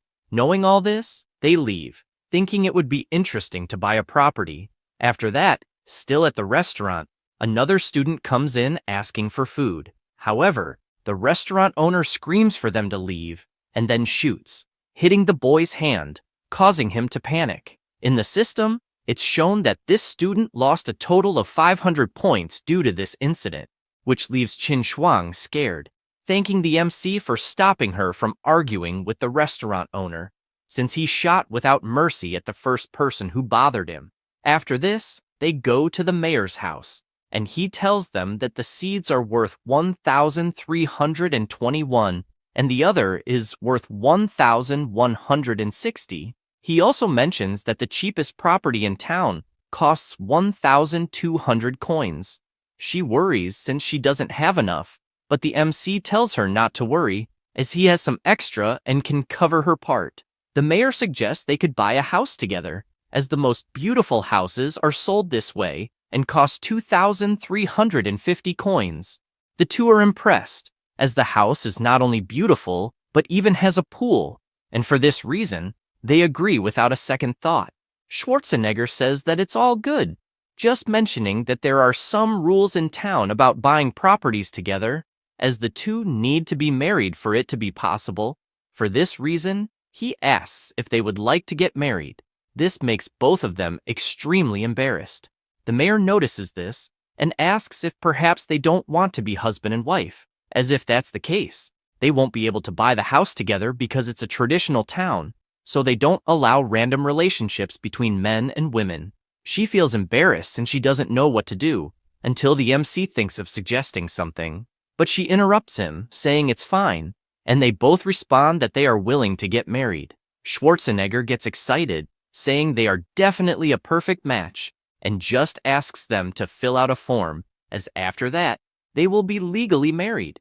He presents the key to the house, along with a gift of 130 pea seeds and 50 copper flower seeds, while congratulating them on their marriage. The two leave, and Qin Shuang makes it clear that she was forced to admit they are in this type of relationship, but asks him not to take it seriously. He laughs, as he understands this perfectly. She becomes furious because he is indifferent about it, because they acquired the property and became formal residents of the town. Both received 1,000 points, putting them in first place on the leaderboard. The two arrive at their new house, and he is amazed since the house is incredibly luxurious. She doesn't care that much about it, as a house like that is nothing compared to the one she owns. She then goes upstairs, saying she will take a shower and go to bed, as she is exhausted. Hanwoo decides to check what special abilities the pea seeds have, in addition to the 50 copper flowers, both gifted by the mayor. An hour passes after planting them, and he decides to walk around the house, heading to the room to tell Qin Shuang how the seeds reacted. However, he finds her only in her underwear and feels extremely embarrassed about it. In addition to being kicked out of the room the very second, he tries to apologize, as that wasn't his intention. The MC is outside, wondering if the seeds grew quickly, so they must be powerful. Suddenly, Qin Shuang arrives, asking what he is grumbling about. Only then does he notice her presence, getting embarrassed right away. This leaves her thoughtful, to the point of asking why he blushed as soon as he saw her. He, with the good memories he had moments ago, says it's nothing much. She is dying of embarrassment since she knows what it's about, and makes it clear that he didn't see anything unusual in the room, and that it should be forgotten. At that moment, they both hear a sound, and she uses her light technique to illuminate the area, noticing a horde approaching with several apparently hungry zombies. Hanwoo comments that the moment is perfect since he wants to see what the plants are capable of, asking them to fire their attacks. However, the peas barely move the zombies, leaving him frustrated since he didn't think the attack power would be so pathetic. Because of this, he decides to use the darkness attribute bonus, and the power of his plants increases considerably, also growing much larger. Now, with the more powerful attacks, the zombies begin to die, giving a point for each kill, and a few even drop some items. He notices that using dark abilities is very exhausting, and that soon they will be surrounded again, so he doesn't know exactly what they should do. Qin Shuang asks them to do something quickly, since apparently Suti has bought some property as his score is at 1,300, and if it continues like this, they will lose. Hanwoo is deep in thought about the plants since they need to find a way to speed up their zombie kills, and he concludes that they are considered living organisms, so they must have genes that can mutate. With that, he decides to test his directional mutation on the plants. With this initiative, 4 options emerge. The first is the range mutation, which extends the range of the pea shooter. The second mutation is the firing speed, which accelerates the firing rate of the pea shooter. The third option is the multiple head variant, which increases the number of firing tips of the pea shooter that can attack. The fourth option is the root mutation, which increases the size of the roots of the pea shooter. He imagines that all are good options and decides to test all 4. Because of this, the peas change appearance due to the mutation, and the killing begins since they are much more powerful now. Suddenly, another monster appears, and they notice that now the zombies seem to be stronger. One of them firmly holds the flag and throws it with all his strength towards the plants. However, he misses the target, becoming confused since he could have sworn he threw it in the right place, but barely thinks about it and is mowed down by the mutant plants. The MC, who has the flag in hand, comments that he will confiscate it and remembers that he also has the copper plants since they can also mutate. The first type of mutation for them is multiple production, which increases the production rate of the cornflower. The second option is the absorption mutation, which increases the range of the cornflower in absorbing dead air. He gets excited, saying that he wants all of them since with that he will gain a lot of coins. Qin Shuang gets excited about this while looking at the leaderboard, as she managed to surpass Sudi. This guy can't believe it since he fell to second place on the leaderboard. However, he doesn't intend to let this slide, deciding to use his level 4 plant, the dragon grass seed. 2 hours pass and a dragon is formed from this seed, which with just one fire breath decimates several zombies at once. His points go up until they reach 1,610, surpassing Hanwu. He calls the MC a bastard, as he is nothing more than a person without parents who wants to face a descendant of a true god, and for that reason will lose miserably. Morning arrives, and the sun grows stronger, decimating all the zombies present in the city, as they can only come out at night.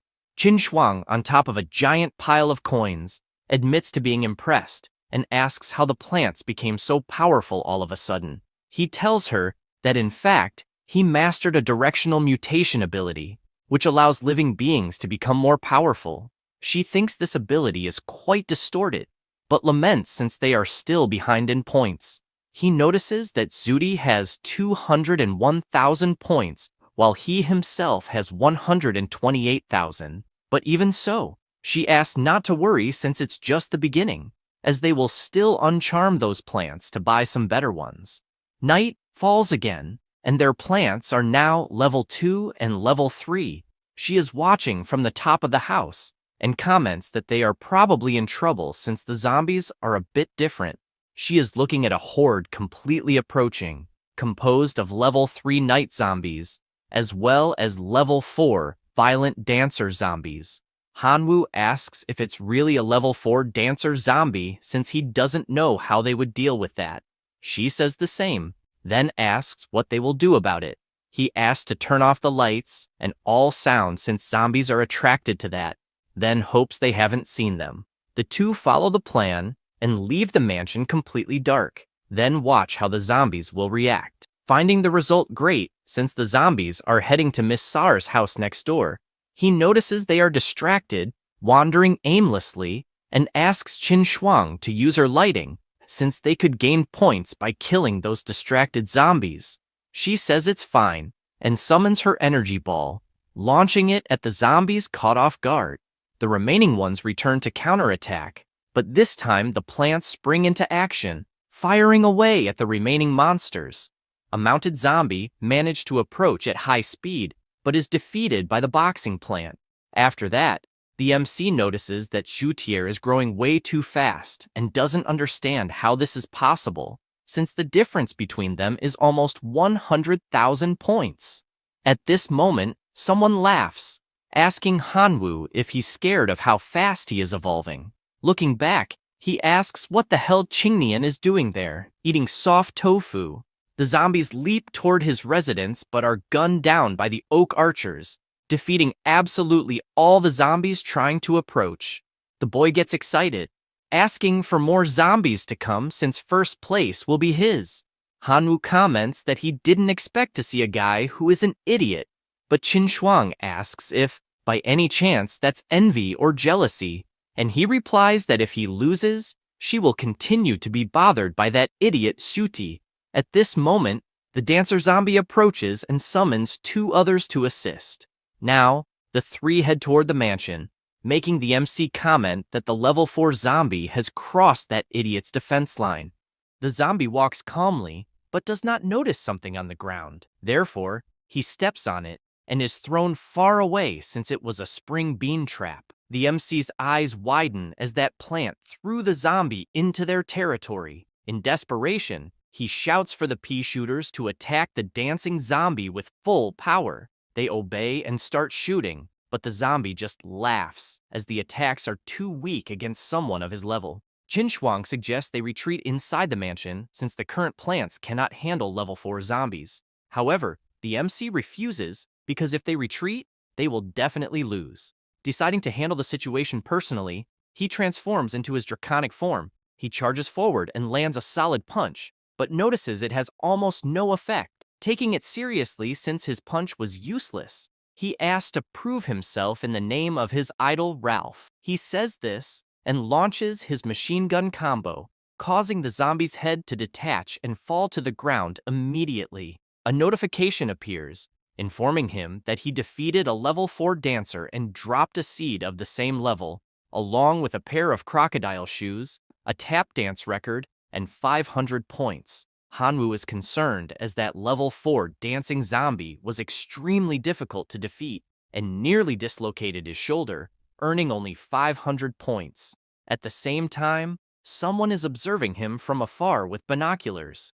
It is Yelling, noting that she can see well, but cannot view the player's rankings. Her friend asks for the binoculars and comments that the view is indeed good, also noticing that Hanwoo has really joined the famous Goddess of the Reserve class, liking his style. The girl asks him not to chatter, wanting to know only if Hanwoo will be able to find the fruit they requested, as this solely depends on his progress in exploring the zombie city. If the boy thinks the city is just a place to grow plants and kill zombies to earn points, he will probably not obtain high-level resources like the Fruit of Wisdom. But then, she smiles, curious to see if he will get first place, wanting to beat Lena and earn viewing rights. Suddenly, the teacher appears, asking if she really thinks she's that violent and who the three are betting on. They, startled, reply that it's Hanwoo. Lena finds it interesting and asks them to follow her, as she will give them viewing rights. They go to the office, and she summons the big screen, broadcasting the journey inside the zombie city, saying they will now have a better view of the events. The MC continues fighting in his draconic form, also asking the explosive pea shooters to attack non-stop. The plants obey and start firing, while he flies away to avoid getting hit amid the gunfire. Mung comments that the firepower of those plants is comparable to second-order plants, which is an incredible feat. The girl understands why her friend Mammoth lost a battle against Hanwoo since the boy is really strong, but she remains curious, not understanding why a third-level zombie would attack his territory, as the configuration should not attract third-level or higher zombies according to logic. Once again, the spring plants catch the zombies and throw them into the MC's territory. Observing this, they question whether it's a bit dishonest to do something like that, since it's clearly intimidation, wanting to know who is sponsoring those reserve students to have such strong power. The teacher informs them that the student in question is named Qingnian and is not sponsored by anyone, surprising the three as it seems impossible to be that strong without third-party resources. Yelling gets annoyed seeing this, thinking that boy is a fool, and finds that year messy, filled with all kinds of reserve students who don't even care about their own dignity. He also asks who the hell this Sudi is, not understanding how he is ranked so much higher than Qingnian and even Hanwoo, requesting to see what kind of setup this person has. The camera shifts to this student, whose draconic plant is decimating all the zombies, looking content and challenging Hanwoo to surpass that. They can't believe they're seeing the fire dragon plant, concluding that Zudi is being sponsored by their mortal enemy, Shengjun, who has previously killed many others in the zombie city and obtained valuable items, now aiming to profit from the reserve students.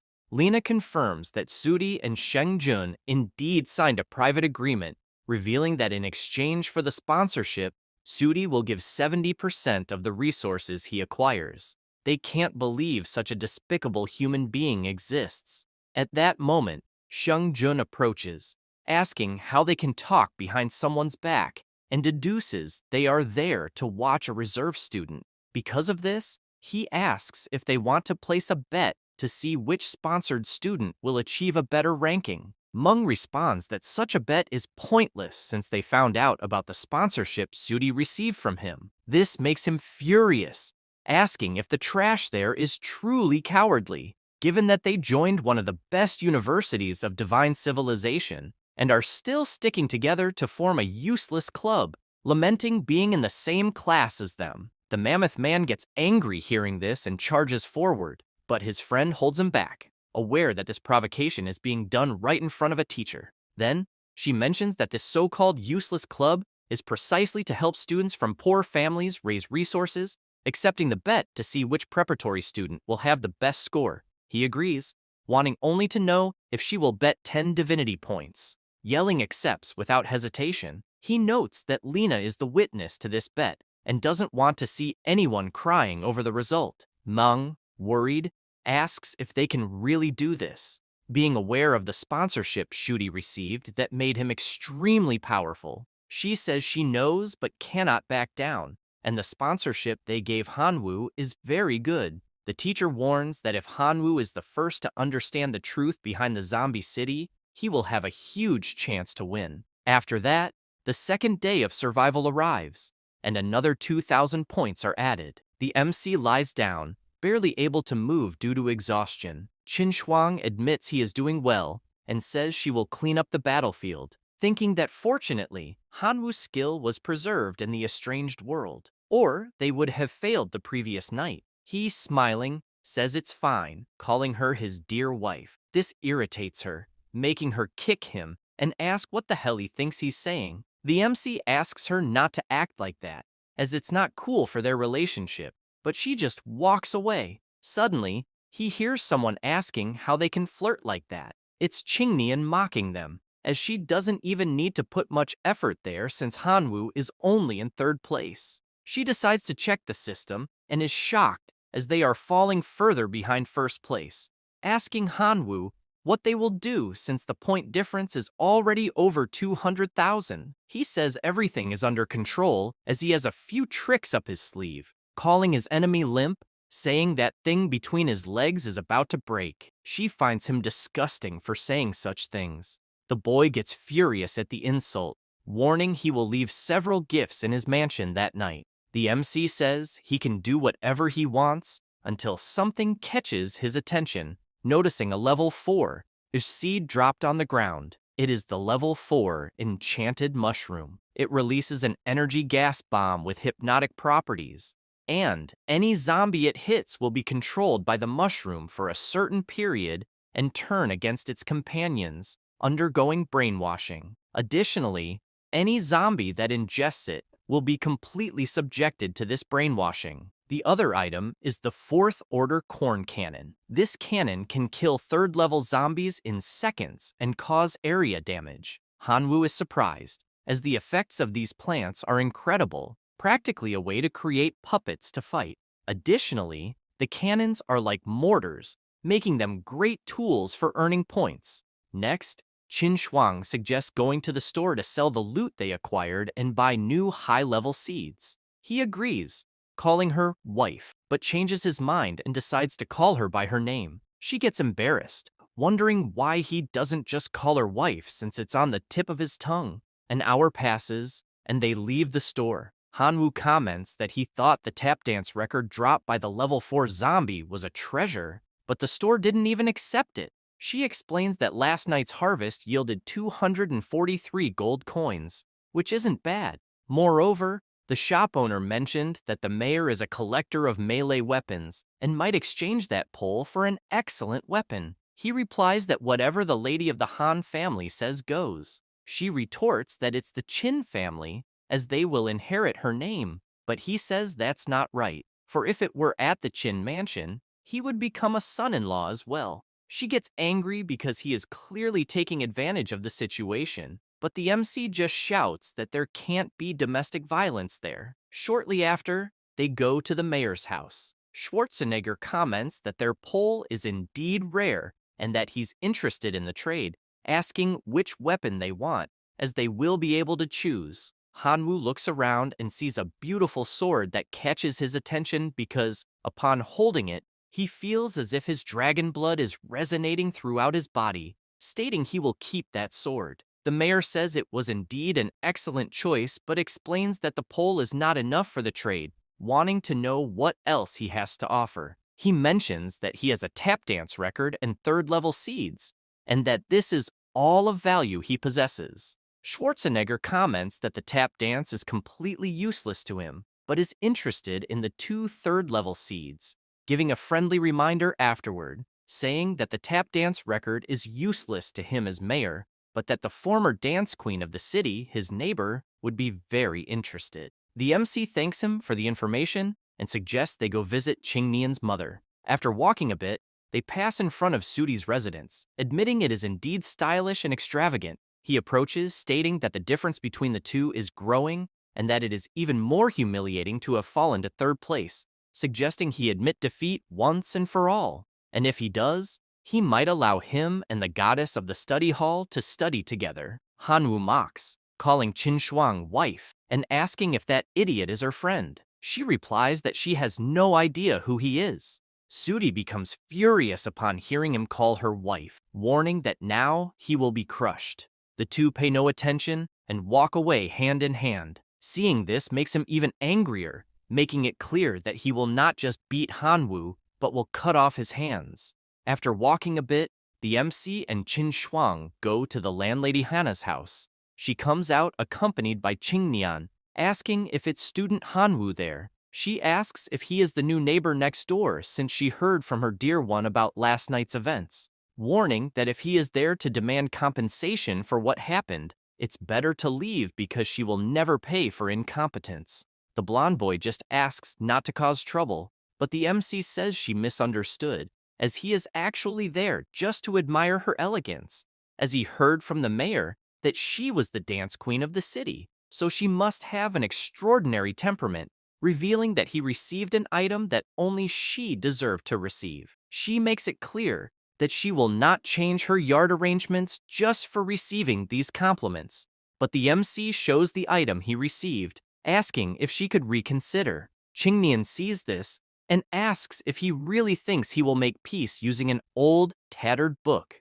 However, the woman immediately recognizes that it is the lost dance step of the King of Dance, and, because of this, asks him to name any price, as she is willing to pay whatever he wants. This makes the blonde boy desperate, since if Hanwoo asked for something like expelling him from there, it would be over. With this in mind, he tries to convince him by saying that they have been longtime friends. However, the MC simply hands the book to Hannah, saying he will send her more records if he finds them. She thanks him for his generosity, apologizing for her earlier rudeness, and saying she would love to be a closer neighbor. With that, they say their goodbyes, and a notification appears, stating that friendly relations have been established with the city's resident, the Queen of Dance Hannah, and the friendship value is 99, thus increasing 30,000 points. Reading this surprises him, as 30,000 points is absurd,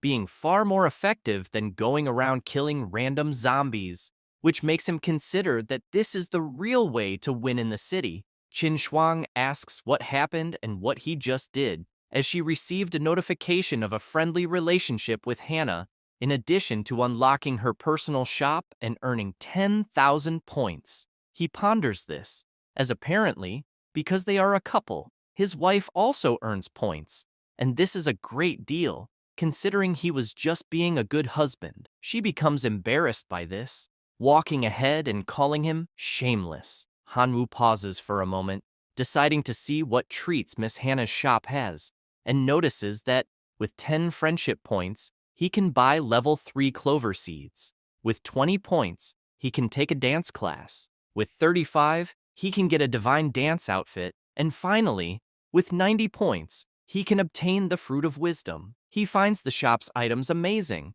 as the last item is precisely what his seniors requested, but it will cost 90 friendship points, so he decides to buy it after the exam. Night falls, and he prepares with his new level 4 plants, which have undergone targeted mutation, so he is confident he will accumulate many points. Next, the zombies appear and head toward the mansion, but the plants don't even give them time to react, exploding all of them instantly. The MC finds this very strange, as high-level zombies are not appearing that night, so his points won't increase much if it continues this way, until he notices something on the other side of the residence, seeing Hannah waving her arm and saying she removed the beans the first time, as a small symbol of friendship between them. This leaves him upset, as without high-level zombies being thrown onto his property, he decides to use his draconic form to scout the region. As he flies around the city, he notices the presence of some zombies and charges at them with his new sword, striking several direct hits that cause gold coins to spill from the monsters. He finds it interesting, but decides to search for level 4 prey, as it is not worth wasting energy on small fry. After 4 hours, he stops at the top of a tower and opens the leaderboard, noticing that now, Qingnian is in first place with 831,000 points. Zudi is in second with 757,000 points, while he himself is in third with 723,000 points. Seeing this makes him happy, as the point difference between them has drastically reduced. By morning, Hanwoo returns to his mansion and notices someone in front of it. The man introduces himself, saying his name is Rick Grimes. He is a city resident and captain of the city guard, revealing that he saw him fighting bravely against the zombies last night and, for that reason, decided to invite him to join the city guard. The MC is intrigued, commenting that he has only heard of the Guardians of the Galaxy, so he does not know what the city guard does. Rick explains that they basically protect the city from zombie hordes, preventing level 5s or higher from invading the city. He gets excited upon hearing that they will face such powerful zombies, as he will earn many points from it, and asks please to be allowed to join the city guard. He is pleased to see such an ambitious young man, welcoming him to the group. At that moment, a notification arrives, stating that a friendly relationship with Rick Grimes has been established, unlocking the personal shop and awarding 60,000 points. The merit shop is also unlocked for joining the city guard, earning an additional 50,000 points. All of this leaves him surprised, as he suddenly jumps to first place.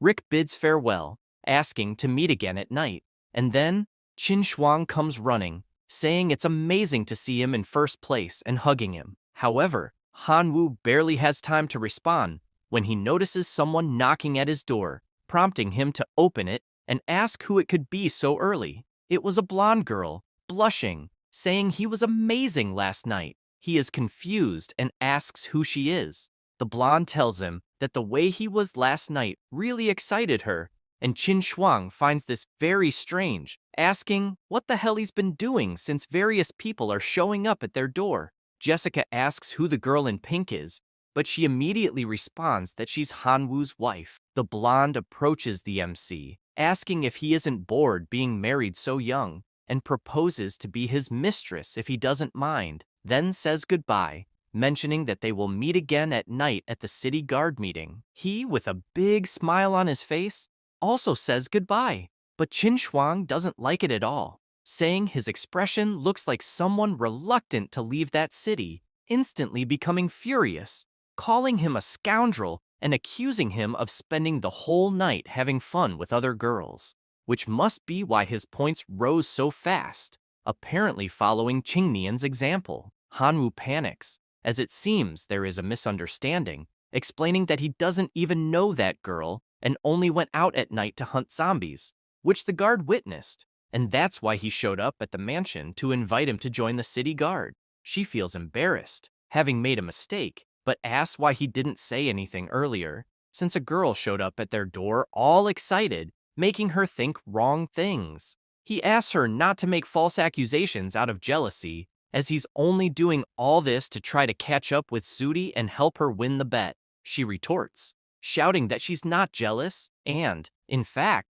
it's none of her business what he does or doesn't do. After this confusion, he warns that he will kill high-level zombies with the city guard, and for this reason will leave the courtyard with her, handing over some high-level seeds to assist. She says it's fine and asks him to be careful that night, but Hanwoo asks her not to worry since he tested the black sword the previous night and is managing to handle level 4 zombies with ease. She shouts for him not to let those sly foxes seduce him. Later that night, in the city, the MC gathers with the city guard, and Jessica immediately clings to his arm, asking if he already missed her during that short period. Johnson introduces himself and tells Jessica to settle down since Hanwoo already has a wife. Another squad member approaches and asks what his combat specialty is. Hanwoo immediately transforms into his draconic form and flies away, explaining that he can transform twice. The girl becomes even more infatuated, saying that this man is definitely her type, and asks the captain to let her lead him since she loves working with handsome young men. Rick agrees, asking her to guide Hanwoo, but makes it clear that battles against zombies are extremely dangerous and asks them to be careful. She draws her 2 pistols, declaring that she's more than ready for battle, leaving the MC surprised since those are level 5 plants. One is a flame shooter, and the other is an ice shooter. Johnson also gets ready, using fusion with a level 5 giant walnut. With that, his body begins to transform, becoming extremely muscular. The blonde swordsman also uses his Sentinel Tower pine tree to fuse. However, someone else approaches. It's Rick in his final form, announcing that the zombies are already there and immediately charging into action. Jessica, excited, starts shooting, telling the monsters to try her bullets as she hits all those in front of her. Johnson doesn't waste time either and charges at the zombies, attacking with his hammer, but notices something strange as vines start emerging from the monster's head and move toward him. Rick helps him, asking him to retreat. David appears, announcing that he will handle that side. Hanwoo watches in amazement, as it's the first time he's witnessing high-level combat in this city, and he definitely can't just stand there. He attacks the monsters and announces that he is the god of massacre. While claiming he can relax, something catches his attention, and he notices Jessica running toward him, jumping onto his body while complaining that she can't breathe, wanting to know what's happening. She starts shooting at the zombie approaching him and warns that the resistance of a 5th-order zombie is several times higher than that of a 4th-order zombie. So even if it's injured by the attacks, it won't lose its offensive capabilities. Hanwoo is surprised to learn all this and thanks her for saving his skin. She asks him not to be stubborn, requesting him to provide support first while staying close to her, attacking the zombies around again. The MC obeys, finishing off the nearby monsters, earning 3,000 points for each kill and obtaining items in the process. After 3 hours of battle, he returns to his normal form, feeling quite exhausted, and notices that the guard members are still going strong, asking if they're on some kind of stimulant. Jessica jokes about it, asking if he's really exhausted when the battle has barely started and teasing that if that's the case, he's not even fit to be her lover. He can only imagine that if he were in his divine physique, it would be impossible to feel tired. But in his human form, it's complicated. Suddenly, a voice echoes in his head, asking if the host can guess who it is. Hanwoo immediately recognizes it as the source of mutation and asks if it finally has time for him. Kamigawa comments that it smelled a woman and heard that his body isn't good enough, then asks how a woman could ever say no to his host. For this reason, he decided to grant permission to dominate that voluptuous female creature with a prominent backside, revealing that this permission is called genetic lock.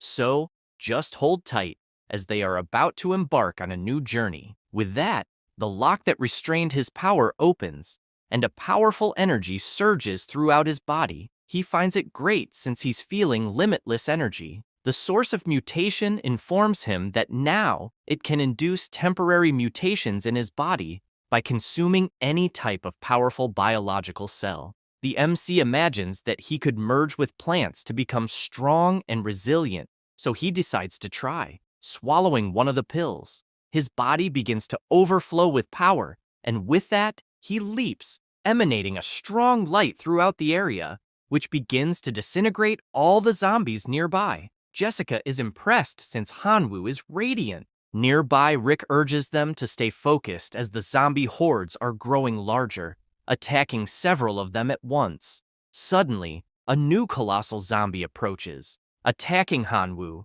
and Rick immediately orders them to protect him. Johnson rushes to help but takes a blow that leaves him dazed. They grow concerned seeing this, as the defense of the Sixth Order zombie is too powerful, ordering them to run. The MC simply observes the monster's punch coming toward him, telling it to come closer already. He opens his arms, and the glow from his body grows stronger, disintegrating even the colossal zombie. The group celebrates, saying the MC was truly amazing, and starts tossing him into the air. With that, the system announces that friendly relations were established with Jessica, who is a city resident, along with earning 50,000 points. A friendship with Johnson was also established, earning another 50,000 merit points, along with a friendship with David. Additionally, a personalized store was unlocked with all three. Moreover, he obtained 23,000 points for defeating a level 6 zombie. The source of mutation asks the host how it felt to unlock that power.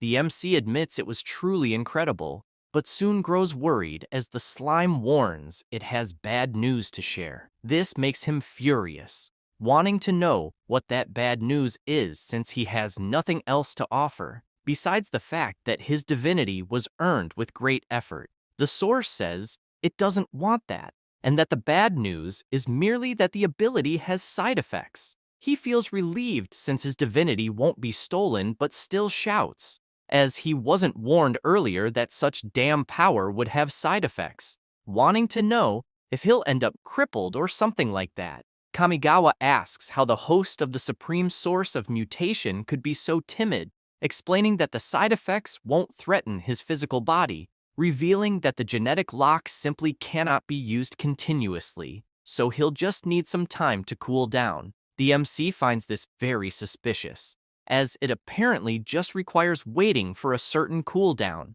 which is good if you think about it, asking next what could happen if he tries to use it again before the cooldown ends.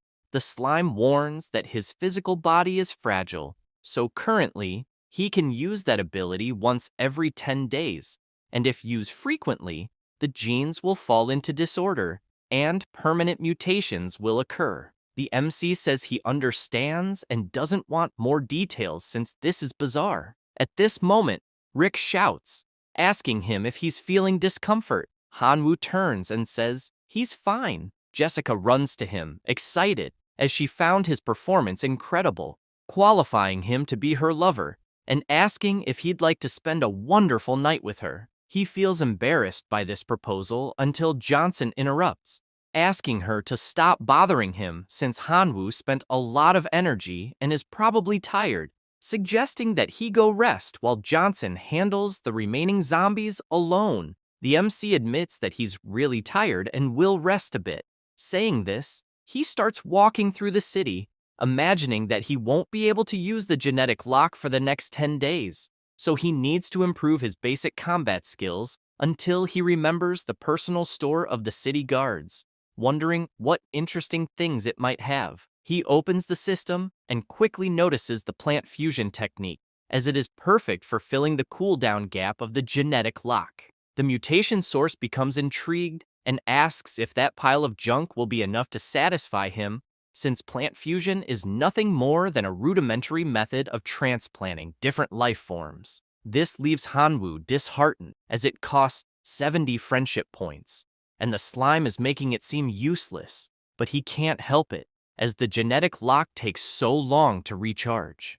Kamigawa says that's not the case, explaining that the culprit here is his weak body, then asks if he believes that, with a slight modification, he could take the plant fusion technique to a higher level, and mentions it would only cost 2 divinity points, but it's no use as he admits he's out of money. Then he says goodbye. This frustrates him as he hates stingy people, and he lowers the price to 1 divinity point, saying he can't go any cheaper. The MC feels proud inside, considering himself the king of bargaining, and agrees to the deal at that price. The slime snaps its fingers, and the MC's head explodes with information, realizing the plant fusion technique has been improved and can now fuse up to 3 plants at once, with an additional quota for level 6 seeds, which is undeniably amazing. Kamigawa, however, warns that he will want the divinity point later. The MC tells him not to worry about it and begins tinkering with his system, remembering his attribute is dark. So he places the level 5 Death King Adalia in the first slot. After that, the 4th day of survival arrives, and another 4,000 points are credited. The MC looks up and notices the points are expanding, also realizing Qin Shuang has appeared in the rankings and could defeat Su Tie in less than 2 days. He is in first place with 1,400,000 points. Qing Nian is second with 1,200,000. Suti third with almost 1 million, and Qinshuang fourth with 736,000 points. Afterward, he returns to the mansion and, happy with all the results, asks if his dear wife is busy. She, sitting on the floor, notices he's all cheerful and asks if he had fun with that hot girl. He replies that his mood has nothing to do with that, but she throws several items into his hands, saying they're all his, and he could sell them. The MC says he doesn't need them anymore, and asks her to keep the items, wondering why she's being so formal since they are a couple. Qin Shuang, annoyed, starts hitting his head, reminding him that they agreed to split everything equally, so he should take his share, because she's not a girl who likes taking advantage of others. She leaves shortly after, saying she'll go learn to dance with landlady Hannah. He says it's fine, just asking her to come back early. Internally, he thinks she's truly a smart girl, as she knows how to earn points by befriending the city's residents, and for that, he's proud. Afterward, 9 days pass, and Hanwoo meets once again with the city guard squad. He notices something strange and asks if something happened, as everyone seems worried. Jessica responds that there will be a lunar eclipse that night,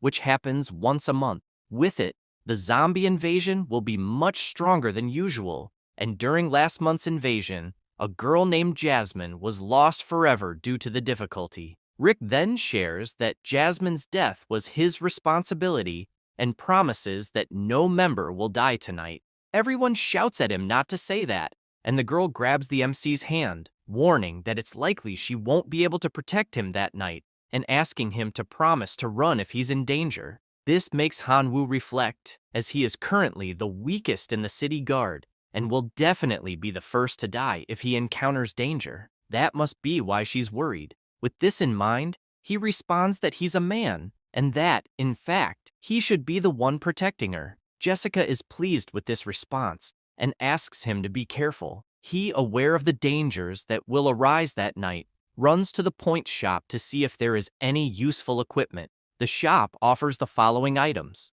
artifact armor, which costs 12,000 points, night vision fruit, 2,000 points, vigorous flower, 1,500 points, physique herb, 1,000 points, level 5, golden dragon herb, 120,000 points, and finally, man devourer, costing 5,000 points. His current points are 95,000. He spends all the points he has and begins slotting them into his ability, which he acquired from the mutation source to fuse the plants. The MC imagines that the golden dragon herb also contains dragon genes and is starting to attract the blood of the black dragon. Screenwriter's note: we don't know how he purchased this 120,000 point herb with 95,000 points, but it's fine. His body begins to transform until it enters his even more powerful draconic form, exuding a sinister aura. Rick looks up and warns that time is up since the eclipse has begun and the hordes will start appearing. The zombies begin to feel the power of the eclipse and, as a result, transform, becoming extremely more powerful. Rick warns that the zombies have mutated and their levels will continue to increase, so everyone must prepare, as the battle will be tough. Jessica says she is more than ready, as are Johnson and David, with the entire squad taking their points positions. The monsters charge, and the captain retaliates, shouting for everyone to attack. The zombie starts tanking all the shots Jessica fires. While they try to defeat the enemy, Johnson yells for the two to focus on long-range shots while forming the defensive line. Hanwoo imagines he can't lag behind and delivers a powerful slash to the colossal zombie. As soon as he does, he is pursued by other zombies, forcing him to defeat them one by one, and Rick praises him for doing an excellent job. An hour passes, and the fight continues frantically, with zombies appearing constantly. At this moment, the captain shouts for Jessica to look for the mayor to request reinforcements. She immediately complies, asking them to hold their ground. As soon as she says this, David takes a hit to his armor, and his comrade protects him, asking him to be careful. Rick approaches, noticing his team struggle, and begins shooting at the zombie, also attacking with melee strikes. Subsequently, a notification arrives for the MC, informing him that the 10-day cooldown has expired. He is pleased with this and flies to the front of his squad, announcing that he will buy time for everyone. But Rick asks him not to push himself too hard and to run immediately if necessary. He explains that he is also a member of the city guard, so he has a duty to protect all inhabitants. He says this and activates his ability, unlocking the genetic lock. His body immediately starts overflowing with immense power, and several giant vines sprout from his body, heading toward the zombies. The squad is astonished, as they hadn't imagined such great power within the city guard. Time passes, and Hanwoo grows tired after defeating countless enemies. However, he becomes alarmed, seeing more zombies still standing and attacking him. But Jessica appears, shouting that reinforcements have arrived. Schwarzenegger yells for them to end this once and for all, but Rick tells everyone to stop because he has spotted something ahead. The mayor decides to grab his binoculars to see what it is, but the fog is obstructing his view. Rick warns that the fog is an issue and asks him to use some plant to remove it. He agrees and presents a level 4 wind-blowing seed. Then, he places it in a pot, and it soon begins to sprout, growing into a plant. The MC is surprised by this, as it all happened very quickly. Immediately, the plant leaps and starts spinning, pushing the fog away and revealing the zombies in the area. Hanwoo decides to see what it is. The system informs that it is a ceramic flower pot, a container used for planting seeds, which can increase the growth rate of the seeds planted in it by 100 times. At this moment, the mayor notices that he liked the pot and comments that he might give some more later, as Rick said good things about him, especially that night of the eclipse, so it could be considered a gift from the city. He thanks him, and then a notification appears saying that he has established friendly relations with Arnold Schwarzenegger, unlocking the personal shop and earning 100,000 points. Immediately, the MC opens the mayor's shop, as it must have many valuable treasures, and quickly spots a plant of interest. He uses it, and poisonous mushrooms begin to grow on the bodies of zombies. He approaches to see what's happening and feels pleased, as the Black Plague mushrooms spread fast enough. Because of this, Hanwoo flies high and begins using life sacrifice on the mushrooms embedded in the monsters. Immediately, an aura takes over the entire area, and several colossal explosions start to emerge. As a result of the life sacrifice, the system presents 3 options for him to choose which to redeem. The first is a level 9 seed of the Tree of Wisdom. Planting it in the Divine Realm can maintain the stability of the Divine Realm, extend the clan's lifespan, and produce fruits of wisdom after reaching adulthood. The second option is a golden flower pot, and a special plant planted in it will gain immortality. Lastly, the third option is a level 4 building, Botanical Museum. If constructed in the Divine Domain, a special seed will be randomly produced every 24 hours. The probability of a level 1 seed is 50%, Level 2 is 40, and it decreases progressively until level 9, whose chances are less than 0.0000009%. The MC admits it's a tough choice, but decides to take the pot of immortality since, combined with his mutation, infinite possibilities may arise, and eventually, he will also obtain level 9 seeds. Then Rick shouts that they are surrounded, and Hanwoo becomes worried, as he didn't expect the power of the Black Plague to be so weak as to have already dissipated. Because of this, he decides to use directional mutation on the mushroom. His possible beneficial mutations are significant spore dispersion increase, spore activity boost, and spore growth acceleration. He orders all 3 directional mutations to be activated simultaneously, making the wind flower more powerful and completely dissipating the fog. With that, Rick celebrates, as the speed of the zombie horde has decreased, and everyone present cheers. However, the mayor warns that things will get complicated at that moment since the eclipse is entering its final stage, making the zombie hordes more ferocious. The MC is not pleased with this, as the eclipse is indeed at its peak. A zombie begins to mutate, growing colossally, with 2 enormous horns emerging from it. The mayor shouts for everyone to retreat, and people start running, wondering if they are about to die. The MC observes the chaos and concludes they will lose if the city's morale falls, so he needs to lift everyone's spirits. He takes flight and shouts for no one to fear the zombies, as they will definitely win. Saying this, he charges full force against the monsters. The people feel confident, making Hanwoo happy that it worked. However, a giant vine comes toward him and grabs him, leaving him scared. Jessica panics upon seeing this and starts running toward him, but Rick stops her, as it would be certain death if she went unprepared, and they must focus their strength on advancing layer by layer. He shouts to Hanwoo that he will save him soon. However, the MC loses patience and breaks all the vines around him, flying away from the zombies. Nonetheless, he notices he is too exhausted and theoretically just needs to return the way he flew to reach the city again. Half an hour later, he is still flying, unable to understand what is happening, as none of the directions seem right.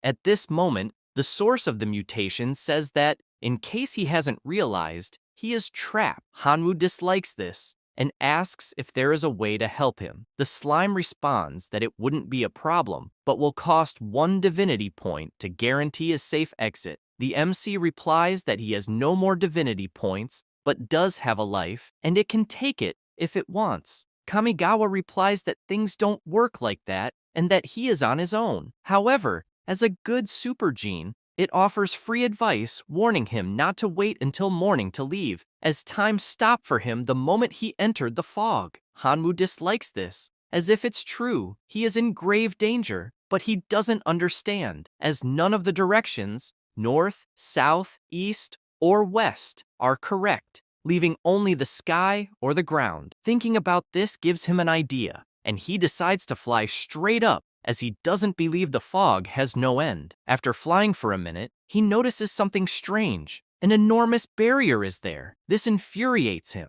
and he draws his sword, questioning if they really think a barrier like this will trap him like a turtle in a jar. Even one of his strongest attacks creates only a small crack. Because of this, he decides to launch numerous attacks simultaneously, eager to see how long it will hold. As a result, the crack grows until a massive hole appears in the barrier. He is startled to find a colossal tree before him that shouldn't be there. Suddenly, a voice echoes in his head, welcoming the outsider. This startles the MC, trying to figure out if it was the tree that created all this, and not understanding how it knows who he is, and that he is still a foreigner, wondering if his simulation test identity was exposed and that he is probably screwed. The tree asks him not to be nervous, as it won't kill him, and warns that it will simply need a favor to save that world. This intrigues him, making him wonder if the favor is to kill all the zombies. But the ancient tree responds no,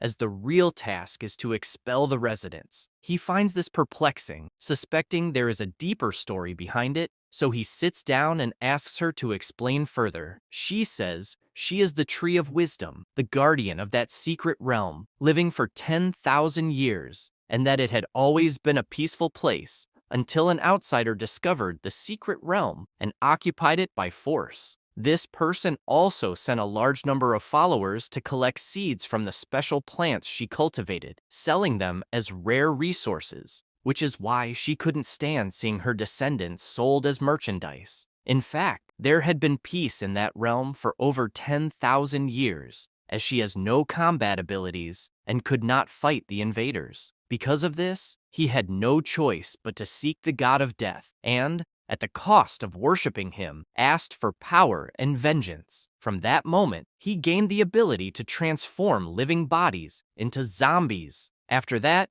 the war between zombies and humans began. For 1,000 years, the number of zombies grew, and humans gradually failed to resist. Then, 30 years ago, he led a general offensive. Until then, they imagined victory was certain until a powerful figure descended like a comet. Somehow, this being had cultivated powerful level 4 plants, such as fire dragon grass, which prevented them from taking the city. With this outcome, years later, she was able to realize that the mysterious person might be an outsider, as he possessed different abilities. And, as she launched a new attack on the city, she could see that he is one of those people with extraordinary powers. The MC says he understands, and, if he's not mistaken, she wants him to betray the city to help her. The ancient tree responds that if he helps her, she will give him 10 fruits of wisdom. He remains silent for a moment, imagining that 10 fruits of wisdom are nothing less than 10 points of divinity, and that's insane. Furthermore, she emphasizes that she can offer 3 divine bodies that,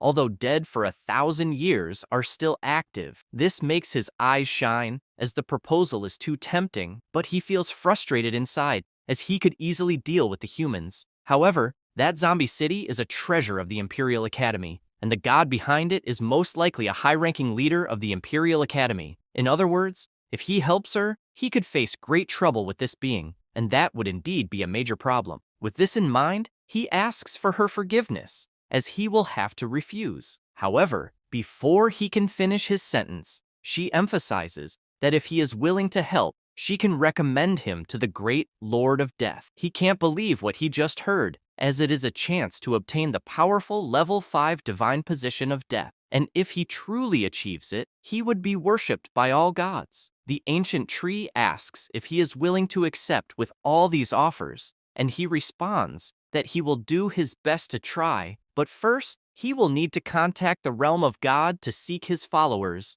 as otherwise, he won't be able to do much with just his own strength. She thinks about this and responds that it is not impossible, but he will need to make an oath to the god of death, as if he dares to violate the oath, the Xiaxun clan will be subjected to the oath of death until its extinction. The MC imagines that the tree is truly afraid that he will dominate the entire secret realm once he gains power, and is definitely underestimating the appeal of the level 5 divine position of death. Because of this, he begins to make his oath as he is willing to do so. Immediately, a magical seal appears on his hand, leaving him startled as it was too fast. Then, some vines emerge, forming a passage, and his locusts come through the portal that directly connected to his divine realm. Seeing his kin again makes him happy, as by that point, he should have reached a lordly form of life. The tree comments that she has fulfilled her part, so she expects the outsider to fulfill his part of the agreement as soon as possible. She barely finishes speaking and opens a portal, throwing him through it, making him fall to the ground. He gets irritated as the damn tree was rude, throwing him out like that without even offering a coffee first. But his bigger concern is how he could get rid of all the city's inhabitants. He decides to fly over the city until Rick spots him, as does Jessica, who immediately runs toward him, hugging him and feeling happy to see him well. The MC feels embarrassed by this reception. At this moment, the mayor approaches, saying he will be given the year's prize for his great contribution. Hanwoo responds that it's unnecessary and that they could convert it to money. Then, the sun appears, and all remaining zombies are eradicated. The ranking table is updated with Hanwoo in first place, with 12,030,000 points, and Qin Shuang in second place, with 8,720,000 points, Qingnian with 7,920,000 points, and in fourth place, Suti with 7,890,000 points. Zudi, seeing this, is inconsolable about the points gap and has no idea how he will catch up. Imagining that now he will have to resort to dirty tricks, he grabs his bag of gold and leaves his house, heading to another residence. There, he asks if that person is the most powerful assassin in the city, offering 8,000 gold coins to help kill Hanwoo. The masked man accepts the proposal, asking him to wait for good news. However, a grasshopper was flying over the area, and the MC sees this, finding it amusing that his rival cannot win head-on and is now taking the dirty path, making it clear that he cannot blame him if he dies because of it. He then orders his familiars to invade his rival's entire mansion, attacking his plants and destroying them one by one until devouring them all. Elsewhere, Qin Shuang asks if those are not his grasshoppers and how he managed to summon them there, also wanting to know what on earth he is doing. Hanwoo responds that it is a secret and that if he told her, he would have to kill her. This makes her furious, asking how he dares to say such absurdities, and she starts pulling his ear. Then someone shouts for Hanwoo to come out of the house. It was Zudi, demanding that he not deny that everything happening is his fault. The MC is pleased to see him, wanting to know if his luck is not holding up. His rival asks if he is not ashamed, as he knows perfectly well that the grasshoppers were ordered to destroy all the special plants. He asks him not to talk nonsense, as there is no way the familiars of the divine realm could enter that city, so this is slander. Moreover, he mocks him by saying that he now has 12 million points, which is almost double 7 million, asking how he plans to react with only a motorcycle. Zudi becomes extremely furious with these provocations,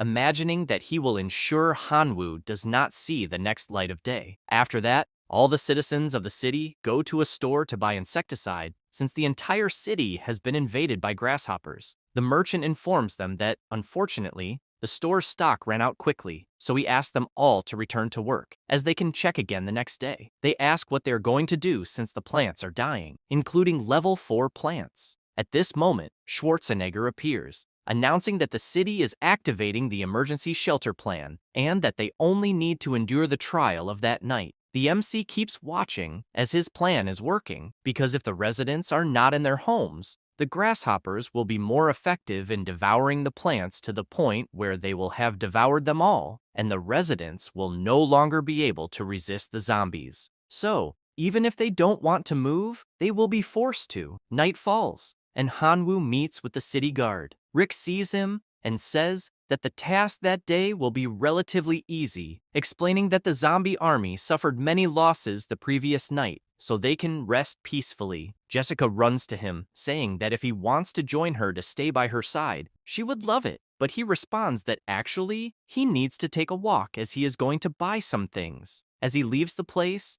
a grasshopper reports that Zudi and the assassin are about to act, and he replies that it's fine since he wants to find a deserted place to wait for them. After waiting for a while, the MC sees the two and says they are finally there, commenting that he didn't enjoy waiting so long. The student gets furious, asking if the assassin leaked the information, but he responds that he would never do that, as they can insult his character but never his professionalism. That said, Sudi declares that Hanwoo will not survive that night as he must die. The MC asks if he is sure he will dare to do this, as the entire lecture is being recorded by the academy, so he wants to know what explanation he will give about this. He responds that the killer is the one who will kill him, so it has nothing to do with him. The masked man asks them to stop chatting since he needs to work. He summons his thorny vines and draws his sword from them, attacking with his ghostly shadow. However, his weapon immediately breaks in half, as it's not strong enough to pierce the MC's draconic form, who mocks him, asking if 8,000 gold coins were really worth it. The student retreats instantly, asking how he knew about the 8,000. The killer notices this and asks if he will really betray him like that. However, Hanwoo summons his locust men since it's his turn to play. Zudi panics upon seeing the familiars, as it should have been impossible to summon them there. Before he has time to think, Hanwoo orders his familiars to kill the killer, and all the locusts charge. He then flies towards Zudi, wanting to entertain him personally. This scares him, and he warns that he can't kill him because the Academy is definitely recording what's happening in the city. So if he does, he'll have to explain it to the administration. He agrees, saying it's fine to cripple him and then throw him into a pile of zombies, as if the monsters devour him, it won't have anything to do with him. Zudi immediately runs, begging him not to get closer, but it's useless as the MC, in his draconic form, approaches instantly and slams him into the ground. The student begs him to stop hitting him because if he continues,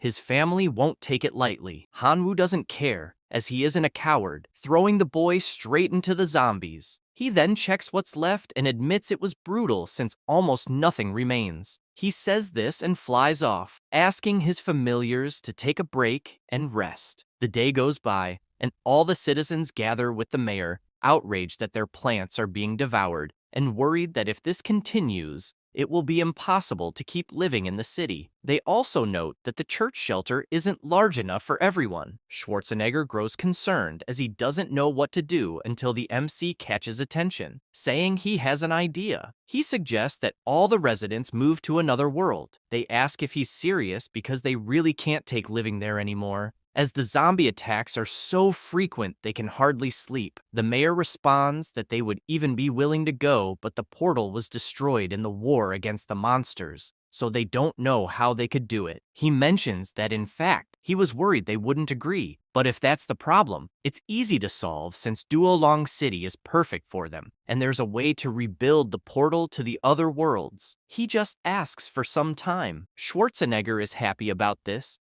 saying he'll provide full support. With this resolution, Hanwoo flies to the ancient tree and explains the situation, asking only for the portal to be repaired since, with that, he'll be able to get everyone out of the city, leaving the place free of humans. She is pleased to hear this and thanks him, saying she'll keep her part of the promise and asking him to enter the dense forest at night when the moon is full. At nightfall, Hanwoo takes everyone to the forest, and the mayor asks if he's sure a portal will appear just because it's a full moon. Then Jessica screams, asking them to look ahead, questioning if that enormous tree is really the tree of wisdom. Near them, a portal appears, and everyone begins passing through it. Hanwoo bids them farewell, saying they'll meet again soon. The residents cry with joy as they can now live in peace thanks to a benefactor. Jessica kisses him on the cheek, asking him to please remember her, and then crosses the portal. He feels pleased that the evaluation is finally over until Lena contacts all the students, informing them that the evaluation in the zombie city is complete. With that, everyone is teleported back to the classroom. She congratulates everyone who successfully returned, informing them that 2 students perished in the secret realm during the survival assessment, wishing these individuals greater strength in facing future assessments in their next lives. Hanwoo becomes thoughtful, realizing that apparently perishing in the secret realm causes the same to happen in the real world, which is undeniably cruel. However, he is startled to see Sudi safe and sound and asks how on earth that guy survived. The teacher requests everyone's attention as she announces the assessment results, starting with Hanwoo, who earned 16 million points. In second place was Qin Shuang with 12 million, and in third, Qing Nian with 10 million points. Before she finishes the rankings, Sudi stands up and shouts, accusing Hanwoo of cheating. The MC turns and asks what evidence he has for that. He responds that he saw the locust swarm in the zombie city and even saw him personally summon it. Other students also accuse him, claiming they saw it too. However, Lena explains that the theme of this assessment was a simulation of survival in another world, and there was no mention of being unable to summon familiars. Therefore, if student Hanwoo managed to summon his familiars, it was due to his own power or luck. Zudi does not like what he hears, asking if she is really going to cover for Hanwoo, and, if so, threatens to report it to the higher authorities. The teacher becomes irritated, explaining that he can report whatever he wants to whoever he wants. However, as a teacher, she has the right to punish him for disrespecting a school staff member and his punishment will be 1 year of forced labor in the black prison plane, throwing him into the prison portal as he screams desperately. She then asks the other students if anyone else would like to join Izudi. They both feel intimidated and apologize to Lena, admitting she is right since no one has the right to disrespect a teacher. She says it is fine and resumes her explanation. After class, the MC walks through the school until he meets his seniors, telling them he managed to obtain the wisdom fruit they requested, apologizing immediately afterward since his abilities were limited, so he only acquired 9 divinity points. Internally, he imagines that he exchanged all his friendship points for wisdom fruits, including the ones given by the tree, so he ended up with a total of 12. The students are surprised since he still managed to get 9. Yelling reveals that, thanks to him, they managed to get 10 divinity points from the most annoying guy at school, Sheng Jun. Because of that, he asks the MC to keep the 9 points since he wants him to enjoy the good life with them. Then, someone approaches, asking who they think will enjoy a good life. It is Sheng Jun, asking if the guy standing there is the so-called Hanwoo who made him lose 10 divinity points. Suddenly, Mr. Mammoth steps in front, asking what the hell Firehair is trying to do. Hanwoo is confused, trying to understand what's happening, while the girl explains that someone there is desperate after losing to them. With that, Ziaqian explains that the guy's name is Sheng Jun, and that he was provoking them before the evaluation. Because of this, everyone bet on who would take first place in the evaluation, and that's how they managed to extract 10 divinity points from him. The MC is surprised, asking the senior who he's supporting in that evaluation. His colleague responds that it was Zudi, and this excites him, wondering if he's blind to bet on that person. Everyone starts provoking, wanting to know what he'll do about it. Firehair feels intimidated and runs off, telling the MC to be careful since the next battles will be against veterans, and if he offends him, he'll send them to hell. With that outcome, Meng apologizes, as that bet caused Hanwoo to make an enemy, and unfortunately, they won't be able to protect him during the lecture. He smiles and says it's fine since he's used to all of this. After all, he's always receiving threats wherever he goes, but in the end, he ends up stronger. Besides, he gained a lot from that lesson and will return to focusing on improving himself. They reply that it's fine, but ask him to come to them if he needs anything, as they'll definitely support him. After that, in another location, someone informs His Majesty that a demigod has requested an audience. The king orders the person to be brought in. Upon seeing him, he asks why he's seeking this audience.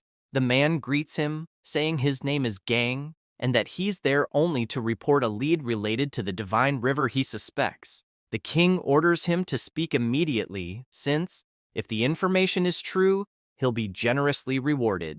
Gang opens his box and shows that he found this locust corpse in the ruins of the divine river and knows someone named Hanwoo, who he believes is related to it, as he possesses such familiars. He then reports that this mentioned person is a high school student without parents and is currently at the Imperial University as a preparatory student. Connor yells, wanting to know how a mere divine creature could enter the ruins of the divine river and defeat the 6 demigods he sent. Gang immediately bows, asking His Majesty to calm down, as he too initially couldn't believe that Hanwoo, someone only at the divine level, could be responsible for the events at the divine river. However, he thoroughly investigated the traces and definitely concluded that this child is responsible. He reveals that he discovered through a radiation ore merchant that Hanwoo had made a purchase at that place and also had a login record in the divine domain of the inn. With this, the king yells that he understands and makes it clear that everything better be true, as if he's providing false information, he won't spare him. He orders him to take the reward and leave. Then, he orders one of his subordinates to retrieve the signal device to test it on Hanwoo, since he needs to confirm if he's responsible for stealing his treasure or not. And if he is, he warns he'll turn him to ashes. Shortly after, the MC sneezes, commenting that it's apparently getting cold and that he needs to prepare for the next lesson to level up quickly. Then, he grabs a container he received from Professor Lena and finds it incredible. This vase can bind to a special seed of jade flowers, and in doing so, he'll receive the corresponding seed of the plant with each growth cycle. The cycle is related to the plant's classification. The higher the classification, the longer the cycle. Knowing this, he decides to test the level 6 Shadow Ghost Vine, combined with the plant fusion technique, as it will release a powerful phantom flash ability. Additionally, by linking it to the vase, he'll have that high-level seed forever. After that, Hanwoo looks at the corpses of God, as they can be refined into divine energy of flesh and blood. Moreover, the catalyst works well on the grasshoppers, and if given the fruit of wisdom, their combat power will grow exponentially. Suddenly, Lena calls, and he answers, asking if something happened. She replies that unfortunately, she has bad news, explaining that the zombie city was donated to the academy by Mr. Shuhai, one of the 3 leading professors of the Imperial Academy and incidentally, someone at the god level. However, the city is now lost because the coordinates were destroyed, and this professor discovered that he was responsible. For this reason, he is angry. The MC panics, asking if he will be expelled for this, but she replies no, as the events do not violate the school rules. The only issue is that this professor is upset and will therefore want to challenge him to a duel the following day. With her acting as the referee, Hanwoo feels relieved, commenting that he is not worried about being beaten to death if she is present. The professor asks him not to say that, emphasizing that he must do his best against this professor. Afterward, he lies on the bed, imagining that he cannot avoid this in any way, so all that remains is to have a good night's sleep for the fight of his life the next day. After the night's sleep, at the training field, the seniors cheer for the MC, urging him to do his best and to surrender as quickly as possible if he sees it's impossible. Suddenly, Professor Lena appears, asking Hanwoo to greet the professor who issued the challenge. The two face each other, and Shuhai states that he will not use any skills, divine arts, or other measures in the battle, but will deploy only 1,000,000 members of his divine realm for combat, stressing that regardless of victory or defeat, he wants to make it clear that all this is because of the destruction of the secret realm he owned. Asking if there is any objection, he responds that he would not dare and will definitely fight with all his might, not to disappoint a professor. With that, Lena asks for the duel to begin, stating that the terrain will be mountainous and both parties can summon their familiars, shouting for the match to start immediately. Shuhai summons his army, invoking thousands of puppets. Mong is surprised by the professor's familiars and asks what the hell they are, as they definitely have a powerful aura. Xiaqian explains that they are sapiens, a subspecies of humans, an ultra-rare affiliated race that are extraordinary life forms naturally born with extremely high intelligence and great potential, and with a bit of effort in adulthood, they can ascend to a heroic life form, and although there are no heroic life forms summoned there, they still emanate an aura just as powerful. The mammoth, knowing this, shouts at Hanwoo to surrender immediately, as the opponent is too strong and even conceding half of the army is still a profit. However, the professor yells for him to shut up,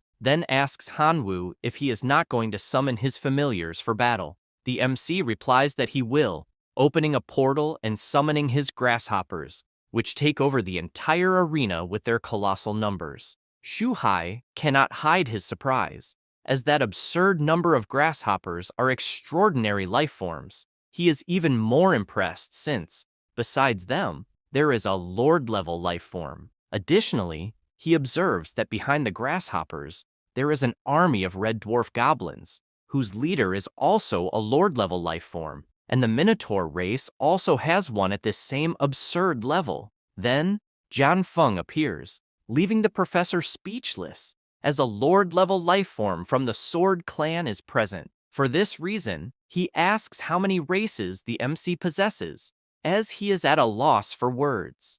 No sooner does he say this than the Skeleton Clan appears, leaving him perplexed, as 5 Lord-level life forms and a bone controller with the combat power of a top-tier heroic life form emerge. This should be impossible, as not even someone at the level of a demigod could assemble an army like this, making him question whether the boy is really only at the divine level. Mang, observing the army, says he thought he narrowly lost his fight against Hanwoo. However, upon seeing the full army, he realizes he never had a chance.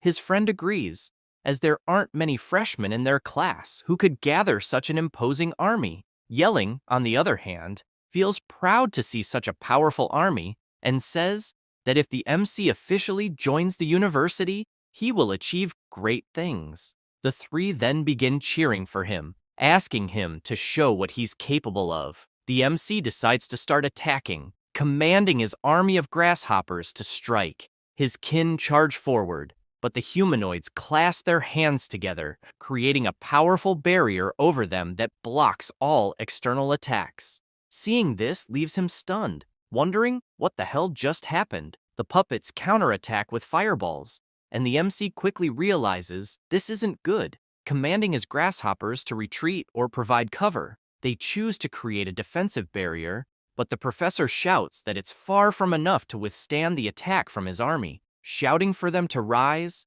they create a giant energy sphere. Hanwoo is left speechless at the sight of such power, noting it's a colossal spiritual bomb, and asks if the professor has been watching too much Dragon Ball Asterisk. Shuhai orders them to fire, and the energy charges toward the MC's army. He yells that it won't work, calling for the divine hammer to join the battle. The red goblin leaps toward the power, preparing to strike, and smashes his hammer against the spiritual bomb, causing enormous cracks to form in it. Following this, Hanwoo orders his grasshoppers to attack, as a breach has been created and the swarm flies toward the army. The veterans are pleased with the battle's progression, wondering if Hanwoo really stands a chance to win. However, the professor remarks that the game has only just begun. The grasshoppers advance, and the MC, observing, comments that their combat power is extremely low despite their numbers.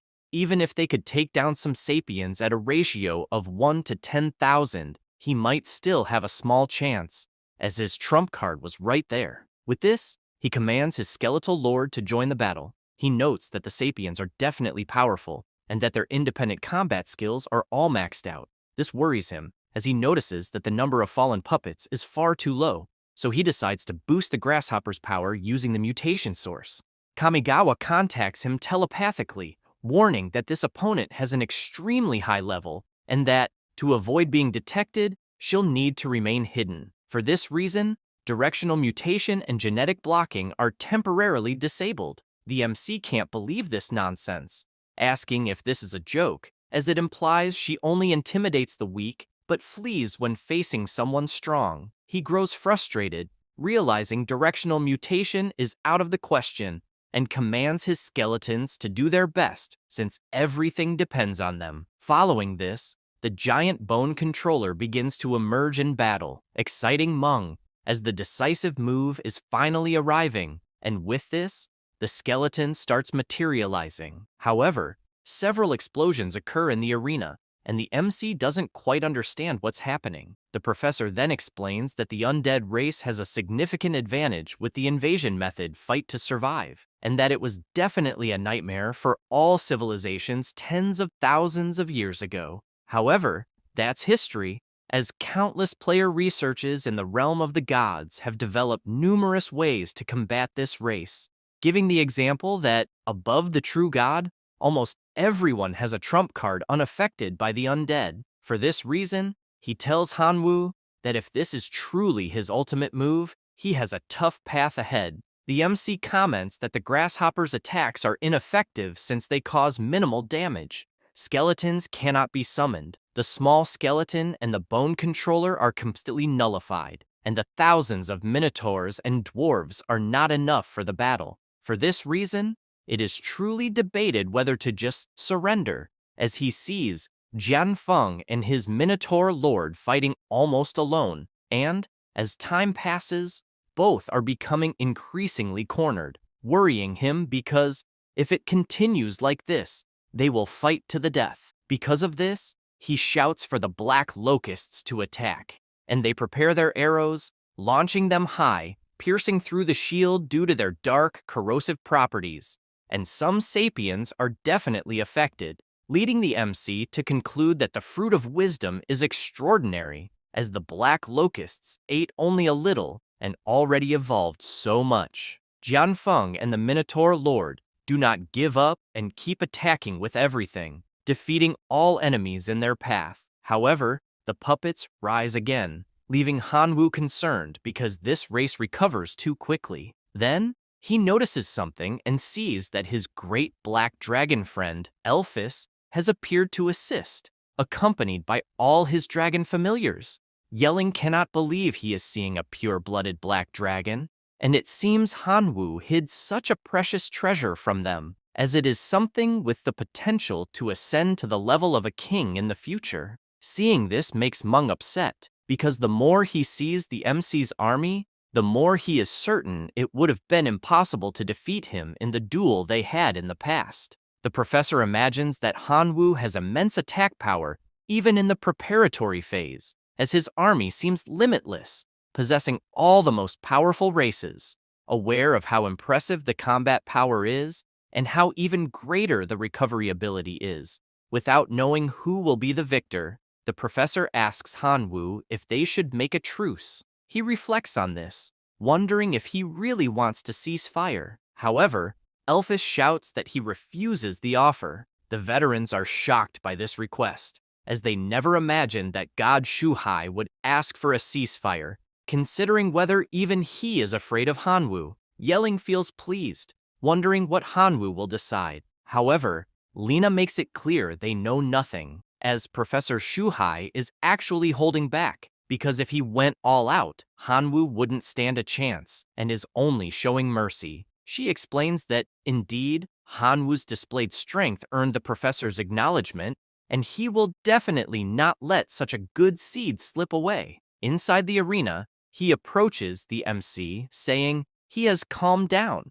and explains that continuing to fight will only cause unnecessary casualties, adding that he intends to give the remaining Sapien Legion as a gift. The Black Dragon tries to roar to keep fighting, but the MC silences him, asking if the professor is serious. He replies that he will indeed gift the Sapiens, but under one condition: when officially entering the university, he must become his disciple. Hanwu is left speechless, but Lina appears, urging him to thank the professor immediately, as this person is one of the 3 most renowned mentors of the Imperial University, someone extremely powerful, revealing that every year, an enormous queue of about 500 meters forms with students wanting to become his disciples. The MC finds this strange because, if it is 500 meters, it would mean about 1,000 people, assuming 2 per meter, and she says that is exactly the case, explaining that the Imperial Academy enrolls only 2,500 students a year. This leaves him surprised, running and bowing to the professor, willing to become a student and, if necessary, a disciple at that very moment. Shuhai says he will understand this as agreeing to the conditions he laid out, asking that the 820,000 sapiens that remain be taken to his divine kingdom, considering it a small symbol of his support. However, regarding the learning, he will have to wait until he officially enters the academy. He makes it clear that he doesn't care about the others, but he needs to maintain a high standard in case he becomes his disciple, and following this line, it is necessary to ascend to the level of a perfect demigod. Hanwu says he understands, since he knows that in order to do this, he will need to reach the maximum value of 10 divine points. The teacher emphasizes that, in addition to all of this, he will need to obtain clues about the authority of the God of Death from the God of Death himself, which can be considered an extra test. If he completes these 2 points he just mentioned, he can become an official disciple. Then, the veterans appear, congratulating Hanwu on the beautiful battle. Shuhai asks if they enjoyed the show, warning them that none of what they heard should leave that place, especially to the other teachers. Xiaqian asks him not to worry, as he must know well what their teacher's temperament is, so there's no chance they'll reveal anything. The teacher, to ensure this, throws some gifts at them, and the 3 are even happier, promising that nothing will leave their mouths, even if they're beaten to death. Lena calls them audacious, saying they're really crazy to extort even a teacher of the god level. The next day, Qin Shuang calls for Hanwu as she needs a favor. They walk, and she tells him that her family is planning to arrange a marriage with Suti's family, and unfortunately, she is the poor sacrifice. He is surprised by this, asking if they still do that nowadays, and if her parents really agree with it. She explains that her parents have just gained the authority of the gods of light and can't change her great-grandfather's mind, as he is the only true god in the family. So, his decision is a divine decree within the family. She also mentions that originally, the arranged marriage would have been with Suti, but since he was failed from the class, the partner changed to the older brother of the family, Shugang. He says he understands and that, apparently, the Shu family is determined to marry her, asking how he could help her, as he will do everything within his power. After all, they were husband and wife for a while. This embarrasses her to the point that she slaps his face while asking him to shut up. After that, the MC smiles, as that reaction is the most like her, and that if it's her wish, he can accompany her to cancel the marriage. Qin Shuang smiles and thanks him for this. 3 days later, in Qin Shuang City, the MC arrives with her and shouts, not believing her family has a city like that, asking if she's a princess by any chance. She explains that it's not as big as the imperial capital, but it has a population of 10 million inhabitants. Suddenly, someone approaches, announcing that the master and madam sent him to pick them up specifically, as they are waiting at the residence. She thanks her uncle Zhang and introduces Hanwu. The butler is pleased to finally meet his niece's classmate, having heard that he is a genius from the preparatory class, and apologizes for any inconvenience. With introductions done, they get into the car to head to their destination. Inside, Qin Shuang is restless, and the MC, noticing this, tells her not to worry, since he will protect her if anything happens. She thanks him for this, and as she looks back, she announces that they've arrived. Once inside, they approach the door and hear someone asking the third brother which of his children hasn't benefited from the family's resources since childhood, adding that his daughter used resources and connections to join the reserve class, and is therefore the most suitable for marriage. Hanwu comments that these families are truly a mess, treating their children like commodities. No sooner does he say this, than Qin Shuang knocks on the door, opens it, and shouts that she refuses to marry into the Suti family. The man in red tells her not to speak nonsense, since she shouldn't even interrupt her elders. The bespectacled man makes it clear that she must contribute to the family, pointing out that the Suti family has a true god as well as abundant wealth, and all she needs to do is marry the young man from that family. He says this, and orders the guards to take her to a room to rest. They move toward her, but her father steps in, demanding to see who dares lay a finger on his daughter. Her brother rises and claims that pampering her this way is only harming her. He shouts that he loves his daughter and only wants to see her happy as a future student at the Capital Academy, with the potential to become a true goddess in the future. The mustached man calls this absurd, asking if he expects the ancestral true god to personally beg before agreeing. Still furious, he argues that while Qin Shuang may be excellent, she isn't even a semi-goddess yet, and becoming a true goddess might not happen in the next century. He warns that if the Qin family loses its true god, everyone there knows very well what the consequences will be. The MC, hearing the shouting from outside, asks the butler if this marriage has anything to do with the only true god. He responds that the family's only true god caused trouble while traveling to a foreign civilization, being forcibly detained and awaiting execution, and that only a true god is qualified to negotiate with that civilization. Since the Qin family searched everywhere, they managed to find a god of that level in the Shu family. This leaves the MC thoughtful, as it's clear Qin Shuang has the potential to become a true goddess in the future, and the Shu family wants to exploit that by taking her to their side, until he realizes something, as apparently Yuan Zhong isn't exposed and odd. He immediately makes a call. His contact answers, asking if he is again speaking in the tone of a deity. Hanwoo replies that it's not the case, and that he actually wants to ask for a favor,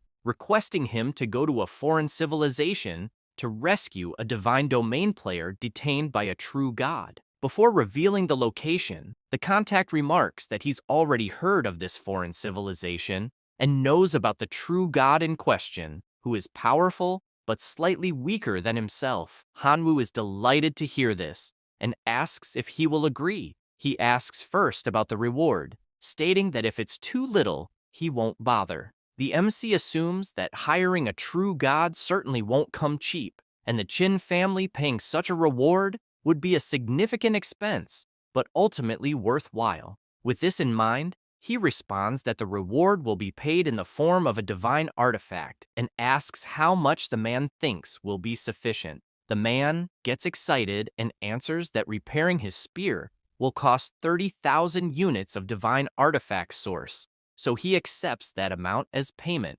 Hanwoo says it's a deal and informs him that he will send the coordinates to finalize the contract. Meanwhile, inside the house, the family member continues yelling, saying that Shuang can't be so selfish. Suddenly, everyone is startled as someone appears, asking them to wait a minute. It was the MC grabbing their attention. The family asks who the hell is there in the old Qin residence and demands that the guy be removed immediately. But Qin Shuang steps in front to stop them, saying that the person is her classmate who is there to help. The mustached man gets furious, assuming the boy looks more like a school boyfriend, and concludes that's the reason she doesn't want to accept this marriage with the Shu family. She asks him not to talk nonsense, but her uncle warns that she is a descendant of a true god and therefore should find a man of equal standing. That said, he asks Hanwoo if there is a true god in his family. Smiling, Hanwoo replies that his family has only him, so there is no true god, not even a semi-god, but they do have plenty of bottles of water. The man comments that marrying someone whose family doesn't even have a true god is asking to starve, and he shows a card, announcing that it holds 500 million divine powers, which is enough to live comfortably. With that, he asks her to take the card but leave Qin Shuang alone. The MC, smiling, responds that he will accept, since he can use it as funds to hire a true god to rescue their great family ancestor. The man comments once again that the amount could make him live very well until he is shocked, wondering if he heard correctly. The mustached man asks if this is some kind of joke, saying a true god isn't a cabbage on the street you can summon whenever you want, and assumes the boy is just stalling them from getting what they want. Qin Shuang's father admits he's glad to see a boy defending her like that, but doesn't believe in such an absurdity. She responds that they can trust Hanwoo, and if he says he can hire a true god with 500 million divine powers, she will believe him to the end. The old man lets it slide, as a boy claims he can hire such a powerful being for such a paltry sum, wondering how he plans to hire the Shu family's true god this way. Hanwoo interrupts, asking who said he was going to hire this being from the Shu family. After all, there are many other true gods. Hearing this infuriates the man, saying he's spouting too much nonsense and telling him to leave. However, his brother asks him to calm down until suddenly they are startled, asking if the aura they are feeling belongs to a true god. With that, the MC announces that he invited an even stronger being, and apparently, the person has arrived. They ask him not to talk nonsense at such a critical moment where the patriarch is in trouble, and certainly, when this true god appears, all these lies will be exposed. He says that's fine, and even suggests they ask the person directly. He says this and goes outside, where his contact is already waiting. Wenzhong, flying, finally descends, and a member of the Qin family runs desperately, welcoming him and asking if he is there to help find their ancestor. He notices that a semi-god is addressing him and deems it unworthy of his attention. The MC bursts into laughter, as the guy had been bragging just a moment ago. Then, the true god asks who the Hanwoo is among them. Qin Shuang and her father, observing from a distance, wonder if the boy really managed to invite someone important, just like the rest of the family. as they can't believe such a feat. After the MC responds that he is Han Wu, Yuan Zhong approaches, asking if it's true, thinking that the boy is just a child and not even a demigod. Yet he was calling him brother. Han Wu, embarrassed, confirms it and asks if he doesn't recognize the source of the artifact he's holding. He becomes pleased to see it's true and comments that he didn't expect him to be so young. Then, everyone goes inside, and he asks if they are members of his family. The MC replies no, as those people have nothing to do with him. This makes the old man worried, thinking that he might hold a grudge against them for being mistreated, and he quickly runs to his brother, informing him that the boy is there because of his daughter, so he needs to persuade him to help them. Everyone does the same, begging the sixth brother to help the family, as if they can secure the help of a true god, they won't need to marry off his daughter. This makes him look at Qin Shuang until he decides to speak with her,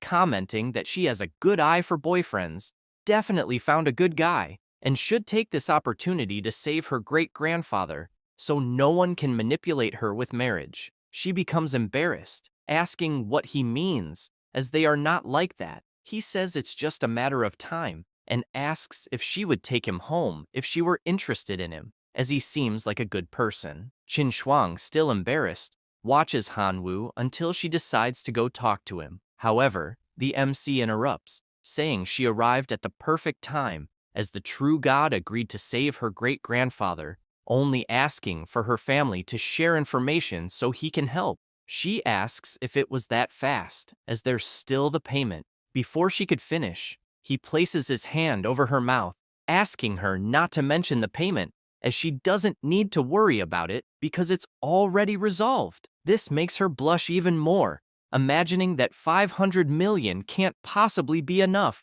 and that he likely contributed out of his own pocket, meaning her friend is truly too good for her. Guan Zhong turns around and tells the old man he wants the reward he was promised, then flies off to fulfill his part of the deal. The whole family thanks him for what he's done, but he pulls Qin Shuang aside, telling her the credit is all hers since she worked hard to try and solve the problem. The sixth brother bursts into laughter, commenting that the boy is truly interesting. After this, at the Imperial Academy, 2 days have passed, and Shudi is asking all the students if they have seen Han Wu and Qin Shuang. They reply they haven't seen them anywhere. This makes him furious, as if they are nowhere to be found. They must be at the Qin family's house, and he warns that he won't let this slide. Because of this, he decides to return to the family's fortress and informs his grandfather that some guy named Han Wu is involved with Qin Shuang, which is a disrespect to the family. Knowing this, he asks his 2 grandsons to accompany him,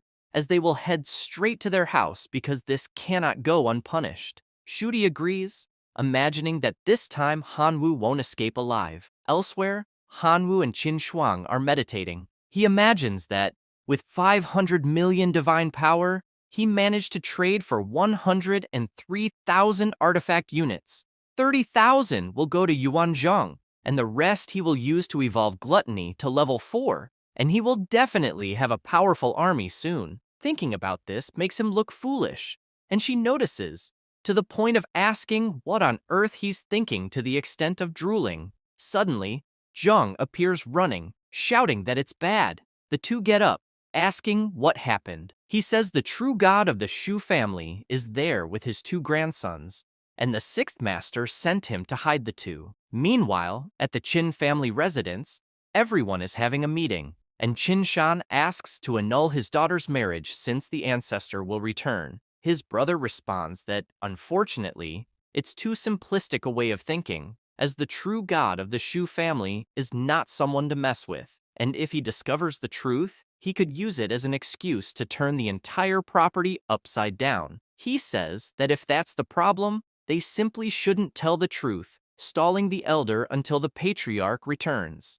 Qin Dong comments that it's easier said than done since a true god isn't foolish enough to fall for such an excuse and must have calculated all of this by now. The restless Four Eyes says that without a true god in the family, there's nothing to be done, and therefore, it's better to invest in the marriage. Otherwise, if they anger such a powerful being, it will cost the suffering of millions. Her father shouts that this is all nonsense, as they also have Hanwoo, reminding them not to forget what the boy did for the family, hiring a true god to save the ancestor, making him a benefactor to the family. Qindong says he understands, but unfortunately, everyone there will suffer because of his daughter if they continue, which makes him furious, asking if everything is now his daughter's fault and saying he's tired of everyone blaming her. Suddenly, Jerome shouts for everyone to be quiet since they all have children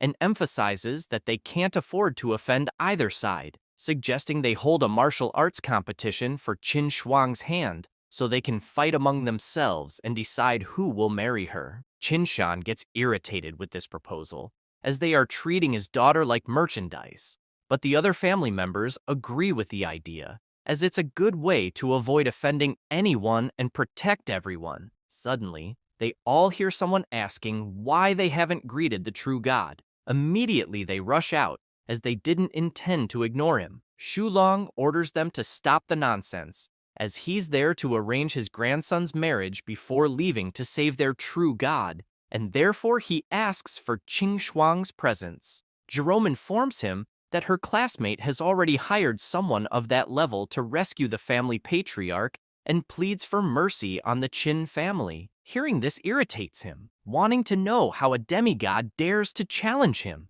His power is so devastating that the entire area turns into a wave of energy. Immediately, everyone kneels, begging for mercy. At this moment, Qin Shuang appears, asking him not to destroy her home. Instantly, Sudi informs his brother that the boy is Hanwoo. He says this is great since that person will not live another day. The ancestor asks the girl if she wants him to spare her family and says that for that, she must obediently marry his grandson. She asks if he's gone insane, as that will never happen. Jerome, desperate, runs and pleads with Shulong for mercy, saying the little girl is still innocent and definitely needs a lesson to demonstrate respect. The true god starts talking to the MC, asking if he is the supposed benefactor of the Qin family, and apparently the one responsible for ruining the marriage, warning that if he doesn't provide a good explanation, he can be sure he won't leave alive. Hanwoo makes it clear that he is there to help a colleague and doesn't need to explain himself to any true god,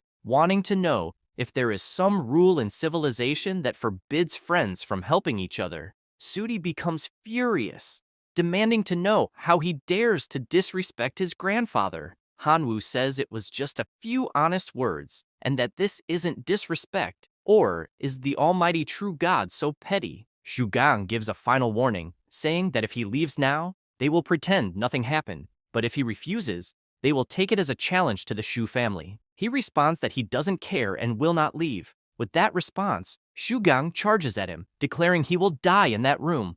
Qinshan sees things spiraling out of control and rushes to plead for them to stop. But the true god steps in, stating that this is his grandson's battle to defend the Shu family's honor, so they should be careful not to interfere. As Shugang charges at Hanwoo, he opens his divine portal, revealing his army of armored soldiers. All of them are extraordinary creatures. Hanwoo ponders this, noting that they are powerful familiars with steel armor, definitely stronger than Sudi's familiars. The man shouts for his familiars to crush everything in their path. The MC wastes no time and summons his locust men, and as the army of soldiers approaches, they prepare their arrows while the soldiers ready their swords.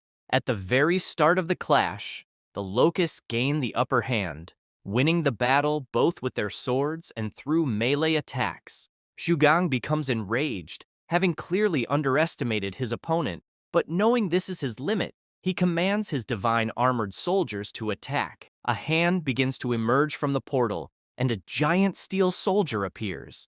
Immediately it charges toward the locust men. He notices the approach, but, being too fast, fails to dodge properly and gets his arm cut off. The MC feels upset since that was the high-level locust lord who had eaten the fruit of wisdom and had infinite potential in the future. Shugang mocks him, saying that even a locust lord is so weak, as they are nothing but trash. Hanwoo gets excited, asking if he really thinks the locusts are trash, and activates their mutation. As a result, his familiars grow significantly stronger, leaving his opponent stunned, unable to comprehend what just happened. The MC orders the swarm to advance, and the entire army moves toward the divine soldier. Shu Gang shouts for his familiar to activate the protective armor, and with that command, a divine shield is created. Hanwoo warns that the counterattack is just beginning, as the real show is about to start, and commanding his locusts,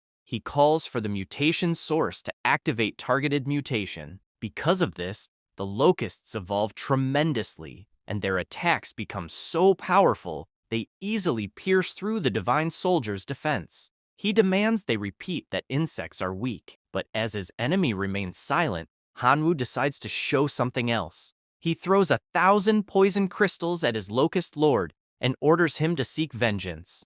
Immediately, his arm regenerates, and his body overflows with immense power. As a result, he gains the ability of highly corrosive venom. Wasting no time, the locust flies toward the soldier and unleashes his corrosive attack, destroying the shield in an instant. Shu Gang panics, asking what the hell that is, and commands his familiar to retreat and return to his divine realm. However, the MC points out it's not that simple to leave, as he can't just do as he pleases. His opponent asks what he wants and becomes desperate upon seeing the absurd number of supreme warriors Hanwoo has, causing him to collapse to the ground, unable to comprehend how so many powerful monsters are still there. And it doesn't stop, as while he looks at the portal, he sees a black dragon emerging from it, forced to witness his entire army being defeated and transformed into a skeletal army, making the MC even stronger.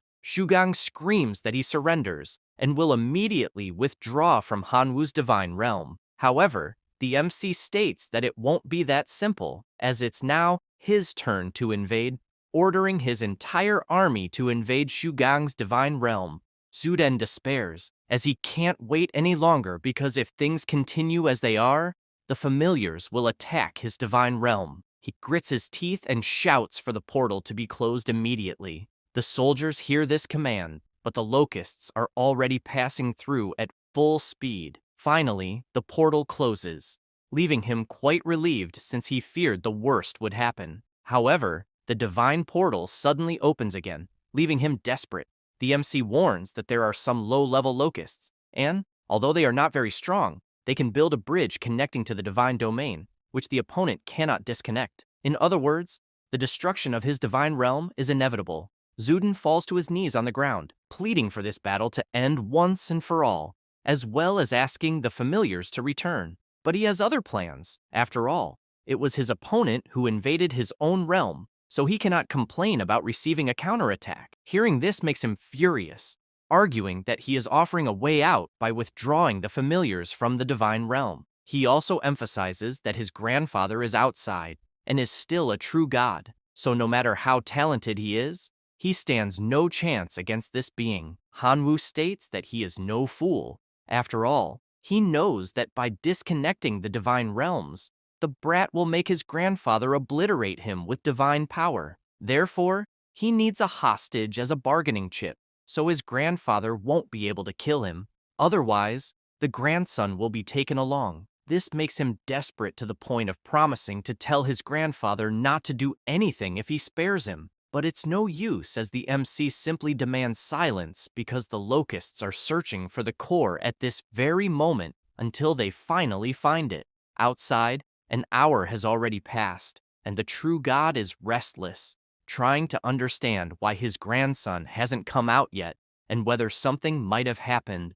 Barely does he say this when the spectator screen appears, leaving everyone in the Chin family surprised, asking to see what is happening. Everyone in that house is in shock because the screen shows Shuden being completely overpowered. They don't understand exactly what is happening, but Jerome explains that Zuden's divine core is probably in Hanwoo's hands at this exact moment and could be destroyed at any time. After all, they are witnessing a locust man standing on top of the divine core, which could be destroyed at any moment. At this moment, Sulong's hologram enters the divine realm and goes to talk to Hanwoo, asking him to release his grandson's divine core. The MC states that he was startled by a hologram suddenly appearing, and this made him unhappy. Because of this, he orders his locusts to accelerate the slaughter of the steel-armored soldiers. The old man becomes irritated upon seeing that he is being ignored and asks what the MC would like in return for sparing him. The MC states that there must be a misunderstanding because in reality, they should now be discussing what the old man should do to be allowed to leave. Hearing this makes the true god extremely irritated, imagining that as soon as his grandson is free, he will torture that brat for 3 days and 3 nights before finishing him off. Suddenly, a lightning bolt strikes, and the true god Yuan Zhong appears. Seeing this makes Hanru happy as his colleague has finally returned, apparently accompanied by another true god. The entire Qin family is pleased to see the patriarch back, and Jerome tells Shulong that it is an auspicious day as the ancestor has returned, and the Qin family will hold a great banquet, asking if he would like to stay for some drinks. He responds that there is no need, and within the divine realm, Hanwu states that their true god has arrived, so he can release his grandson. The MC states that he will only let him go when his friend is by his side. After all, there's no telling what a smiling person might do, as they could obliterate him while he's vulnerable. Suddenly, a hologram of Yuan Zhong also appears within the divine realm, stating that he is back, and that no one will touch his friend while he is there. Furthermore, the Qin family's true god is also back, shouting and demanding to know what is happening there. The MC notices that he already has the necessary protection, and therefore asks the venomous grasshoppers to release Zudan's divine core, as well as his entire army. The boy warns that he will remember Hanwu the next time they meet, and it's best to make sure one of them doesn't walk away. He advises that he should be worried about restoring the steel-armored soldiers first, as they were obliterated. Otherwise, he won't even qualify for a new fight. Upon leaving the realm, the boy gets slapped by his grandfather, who asks if he hasn't embarrassed himself enough and is still talking nonsense. Saying that, he grabs his 2 grandchildren and flies away at full speed. The true god of the Qin family starts calling him a scoundrel, since he dared to intimidate the family while he was away, making it clear that all ties between the 2 families were severed from that moment on, as well as the alliance between Qin Shuang and the boy being cancelled. Everyone just stays silent, watching them flee. He turns and throws an item to Hanwu, thanking him for asking Master Yuan Zhong for help to save him, and because of that, he is giving this resource as a token of his gratitude. He notices it's an original slate that helps any living being return to the original bloodline of their ancestors. Reading this makes him imagine that he could basically transform the grasshoppers into their most ferocious prehistoric form, because, if that's the case, they would be terrifyingly strong. 3 days later, at the Imperial Academy, his veteran friends show up calling for him. Hanwu is happy to see them and asks what good news they have to share. Meng explains that the next big class is about to begin, and that Sheng Jun will definitely target him, so they prepared a detailed intelligence manual to deal with this person. Although no one there likes to admit it, that guy is the best first-year student, and for that reason, Meng asks him to be extremely careful. The MC reads the instruction manual and is surprised to see that Sheng Jun's relatives are actually ordinary goblins, and that, to have achieved everything he did, he is definitely a super genius. The girl asks if it's just her impression, but apparently, the grasshoppers are even stronger now, which is amazing. Ziation agrees, noting that his opponent's army is composed of hundreds of Lord-class life forms, 3 King-class life forms, and 3 high-ranking priests, so there's nothing to fear. Hanwu gets worried since, in reality, those are all things to fear, and his friends just laugh. After that, at the MC's residence, he continues meditating, imagining that Sheng Jun will definitely target the 3 Lord-level grasshoppers, and that he can't lose them at all costs. He also imagines that he could use the super regeneration ability created with a large amount of radiation crystals when he forged it before, but it probably won't be enough to withstand the attacks.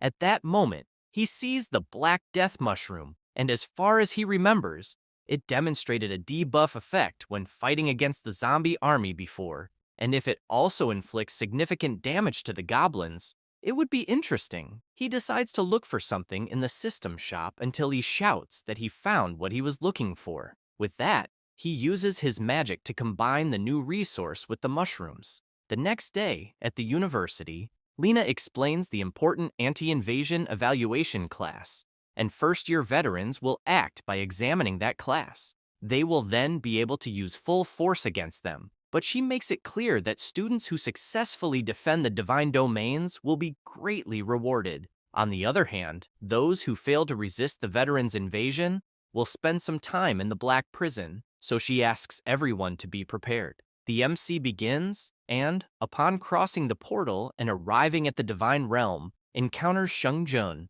who immediately warns that he will give a free sample of hell. Hanwoo doesn't hide his surprise at the size of the army he sees, as there are all kinds of life forms, starting with melee combat goblins, followed by goblin archers, attacking from long range, as well as fire-focused mage squads, ice squads, and mounted goblins. He imagines that he cannot fall behind, so he will also form his squad of grasshoppers. With that said, he opens the portal and asks his swarm to position themselves by unit. All the grasshoppers line up based on their type of power, leaving the 3 Lord Grasshoppers behind him. The flame-haired one admits to being impressed since, to have climbed so much with trash familiars, Hanwoo must be truly skilled, and for that reason, he will take things seriously, ordering his squad of goblin mages to attack. Immediately, both unleash their fire and ice powers,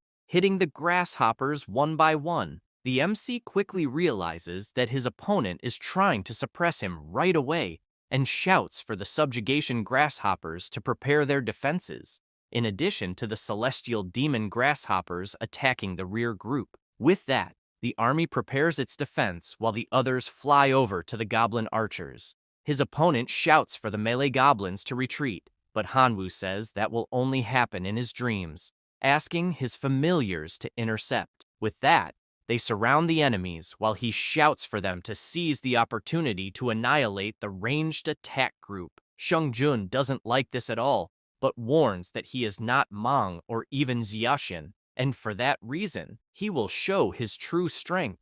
Then, he shouts for his army to form a 3-sided formation with concentrated fire, and the fire and ice army starts firing again, hitting Hanwoo's barrier head-on. He becomes worried since the defense is about to break. The attacks continue fiercely, and all the grasshoppers holding the barrier begin to be hit. Sheng Jun gets excited and announces that now he will pay the price for offending him earlier, and with that, he calls for the Goblin Lord to appear. The giant monsters show up, ready to annihilate the Grasshopper Lords. The MC imagines that there are 2 Goblin Lords, and that his hero Grasshoppers will not withstand it, since they cannot deal any damage. However, he considers the possibility of separating them, which would be convenient. For this reason, he orders his army to lure the Goblin Lords away. They obey and start fleeing while being chased at full speed. He immediately commands the rest of his army to load the spores of the Black Plague Mushroom to infest the enemy formation entirely. A black glow starts to fall from the sky, and black mushrooms begin to grow on the goblins' bodies, leaving Firehair confused, not understanding what the hell is happening. Hanwoo knows the time is almost right, so he can enjoy a good show. Several explosions start appearing in the enemy army, leaving the goblins clueless about what is going on. Sheng Jun bursts into laughter as he was worried for a moment, but apparently, the explosion spell is barely tickling his army. The MC explains that this is called a sustainable regeneration chain cannon, and that it will explode continuously. Each time it happens, the explosion will be bigger. For this reason, he wants to know how many rounds these goblins can endure. No sooner does he say this, than more powerful explosions occur in the battle, defeating more goblins. Sheng Jun becomes furious and activates his divine technique, which begins healing his injured goblins. The MC finds what he's seeing interesting and asks if the armies are all friends. Sheng Jun notices the provocation and asks if Hanwoo is scared by any chance.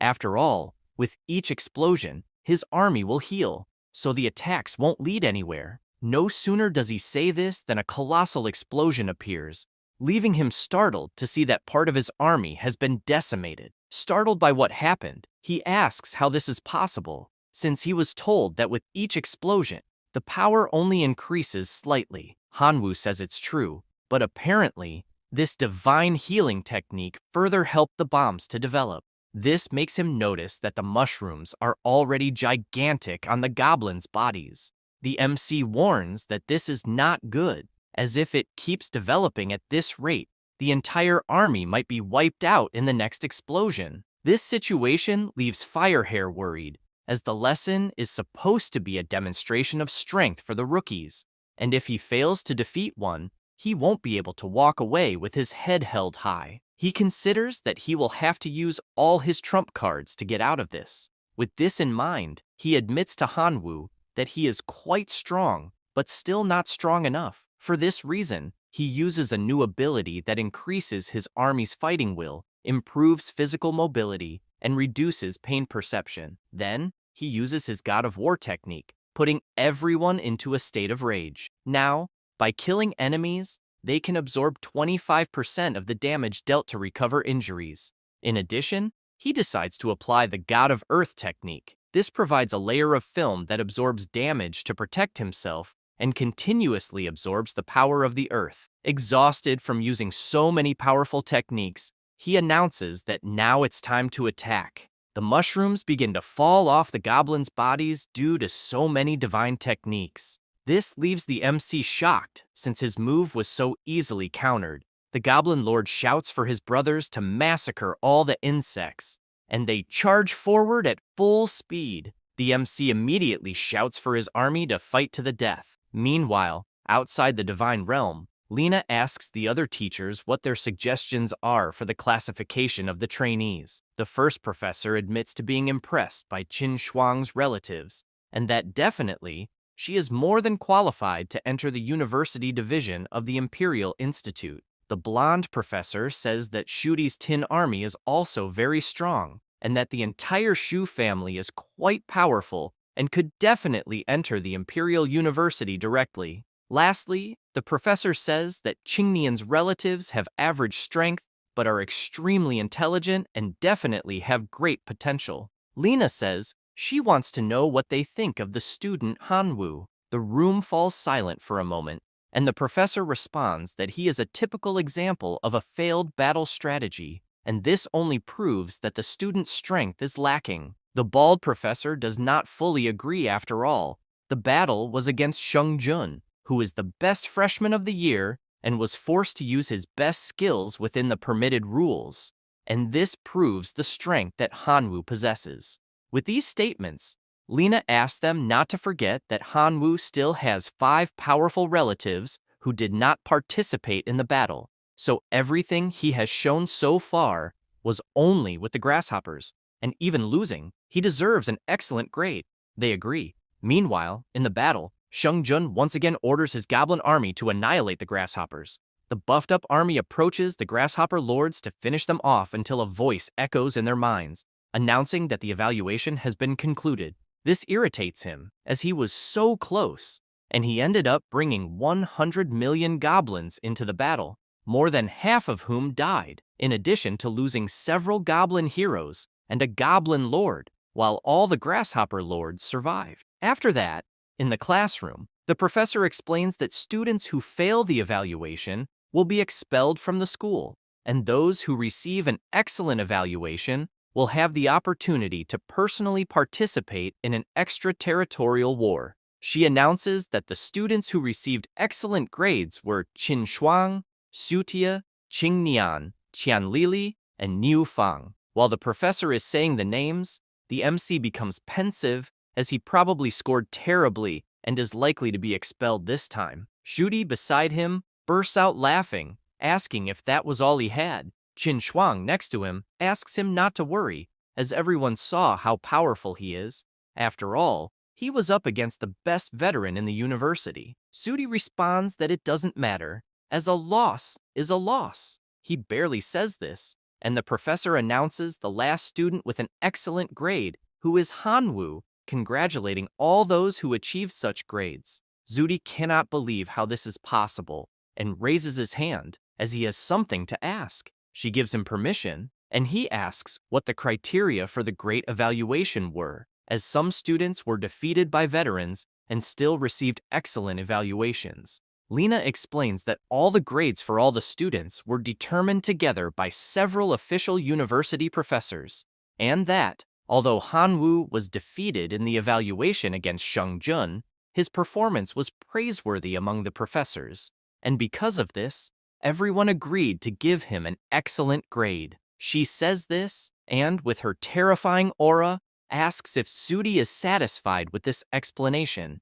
Intimidated, he replies that he is, as he has no further doubts. She continues, saying that the grades have been finalized, and the students with excellent grades must prepare, as in one day, the university will send them to an outer realm to participate in a real extraterritorial war. She says this and leaves the room, slamming the door so hard that it breaks a table. The students are impressed with the professor, as that was a table made from a 10,000-year-old ancient tree, and they expected nothing less from a goddess of war. Zudi gets up to leave, and before departing, warns Han-woo not to get too happy, as they will still meet in the outer realm. Then Qingnian runs to the MC and asks to share some gossip, as he knows that Sudi is partnering with Sheng-jun again, and they are trying to figure out a way to deal with him. Says this, and leaves the room, as he needs to find a crown to have some fun.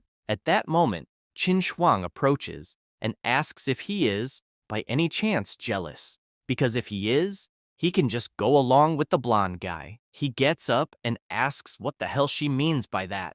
At that moment, Meng appears at the door, asking his colleague to take a quick break. They go outside to a private place, and the seniors explain that there are 3 suitable realms that will be invaded by the university, being the Runa civilization, totem, and biochemistry. They also emphasize that they cannot reveal everything, but some things can be shared. Yelling hands over 3 bags, and inside them are information about the 3 mentioned civilizations, as well as some support, but he makes it clear that they can only be opened after entering the respective realm. The MC receives the bags and becomes thoughtful, as to officially become a disciple of Professor Shu Hai, it will be necessary to ascend to a perfect semi-god as a primary condition, and for that to be possible, excellent performance in this war test is required. He barely thinks about it, and the 3 start wishing him good luck. After that, he and Qin Shuang meet Lena. She hands over the simple realm login device, which will help preparatory students who are not yet divine beings communicate within the divine realm, and asks them to go to the top floor since everyone is waiting. They go up to the highest place in the university and board a ship, which starts flying into space. After landing at the destination, the MC opens the door, and with that, the Outer Realm War officially begins. That's all, folks. If you enjoy the video, subscribe and hit the bell. Thanks. Already in the new location, the MC decides to see what is in the bag he received from the veterans, but does not understand how only 1 is left since he had received 3. He opens the small bag but feels confused, as he does not fully understand what it is. Upon reading the instructions, he notices they are dry cards that store a type of energy called Dimensional Origin, a power source that can help increase the will of the plane. The more dimensional origin the user possesses, the higher the level of life forms that can be created. In the War of the Outer Domain, Dimensional Origin is a consumable used to communicate with the realm of God, and the most common way to obtain this origin is by hunting and exploring native life forms. Knowing this, he throws all the cards into the air, and with a sinister look, orders the massacre to begin. 1 hour later, he is laughing to himself as, even after 60 minutes, he has only accumulated 5-dimensional units and does not understand the purpose of it, considering it will be necessary to increase his investment. He summons his grasshoppers, of which 5 cards still remain. He spots a camp and yells for his familiars to destroy it completely. Meanwhile, in another location, Shuti is pleased with the gift he received from veteran Sheng-jun, since it truly seems powerful, as it holds a demonic force of lord level that will definitely be strong enough to finish off Han-woo. He also comments that apparently the requirement is to place the MC's hair inside the jar and then simply aim at the target to put an end to him. Because of this, he puts the strand of Hanwoo's hair inside, and a demonic aura begins to overflow from the container. In desperation, he orders one of his familiars to break the jar since something feels off. No sooner said than done, as a colossal monster emerges from the container, screaming like mad.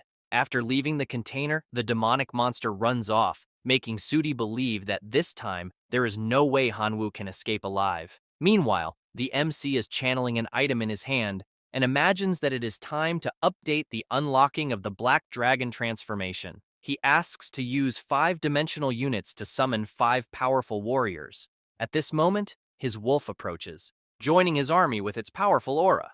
Hanwoo then commands his strongest monsters to attack, and the camp is completely defeated. After this, in the Wolf King's cave, the MC is checking the rewards he received until he notices a scroll. Upon opening it, he is surprised because it is written in a runic language. After arranging the runes in a row in the correct manner, the system notifies that the effects are a 10% increase in strength, a 20% improvement in physical defense, as well as a 20% boost in wound recovery speed. There are also effects on blade-type weapons, with a 20% increase in the chance of causing bleeding, a 15% increase in attack speed, and a 10% life steal effect. Knowing this, he removes his shirt and asks for the rune's effects to be applied to his body, and after receiving them, he immediately notices that his body feels different. Suddenly, he senses something strange and flies off in his draconic form. Upon arriving at the location, he notices that his familiars are being attacked by a kind of wild cat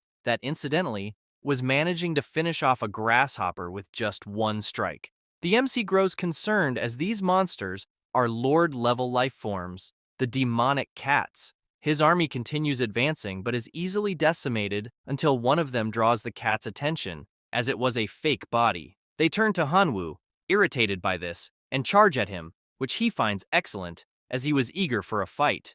The demonic cat comes at him with full force as he prepares, gathering his power, and lands a punch squarely on the enemy's cheek, finishing it off with just that blow. The system announces that a Lord-level lifeform has been successfully eliminated, and that as a result, 2 units of origin of the plane were obtained. The MC finds this interesting, as if it continues like this, he will be able to summon the small skeletons, and if it remains that way, he could soon become a demigod in the outer domain. 3 days later, while exploring the surroundings, a grasshopper appears, informing him that there is a fire crystal mine cave just ahead of them. He immediately asks his familiars to advance toward the cave. As they approach the place, Hanwoo becomes concerned, as the aura coming from inside the cave is a human aura, meaning someone discovered that place before him. Even so, he decides to enter, but soon after, he already feels immense heat coming from the cave's depths. Then, he spots a giant lion coming at him, forcing him to transform into his draconic form while provoking the monster. However, out of nowhere, the lion is held back by something, and only then does the MC notice someone pulling the monster's tail. A horned woman begins yelling at the lion, asking why the hell it is running like that. At that moment, Hanwoo realizes who the girl is, and asks if she is Nufeng. She, without much talk, orders him to leave, as it is her territory. He replies that regardless of whose territory it is, he could simply take it and still provokes her by asking what she's going to do about it. Hearing this irritates her to the point where she lets go of the lion's tail and charges at Hanwoo, ordering him to leave now or he will die. Suddenly, green energy begins enveloping his body until a vine starts wrapping around him. The girl looks confused, trying to understand what kind of power that is, and he simply replies that it is specifically made to kill her. She pays no attention to this and lands a full punch on the ground, exploding the entire place. However, she gets startled as something is coming toward her. It is the MC's sword, which cuts off one of her horns, and he warns that the next attack will be at her neck. This paralyzes her to the point where she surrenders, knowing she cannot defeat him, and she says the flaming lion is his. But the MC is not interested in this lion, as it is merely a Lord-class life form, so killing it will not yield much origin from the plane. He then says that, in fact, he wants all the fire crystal ore. Nufeng thinks it is a great deal, as she can keep the flaming lion, and even suggests they cooperate later, But the MC does not pay much attention and only asks the skeleton army to enter the cave to mine the fire crystals. Suddenly, a black cloud appears, and a portal emerges at the cave's entrance. The girl is surprised and asks if this is also one of his tricks, but he denies it, as he almost wet his pants from the size of the portal that appeared. A monster emerges and starts walking, exuding a terrifying aura. This is the demon created by Zuti. Anu, the giant monster, smells Hanwoo and shouts that he will use his blood to wash away the shame. The MC, not understanding anything, simply uses his plant fusion ability, Golden Dragon, and attacks with all his might. But the demon not only defends but completely nullifies the power. He becomes worried and decides to use another ability, this time the Ghostly Flash. At the same time, Nufeng also uses her fireball.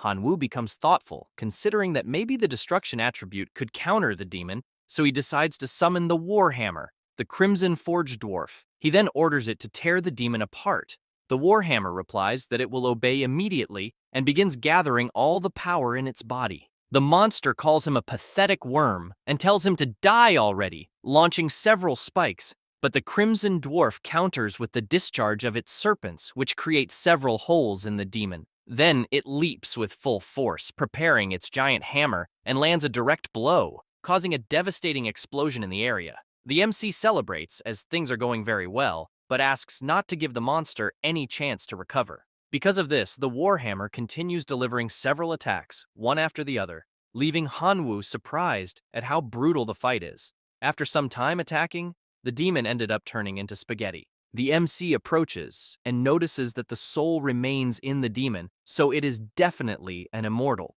But he considers that if he leaves things as they are, that monster will one day return for revenge. Because of this, he says he will let the bone controller devour the soul of that monster. Anu despairs upon hearing this and says he surrenders, even willing to become his slave, and in exchange, only asks to spare his soul. The MC says he does not trust mere words unless he agrees to sign a contract. The demon says there is no problem, and then Hanwoo begins to draft the contract. Nufeng starts reading the contract he is writing and cannot believe how someone can be more cunning than the most terrifying merchant in existence. With everything settled, the two seal the contract, and only then does the MC decide to ask what abilities that monster has. Anu replies that he is an iron rust demon and has the ability to transform his body into rust, as well as corrode metal objects and living beings. Hanwoo admits it is a good ability, but there are many players in God's domain with fire abilities, and fire completely counters an iron rust demon, so his weakness is a problem. The demon despairs and says that if it pleases his master, he can act only as a bloodline weapon of iron rust, as he will be able to corrode any weapon he touches. This suggestion pleases him, and he says he will take it as suggested. Because of this, Anu transforms into a sword. He picks it up and says that his combat power will increase significantly, and his chances of ascending to a perfect demigod have greatly increased, and his new goal is to return to hunting creatures to collect origins and thus expand his squad. Several days later, in a forest, a man is walking stealthily until he despairs, as in front of him there is a massive legion of undead, probably reaching 500,000 soldiers, and for this reason, he must urgently report to the lord of the city. He heads to the castle and immediately reports everything he saw. The king asks if he's absolutely sure that there are 500,000 soldiers in the undead legion. His subordinate, who is bowing, assures that his count is not wrong and also informs that this army is in an area dozens of miles from the castle. Hearing this worries the king, as the city has only 50,000 guards, and even adding the mercenaries, it would at most reach 100,000 soldiers for the battle. Thus, if the undead army attacks the city, it will be total annihilation. Because of this, he orders that a request for help be sent to his neighbors immediately. One day later, on the walls, the subordinate reports that neighboring cities have already sent reinforcements, and now the army has 300,000 soldiers, in addition to 50,000 clerics sent by the church. The king is pleased with this information, as the clerics are extremely strong against the undead, and for this reason, he shouts to everyone to fight to the death against the enemies, asking his army to march and completely annihilate the undead.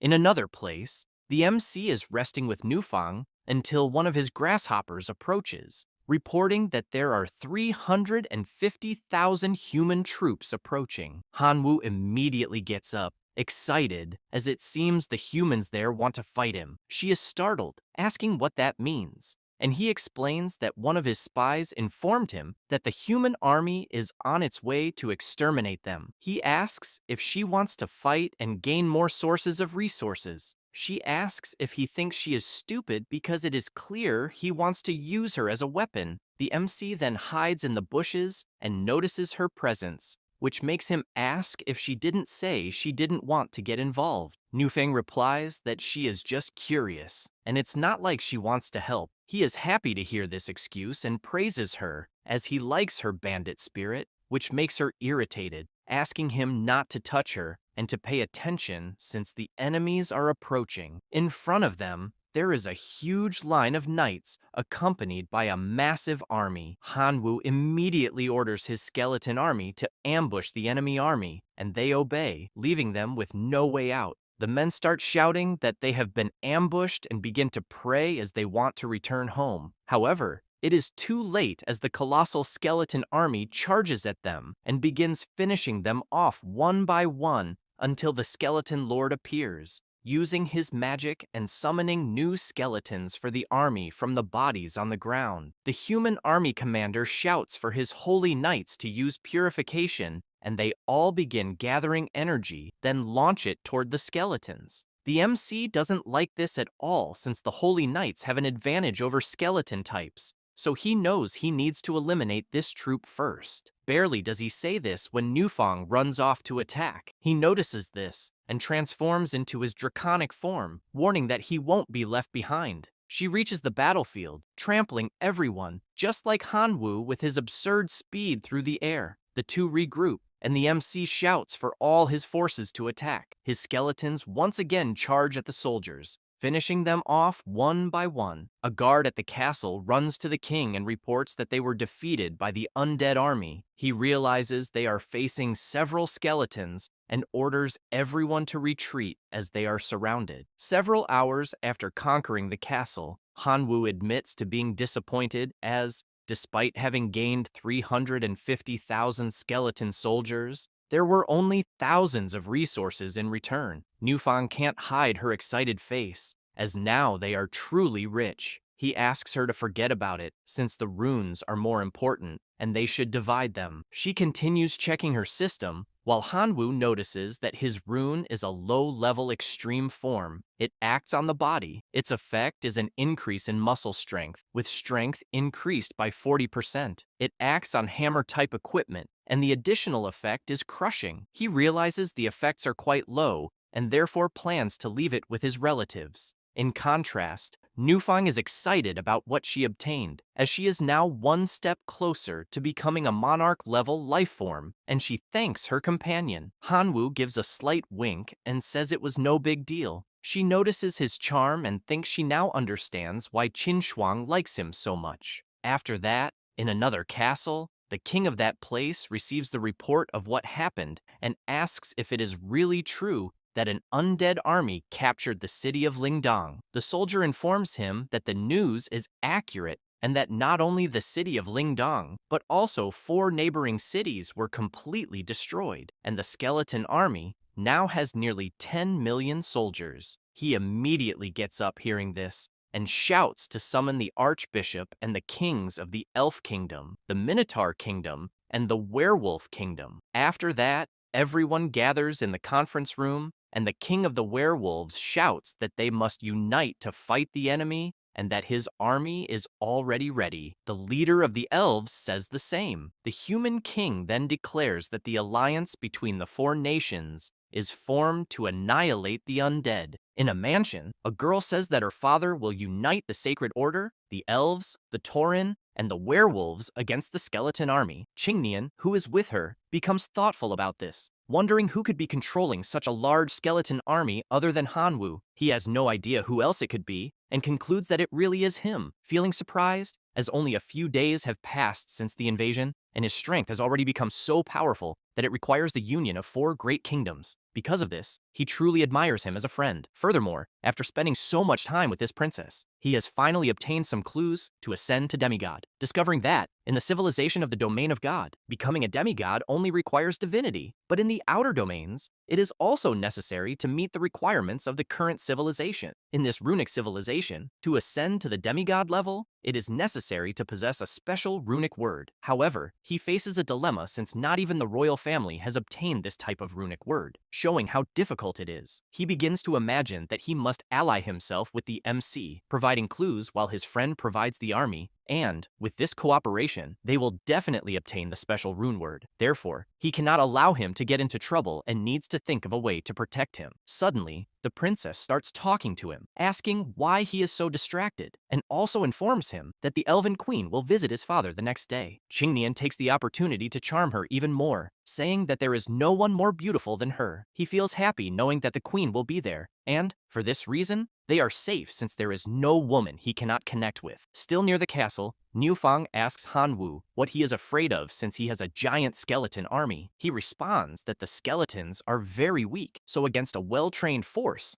they will be completely useless, and therefore he is aware that he has big problems. At this moment, the source of mutation asks if he understood, as in critical moments, it is the one who can help. The MC asks if it has any good ideas. It responds affirmatively, but the payment of 1 divinity point must be made in advance. Hanwu does not like this talk, wanting it to first reveal what it knows. Otherwise, he will not know if it is really worth a divinity point. The green slime says it has heard about a runic civilization and knows that one of its words can lead to some very good mutations and promptly asks for the payment. The MC, frustrated, makes the payment, and then the source of mutation tells him everything he needs to do. Hanwu finds it very interesting and thinks that divinity point was definitely not wasted. Niu Fang, curious, asks why his expression suddenly changed and if he thought of a way out of this stalemate. He, excited, asks her to wait, as she will see. After that, the army arrives to attack the locusts and skeletons together. They begin to attack and are happy to be able to defeat them. However, he notices something strange happening with the locusts and realizes that mushrooms are growing on their bodies. The soldiers remove the mushrooms, and a dark aura begins to emerge from them. The skeletons appear, leaving everyone frightened. Hanwu just watches, thinking that these black plague mushroom spores were really effective and that it was definitely worth spending thousands of divine power. After all, the black plague mushroom spores can be transformed into a virus. Combined with the catalytic plague rune word, the mushrooms have effects on the body, turning the host into a plague carrier, with each cell carrying the plague virus. He declares that he will finish this once and for all and orders his skeletons to finish everyone. With the blessing of the plague rune, Hanwu defeated all enemy forces in just 3 days,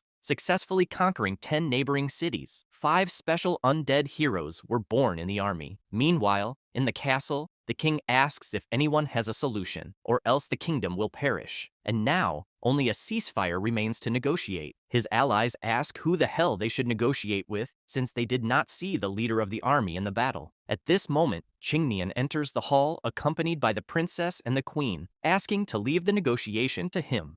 The leader of the werewolves asks if this is some kind of joke since the kid wasn't even on the battlefield and now wants to negotiate with someone behind the skeleton army. Another high-ranking figure says the same, telling him to get lost since he's just a pretty boy. Qingnian just smiles as these big shots judge him so soon. The princess runs to her father and tells him that her partner is more than capable of fulfilling his promise, and the boy asks if His Majesty really doesn't trust his own daughter's judgment. The elf says she can prove that the boy is smarter than everyone present, and both the king and the human princess agree to let him try. His Majesty stands up and says that there are no other methods anyway, so he asks for everyone's approval to let him try. Then the blonde boy arrives in MC's territory, and he immediately notices his presence, feeling pleased to see him in the outer domain territory. Qingnian says it's a long story, and that he will tell everything later, explaining that he is representing the allied forces of the 4 kingdoms and a church, and that's why he is there for a negotiation. Hanwu comments that he has no problem with a truce depending on the price they have to offer. Qingnian asks him to define what he wants as a reward, and he replies that he wants gold, silver, and treasures.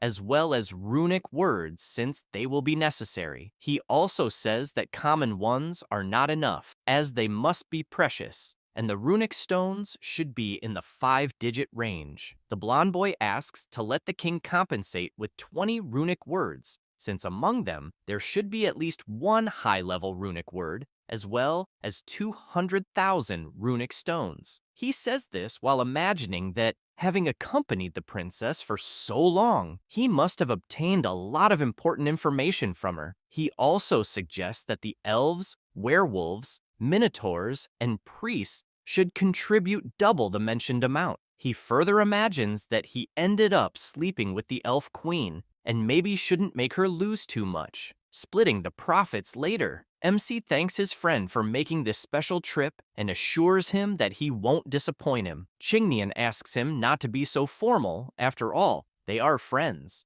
And he explains that the only reason he got involved with humans was to find clues on how to become a demigod in that runic civilization, and that he is finally getting some leads. The two agree on what they must do, and the blonde boy says he will return to relay the conditions to the big shots. MC says it's fine, as long as they understand that if they don't accept the terms, a legion of undead will trample their cities and turn everyone into undead as well. Back in the kingdom, the leaders hear Hanwoo's demand and say they don't have many high-level runic words. Chingnian says that if they don't have high-level runic words, they should use information about ancient miracles or imaginations if that doesn't work. The elf queen, standing next to the boy, explains that the compensation from them has exceeded even her expectations, so she doesn't understand why the humans are paying so little. The blonde boy says that many humans have been turned into undead, and for that reason, the king wouldn't want the same to happen to the elves. The princess,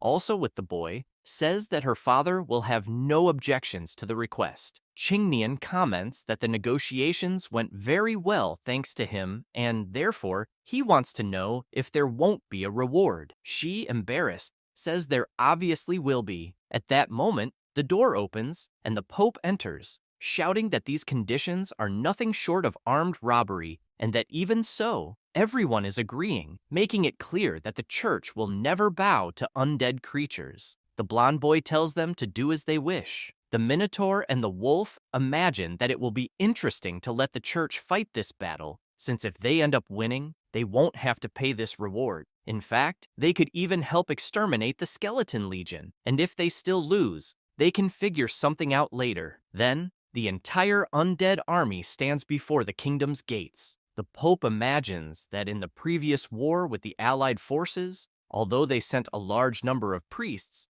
the church's central force was not involved. However, things are different now since he has summoned elite priests to participate in the Holy War. He stands before his 3 elite legions, knowing that the combat power of these commanders is close to that of demigods, and that they have never been defeated. That is the church's domain, so who wins and who loses is still unknown. Meanwhile, Hanwoo is looking at the place and notices that all the buildings are made of light crystal ore, and the power of light is everywhere, which is highly effective in suppressing his undead. He also realizes that the Pope has summoned the elite troops, but fortunately, Chingnian had already provided information that this could happen. However, he does not hide his surprise since the combat power he is witnessing is incredible. He begins to reflect that Brightport, at that moment, is like an iron wall, but fortunately, he only ordered his skeleton soldiers to surround the city and not attack rashly.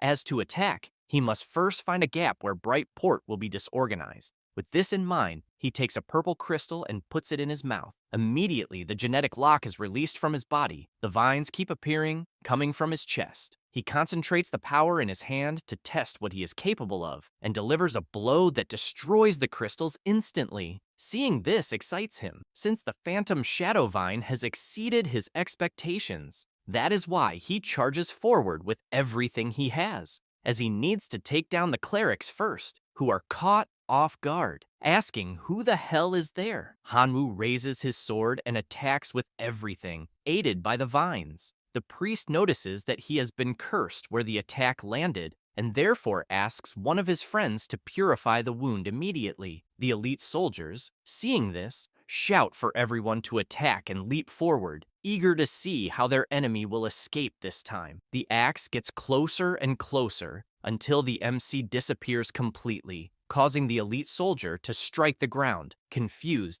since he is sure he had managed to hit his target. Suddenly, the MC appears, landing a direct strike with his sword on the soldier, who starts complaining of pain, trying to cover the wound, but it is useless as he falls straight to the ground. At this moment, another elite soldier seizes the opportunity to attack. But once again, Hanwoo moves at an incredible speed, appearing behind the enemy, who with just one curse strike is brought to his knees. He then turns, stating that only one remains. But it is clear that the last elite soldier is different from the others. The MC is concerned since his last high-level opponent possesses a sacred light that restricts the aura of his undead. At this moment, the priests see an opening and shout to immobilize the invader immediately. He is not intimidated by this, deciding to attack first since he will not be able to do much against the elite soldier. However, this one does not waste time and attacks. Missing by a very small margin, Hanwoo manages to land his curse on the priests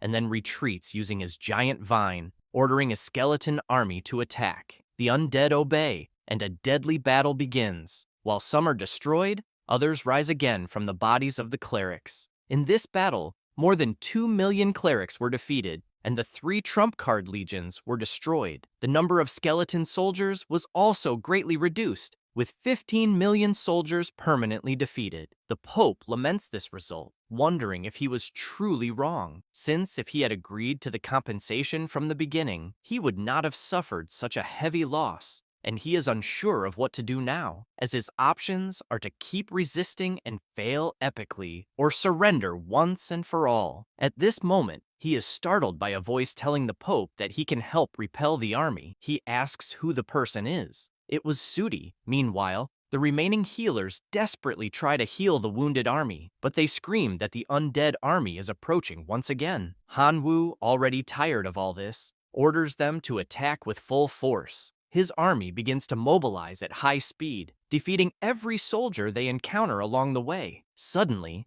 a projection appears in front of them. It was the Pope, ordering those monsters to stop and leave the Port of Light immediately if they still wanted to remain intact, or the gods would deliver rightful judgment. Then, the undead become startled as some lights start to appear, and several tin men emerge on the battlefield, with the Pope ordering them to crush all the undead with the fist of justice. The MC is surprised by what he is seeing, and, looking to the side, sees the Pope and wonders if Sudi is colluding with the humans. The tin men begin crushing skeleton after skeleton, while the priests take advantage of the situation to use their powers, which have an advantage against this type of monster. The MC, irritated, orders his giant skeleton to come out. A crystal begins to materialize in the sky, and the giant skeleton appears, defeating the tin men around him. However, something strange begins to appear in front of him, and suddenly, a giant cyborg emerges, attacking the giant skeleton. The Pope likes what he is seeing, and therefore asks Sudi to keep releasing the tin men, assuring him that no matter how much origin plan he wants, the church will provide as much as possible. The boy agrees, and continues supplying more and more tin soldiers. Before all this happened, during the meeting between Sudi and the Pope, he had said that his army of tin men could contain the skeleton army, but in exchange, he wanted origins. The Pope asks why he should trust him. Sudi responds that he will allow an inspection of the troops if desired, warning that Hanwoo will surround the kingdom and nothing will be left after that if he refuses the offer. The battle continues with the clerics successfully neutralizing the skeletons due to the huge advantage they possess. The MC does not like this at all, and therefore orders his army to retreat, as they can deal with the church later, and thus, the entire army obeys this command. He joins Niufang, and she asks what he will do now that the Port of Light is completely protected by the Tin Men. The MC is simply furious with Sudi, saying that he should have put an end to that guy a long time ago. She asks him not to talk about that brat, since now the Minotaurs and werewolves have realized that the church has the advantage. So they will flatter the Pope again, declaring that they are on the church's side to fight against the skeleton army. He replies that it is not worth bothering with those indecisive ones since he can deal with them later. At that moment, one of his skeletons appears, informing him that the human king has sent someone who is there to talk. The MC orders the passage to be cleared, imagining that at this moment, the humans are there to kick them while they are down. Or it could be something else. It was Qingnian, reporting that the king asked to say that he accepts all the conditions that had been requested before, as long as war is no longer waged in human territory. Hanwu admits that the king is very intelligent since he will have no trouble accepting this proposal. However, his colleague wants to know how he plans to deal with the church. He says that he will let the Pope be proud of the outcome for a few days, since he will have to deal with his subordinates first. Qingnian says he will accompany him, since he has found a divine relic, so when he is ready, he just has to say the word. After replenishing, Hanwu led the remaining legion to the land of the werewolves. The entire battle lasted 5 days and 5 nights. The werewolves,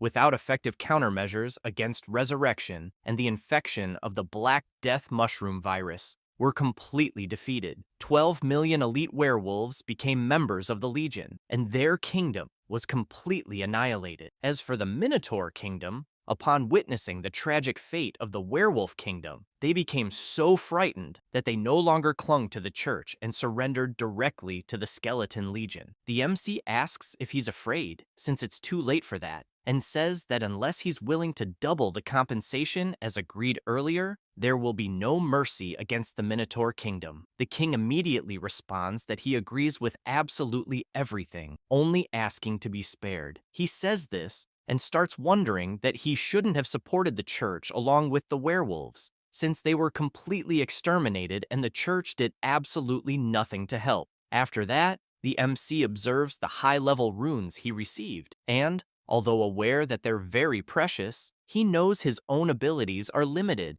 and thus must choose the most useful ones. So, he begins choosing them. The first one makes the power of all the mastered abilities increase by 100%. Applied to the body of fire, he comprehends the rune word of the skill Emperor. The levels are raised to the Emperor's dominant aura. The higher the increase in physical strength, the crazier the battle will be. This is the maniac of battle. The more life forms are eliminated, the more the high-level passive skill will be comprehended. Comprehensive enhancement of physical attributes. Applied to the eyes. When seeing red, his level increases up to 500%. He can communicate with any life form through consciousness. His power is of nature, also of high level. After reciting all the high-level runes he chose, a huge power, like a tornado, bursts from his body, making him feel much more powerful. Because of this, he shouts to his army to attack the Shining Port once again,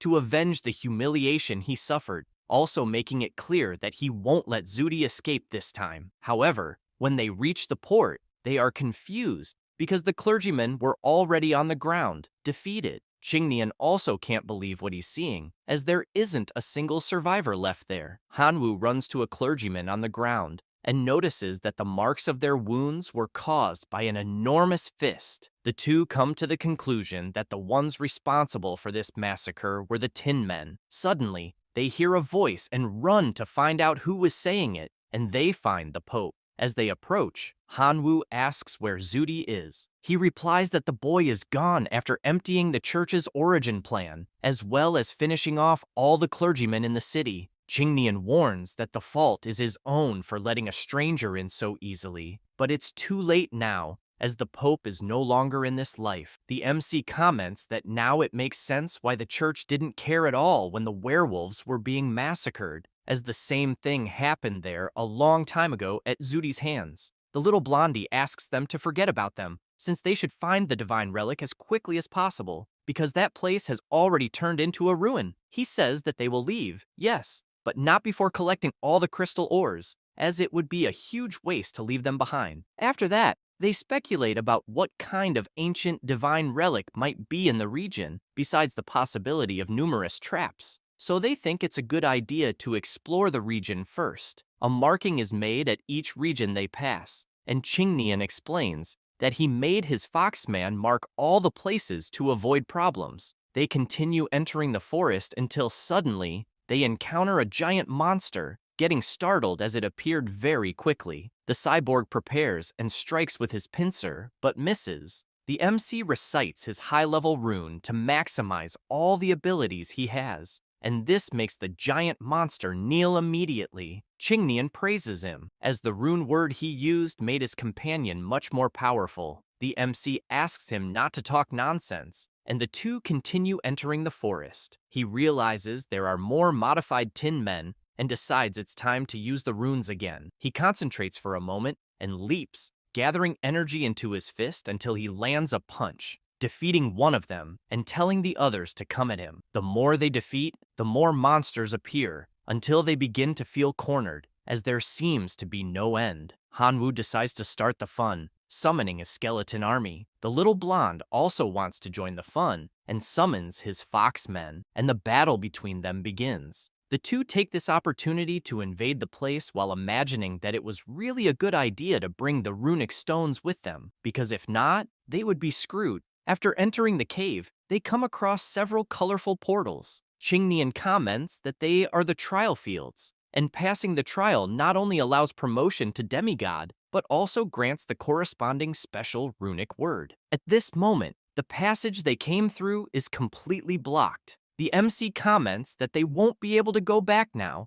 but his friend just moves at high speed and runs straight for the portal he thinks suits him best. While crossing, he asks Hanwoo to be careful when choosing one of them. The MC is surprised at how quickly the little blonde disappeared from there, and then goes to the portal he thinks suits him best. After reaching the location, the system warns that this is the realm of hunger, and that it is necessary to constantly consume food to survive. He immediately notices his stomach growling and wasn't expecting less from a realm called Realm of Hunger, since he barely arrived and is already hungry, but he feels happy because he is connected to his divine realm. However, he becomes frustrated when he tries to test something, not understanding why his communication with the divine realm was cut off. To make matters worse, he notices something approaching, and when he turns around, he sees it is the miserable Hungry Ones, an undead creature, formerly a human who died from starvation. The participants of the trial must resist the attacks of the Hungry Ones, while making sure they don't starve to death. He worries since his situation only gets worse, and wonders if, to survive, he will have to resort to extreme measures to get something to eat.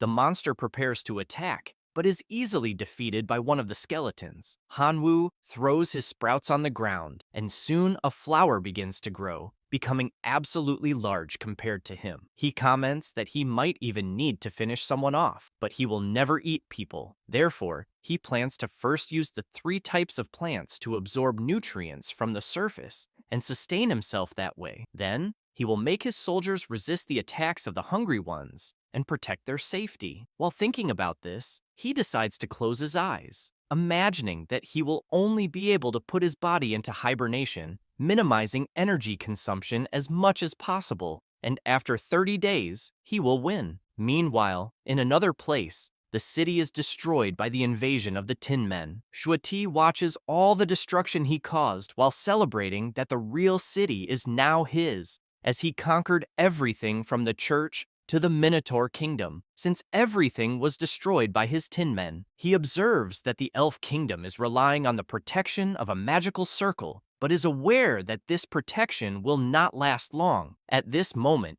Niu Fang is captured. Shuetai admits that this is an unexpected encounter and asks if she really ran to the Minotaur kingdom and is now trying to be queen. She first insults him, saying that she wants to see how long his arrogance will last, and asks him to wait until Hanwoo returns. The boy, with an evil look on his face, responds that her darling won't return and warns that he already knows about Qingnian, who helped the MC by taking him to find the ancient relics. And he knows that in places like this, a person loses a layer of skin even if they don't die, besides knowing that Hanwoo can't even defeat the rusty demon, so there's no way he'll leave alive from a place like this. He says this, and orders his army to lock her in the dungeon. The robot reports that Lily surrounded Qin Shuang in a valley, as ordered. He gets excited upon hearing this since, although he knows Lily is quite greedy when it comes to money, at least she's a girl who gets things done when paid. He celebrates, saying that this time, Qin Shuang won't escape his hands. In another location, an explosion happens. Some stone golems are battling the Tin Men. Qin Shuang wonders if that army isn't from Shueti and doesn't know why. Out of nowhere, they started fighting Lily, but she feels happy since this will give her an opportunity to escape. She then looks up and hears a voice coming from behind her. As she turns around, she realizes that Sudi is there. He says that he received the news that Lily wanted to ambush her and, therefore, rushed there, feeling happy that she is safe. She thanks him for his concern, but he calls her cute, saying it was just a small favor. However, she starts to climb onto her bird, making him ask if she is leaving and approach, questioning why she doesn't join him to unite the native forces of the runic civilization, since they could split the profits 50-50. He says this while thinking that he spent a lot of money on Lily to put on this show, so he couldn't let her leave so easily. Before that, Lily had met with Zudi, informing him that she forced the girl to go to the valley as requested, and therefore asks him to pay the last installment of the deal. He says she really did well, but tells her that he still needs to conclude the assistance before making the final payment. She asks what kind of help he needs this time, and he simply replies that her army must perish at the hands of the Tin Men. Lily finds this absurd, asking if it is some kind of bad joke since she summoned 2 million stone giant troops and spent a lot on the origin plan. But Sudi doesn't care about that, stating that he will summon an army of 30 million Tin Men to have a proper conversation with her. The girl pleads to at least keep 5 million stone giants, in addition to the payment being at least doubled for the loss she will suffer. She says this while thinking that she cannot fall out with this guy because, even though she knows her stone giants are powerful, the Tin Men have a numerical advantage, and if they really fight, not only will no giant survive, but she also won't receive her payment. Sudi, with his sinister gaze, says that he liked her accepting the proposal. Back in the present, Qin Shuang says that she appreciates the help she received, but states that she still has things to do and is, therefore, saying goodbye. Zudi asks if what she wants to do is meet with Hanwu, informing her that this guy has already been defeated by the Rust Demon. She turns around and says that her colleague is far too strong and would not lose to the Rust Demon since he possesses a devastating army like the army of skeletons. He retorts, saying that this army of undead is incapable of withstanding a single blow from the Tin Men, let alone the Rust Demon. Qin Shuang states that she is tired of giving explanations and therefore is just leaving. However, she is startled when she sees the Tin Men holding her bird, and with that, she asks what he thinks he is doing. Zudi responds that it is only natural that he wants her to stay there to keep him company, stating once again that he is the strongest now and, therefore, she must do everything he says, or else she won't even be able to leave that valley. Zudi grabs her by the neck, asking where she thinks she's running to. She starts crying, screaming for Hanwu to save her, until he wakes up shouting her name and realizes he is amidst the flowers, wondering if that was a dream since he has been in isolation for so long that he questions how Qin Shuang must be doing at this moment. Then he gets startled upon seeing his hand, as well as his entire body, since he has become much thinner. Soon after, he notices the monsters defeating his skeleton army and feels pleased that 30 days have passed so quickly. Then he uses his special rune word Foma, which is applied to his body. The effect allows the host to control the digestive abilities of living beings. He feels pleased seeing this power in his hand and focuses on his forehead, feeling happy since apparently everything went well as he managed to reach the demigod realm. Beside him, a portal appears, making him think it is the exit, so he decides to cross it since he will only know afterward. Then the MC and his army head toward the portal. After crossing, he decides to check his progress after ascending. His wallet now indicates that he is a demigod in the outer domain, as well as a 3rd-level super gene warrior. Now he possesses diverse divine abilities, along with a significant increase in all his abilities. His faith power, his divine power, and his core is at level 10, among other information. Although he enjoys having evolved into a demigod, he admits feeling disappointed for obtaining only one new ability by doing so, and the only good thing he noticed is that his mutation was upgraded to level 2, granting him the genetic block ability. However, he doesn't care much about that since he ascended to demigod, and after returning, he will be able to fully absorb the divinity and reach the perfect demigod, and that alone will be incredible. Suddenly,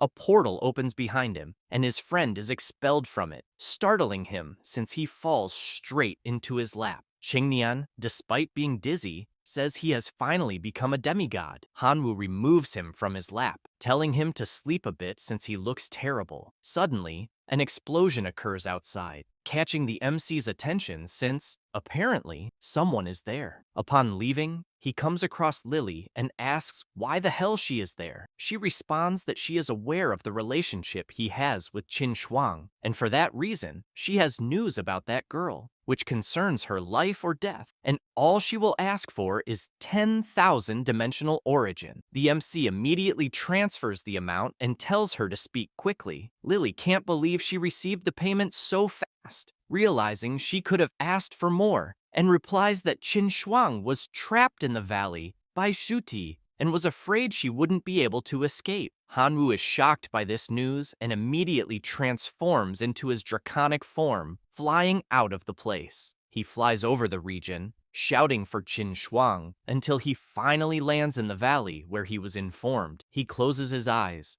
trying to focus solely on her scent, but grows frustrated since he can't sense it at all, as if she isn't there. No sooner does he think that than he gets startled because something powerful is heading his way.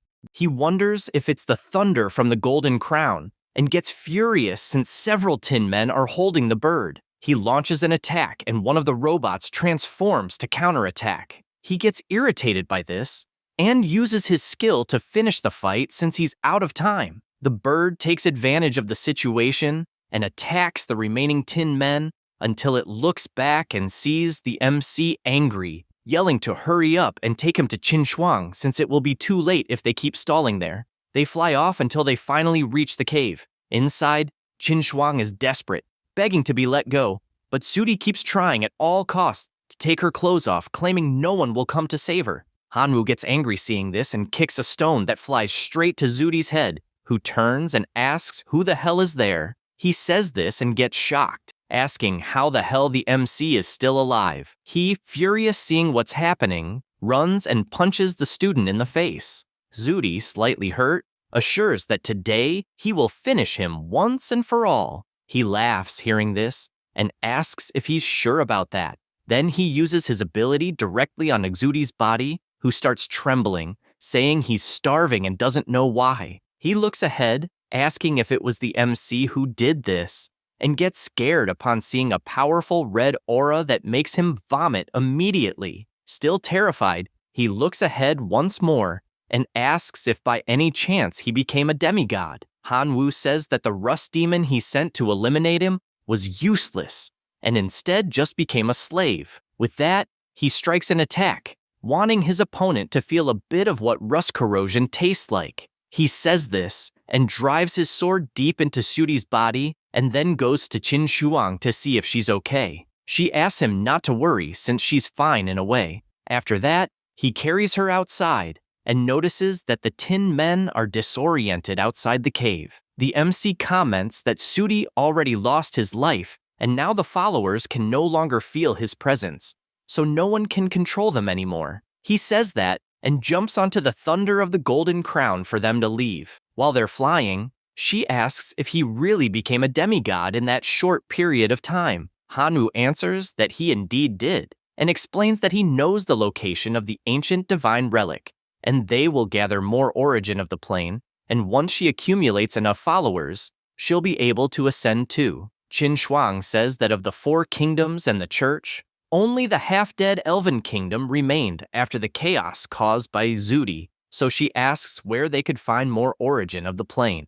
He smiles and says, that's not a problem since they can go to desolate areas to try their luck. They fly to a place full of precious stones, and he says it's full of iron ore, and they can use it as a component to break the golden crystal. Suddenly, he gets her attention, since near the crystals, there's a powerful bear roaring at them. Hanwoo points his finger and says that exactly there is origin of the plane. He asks her to wait there, but she doesn't want to just watch. So she snaps her finger, calling her divine birds who fly straight toward the bears, engaging in battle with them. At the same time, the skeletons also attack the monsters, who begin to roar but have their life energy drained until nothing remains. Now the bears are attacking each other due to the magic that affected them. Basically, the battlefield turns into chaos, with them attacking each other, and the two celebrate since they did a great job as a team. Their army stands ready, and he approaches,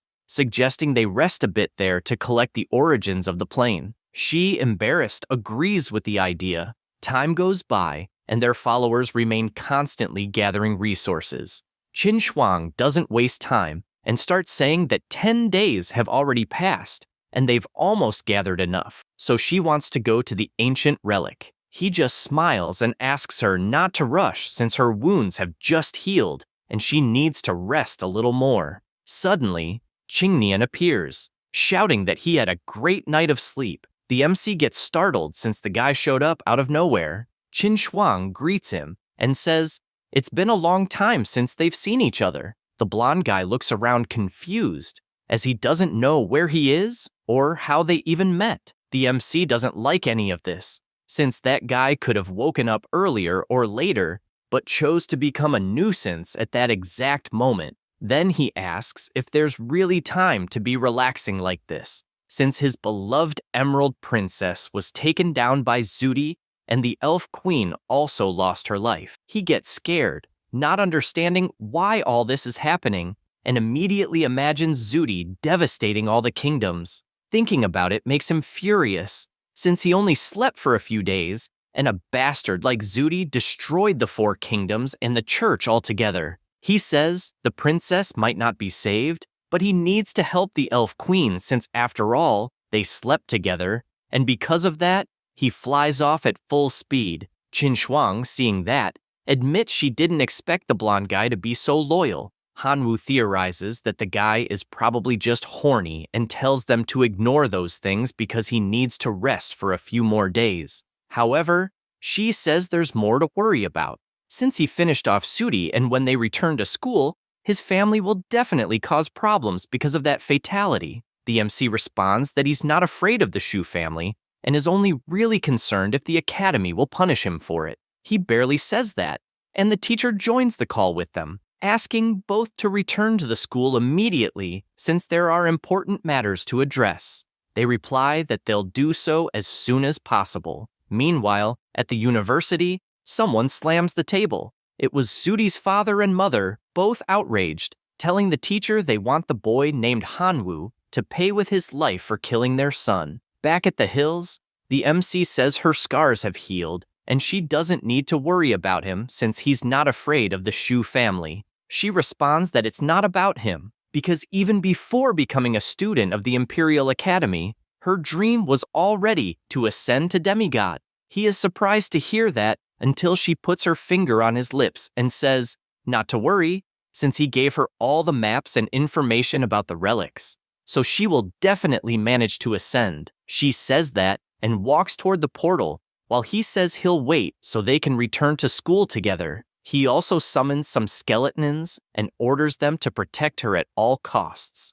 After that, 30 days passed and the MC remains in front of the portal, but admits he's worried since Qin Shuang still hasn't come out. His concern grows more and more, as there's also no news from the skeleton soldiers he sent, which could mean she's in danger. So he decides to go through the portal and immediately comes face to face with several monsters blocking the path. He instantly transforms into his draconic form and, with his dragon power, attacks all the monsters around him. He moves through the cave and notices a sphere emitting some kind of power. After placing his hand on the magic stone, he comments that the gate to the trial realm is closed and can't be opened from the outside. Because of that, he starts attacking it, but it's useless.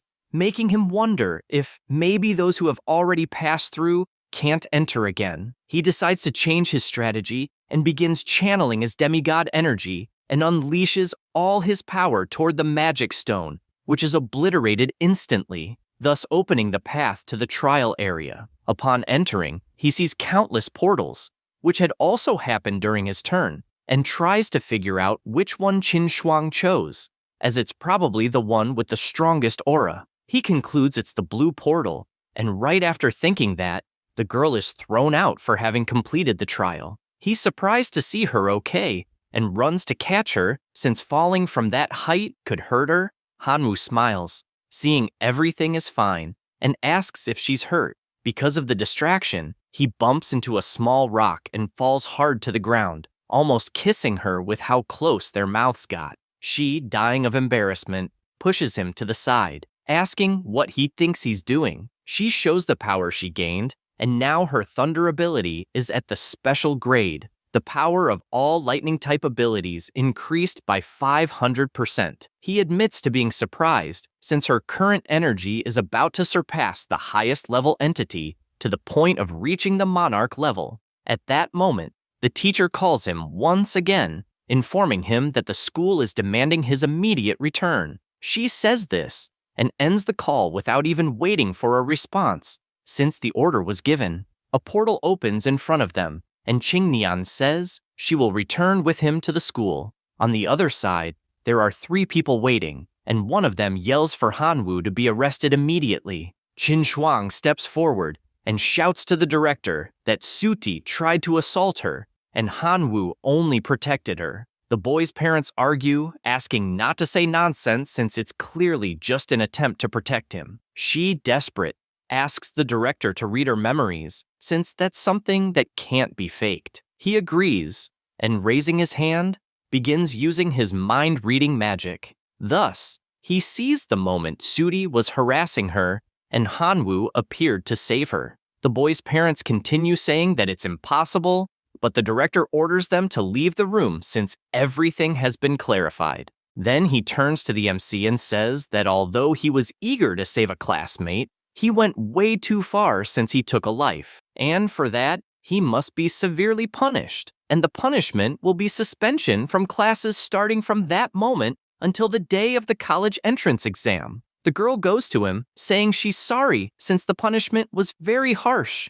but he asks her not to worry since he was already thinking about taking a break anyway, and will use this time to absorb the divinity so he can ascend to the state of demigod in the divine realm civilization as well. After that, he goes to the ascension site and tells the statue that he completed the absorption of the divinity, reaching the 10 required points, and would like to ascend to the perfect version of demigod in the divine realm civilization. The statue changes its color, shining brightly until the light envelops his body, making him happy, since that means his application was approved. He stands up and asks if he really ascended, feeling pleased since the aura really feels the same as when he transforms into his draconic form, and his strength can definitely reach the level of monarch-class life forms. Suddenly, something starts glowing and catches his attention. It was the system screen showing his name, now stating that his level is demigod, also displaying all his abilities,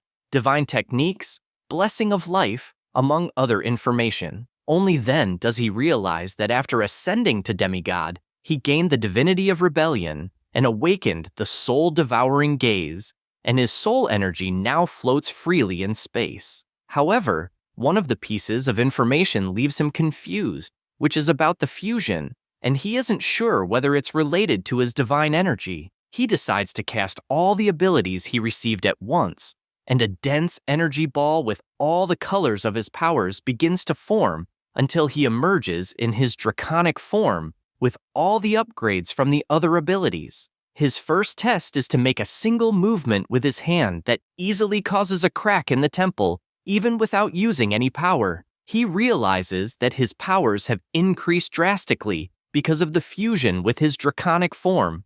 After returning to normal, he calls for a grasshopper, since he also wants to test his fusion ability with his followers. And after a dark aura forms around the insect, the grasshopper becomes incredibly larger and much more powerful, He is surprised since that is the heroic life form, and could instantly finish the heroic life form of the Minotaur. Hanwoo is pleased since his abilities have definitely improved, and he realized that the fusion consumes a lot of divine power. But even after all that, he still has several million of that power left. He summons some fire crystals he collected and says that one crystal can be sold for almost 2 million divine power and a fusion for Dioa.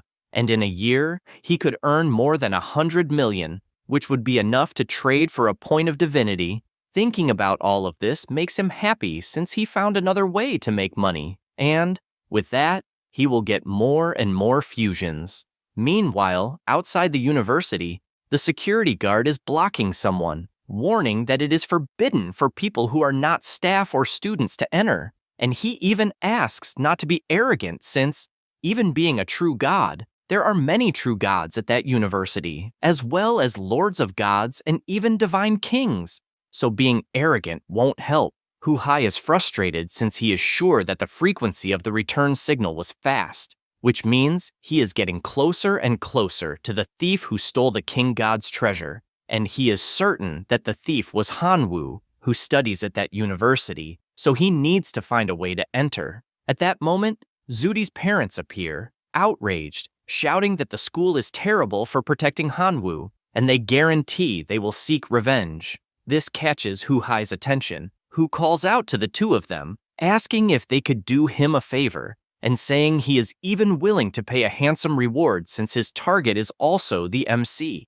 With this company, the three of them re-enter the university, and Zudi's father begins accusing the school of protecting a criminal. Lena responds that they have already investigated this thoroughly, and any more complaints about it will be completely useless. Meanwhile, Hu-hai is standing next to them holding a cell phone and, with the camera, takes a picture of the MC, feeling happy, since, as expected, it really is the person who stole the king god's treasure, and if he captured him there, he would definitely receive a great reward, but he has no idea how he will get him out of there. Zudi's father continues furious, saying he won't let Hanwoo get away with this, but the teacher asks him to leave immediately, as the university is not a place for someone with irrational behavior. The true god places his hand on his shoulder and asks him to leave. After they do so, the grassy-haired person says he placed him inside the university as requested and asks if they are really going to let Hanwoo escape so easily. Hu-hai asks him to leave it to him since he will get a satisfactory result, but for that,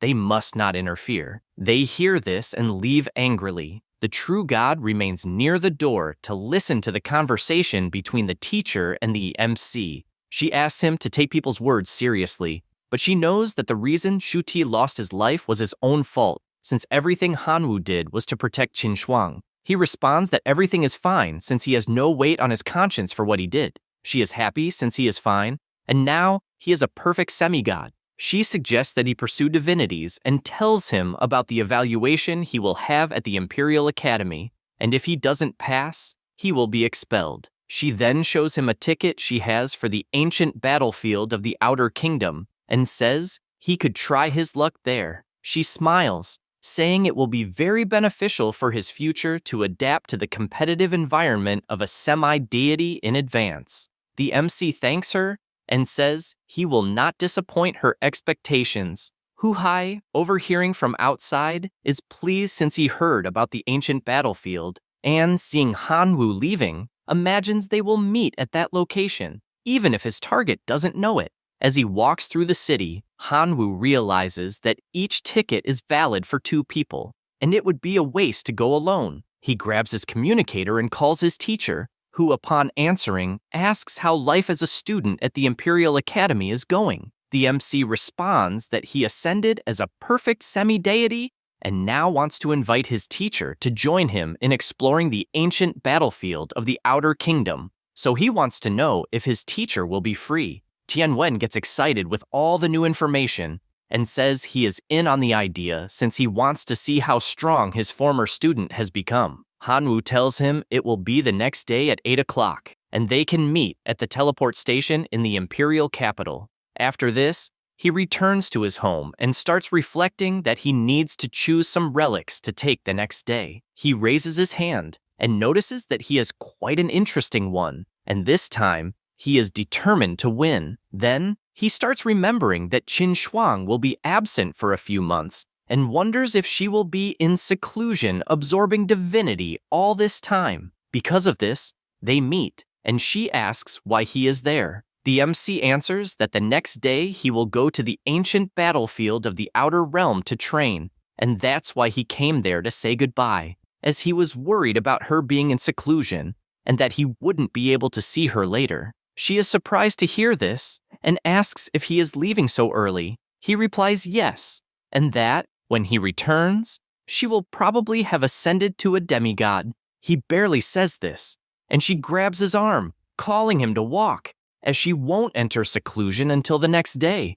having almost missed his farewell, and asks if he is really prepared since the battlefield is very dangerous. He tells her not to worry, as he is indeed ready. Qin Shuang invokes a seal and tells him that it has many restrictions, but it will probably be useful to him. This is the level 4 relic, the Infernal Seal. After being charged in the core of the divine realm, it can transform main subordinates into souls at the moment of death. He is surprised to see the Infernal Seal, as his rebellion divinity needs to devour souls through divine techniques. And the more soul energy is absorbed, the faster the improvement, and this will definitely be useful. For this reason, he thanks her, as it will be extremely useful, and she hugs him, lamenting that she can't go with him, and thus asks him to be careful. The MC doesn't think twice, puts his hand on her shoulder, and kisses Qin Shuang on the mouth instantly. He feels happy as he was not rejected, and they both stay hugged, embarrassed, with him as fun asking her to wait for his return, while she asks him to be careful. The next day, Hanwu meets with the professor and is surprised that he is there so early. Tianwen admits that he couldn't sleep well and thus showed up earlier. The MC invokes the token and bites his finger.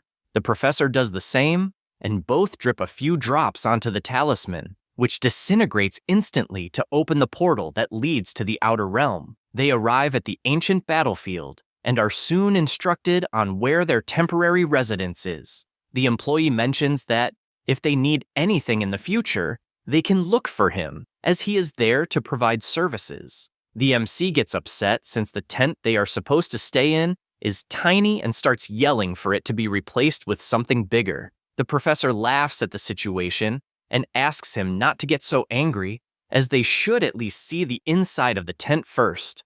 They open the door and are surprised to find that the interior is huge. Hanwu says that for now, he will settle until he sees an instruction manual on the table and is surprised, as it mentions that the tent can block the will scan of the ancient battlefield, and that training field can summon subordinates, but the size of the field limits the number of summoned beings. This last piece of information makes him furious to the point of throwing the manual on the floor, as his strategy up until now was to win by numbers, and if the number is limited, then he doesn't know how he should play. The professor tells him not to panic. As the manual said, they can connect with the tent's operating system, so they can take a better look. Hanwu, still angry, decides to test it by opening the system and sees some of his details as a competitor and can choose how he will summon his army with a preset limit, as there is a limit to each species that can be summoned. He doesn't think much about it, as he only needs to choose the one that lets him summon the largest number of familiars. Tianwen also chooses the most viable option for him. The system gives a note that only main subordinates summoned inside the tent beforehand can be controlled. Main subordinates who die outside the tent cannot be replaced immediately, and it is necessary to return to the tent to replenish the lost number. Another observation is that, within the ancient battlefield, several divinity fragments are produced, with rare fragments holding greater value. They can be combined into complete divinities. Divinity fragments can be exchanged for other types of divinity fragments or for materials to improve the tent. They get excited since after collecting a lot of divinity, they will be able to invest better in the tent. After that, they go to the battlefield along with the chosen familiars, and the professor explains that, a little earlier, He studied the divinity fragments, and they are produced by the spirits that remain in the field. So basically, they need to defeat the spirits to obtain the fragments. The spirits are also divided into different levels, and the difference is in the halo under their feet, since a white halo of a lower level only produces level 1 divinity fragments, while the blue one is level 2, and the most powerful are the spirits with red halos, which can produce level 5 fragments. Suddenly, something catches Hanwoo's attention, and he immediately asks for silence. Then he looks around the edge of the rock and sees a spirit walking towards them with a white halo. Tianwen quickly comments that, despite being a white halo, judging by the spirit's glow, it was probably a low-level being but quite powerful. He agrees and asks his shadow locust to test its strength. His familiar wastes no time and charges in with a shadow attack, but the spirit simply raises its weapon and blocks the attack, breaking one of the locust's legs. Then, the familiar gathers more shadow power and keeps attacking, but all the strikes are blocked before reaching the spirit. However, one piece of shadow falls to the ground and begins to climb up the opponent's leg until it fully wraps around them. Acting as a form of entrapment, the shadow locust takes the opportunity and unleashes one of its most powerful attacks, managing to pierce the spirit's chest, which is finally defeated and completely vanishes, leaving the fragments behind. The professor asks them to collect the fragments quickly and points out that, although they are level 1, at least there are 8 of them, so it wasn't a bad outcome.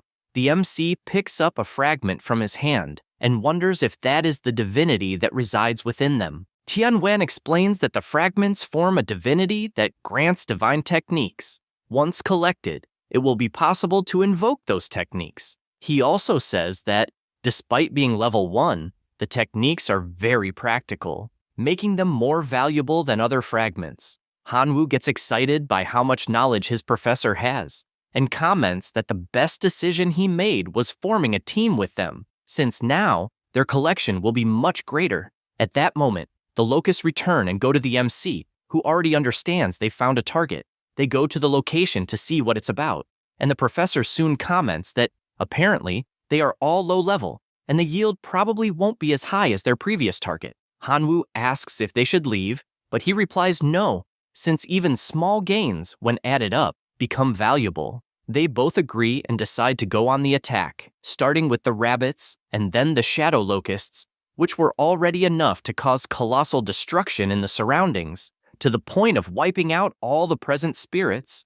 The professor says they got 30 fragments by eliminating more than a dozen spirits, and that's not much. Hanwoo agrees, since at this pace it will take an eternity to get a high-level fragment. Suddenly, a locust approaches to report something, and Tianwen asks if it's another discovery. He replies that there are 2 people watching them at 30 degrees. The professor assumes these people are after their divinity fragments, and therefore asks what they are going to do.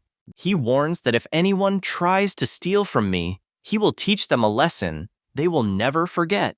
Meanwhile, hidden behind the rock, a man tells his brother that the 2 who are watching seem to be newbies who have just arrived there and will be easy to intimidate. Then, excited, he says that he noticed that since they've been observing, the 2 have only killed a dozen low-level spirits, so their cultivation shouldn't be high, suggesting they keep following them to finally finish them off when they have plenty of loot. His brother says, that's a great idea. The teacher asked the MC if it wouldn't be better to return to the camp first to deal with the divinity fragments they collected. He puts his hand on the teacher's shoulder and asks him not to worry since everything is under control because the dark grasshoppers will always report the movements of the 2 suspects. Tianwen asks if he's serious and feels more relaxed since his student has the situation somewhat under control. Sometime later, the grasshopper returns with new information, and the MC says that his familiars found a purple-colored spirit. He is surprised to hear this since that way they managed to obtain at least 1 level 3 divinity fragment. Because of that, they run at full speed to the location. Arriving at the mountain right away, they can see defeated players on the ground and the imposing purple spirit standing. Hanwoo quickly deduces that the spirit had a fierce battle. The teacher agrees and also notices that the servants who lost their lives to that spirit were high level, and that it also seems to be of the wind element, but he is confident that his rabbit men should be able to fight it. The MC says that maybe it's better to fight a war of attrition. Tianwen suggests using the cloning, thunder, and self-destruction abilities of the familiars, while he himself will use the familiars to fire carrot missiles continuously until the monster is worn down. Hanwoo just smiles, saying that spirit alone is not enough to make him waste so much time. Right after saying that, he transforms into his draconic form, flying at full speed toward the attack. The spirit sees this and prepares its fan, attacking with its sandstorm. Hanwoo uses his Hungry Dead skill, which hits the purple one head-on, who didn't notice the attack coming at his body. The MC draws his sword and, without wasting time, unleashes his Black Dragon Slash, which hits the spirit directly, tearing it into pieces that fly everywhere. The two infiltrators, seeing that some fragments flew in their direction,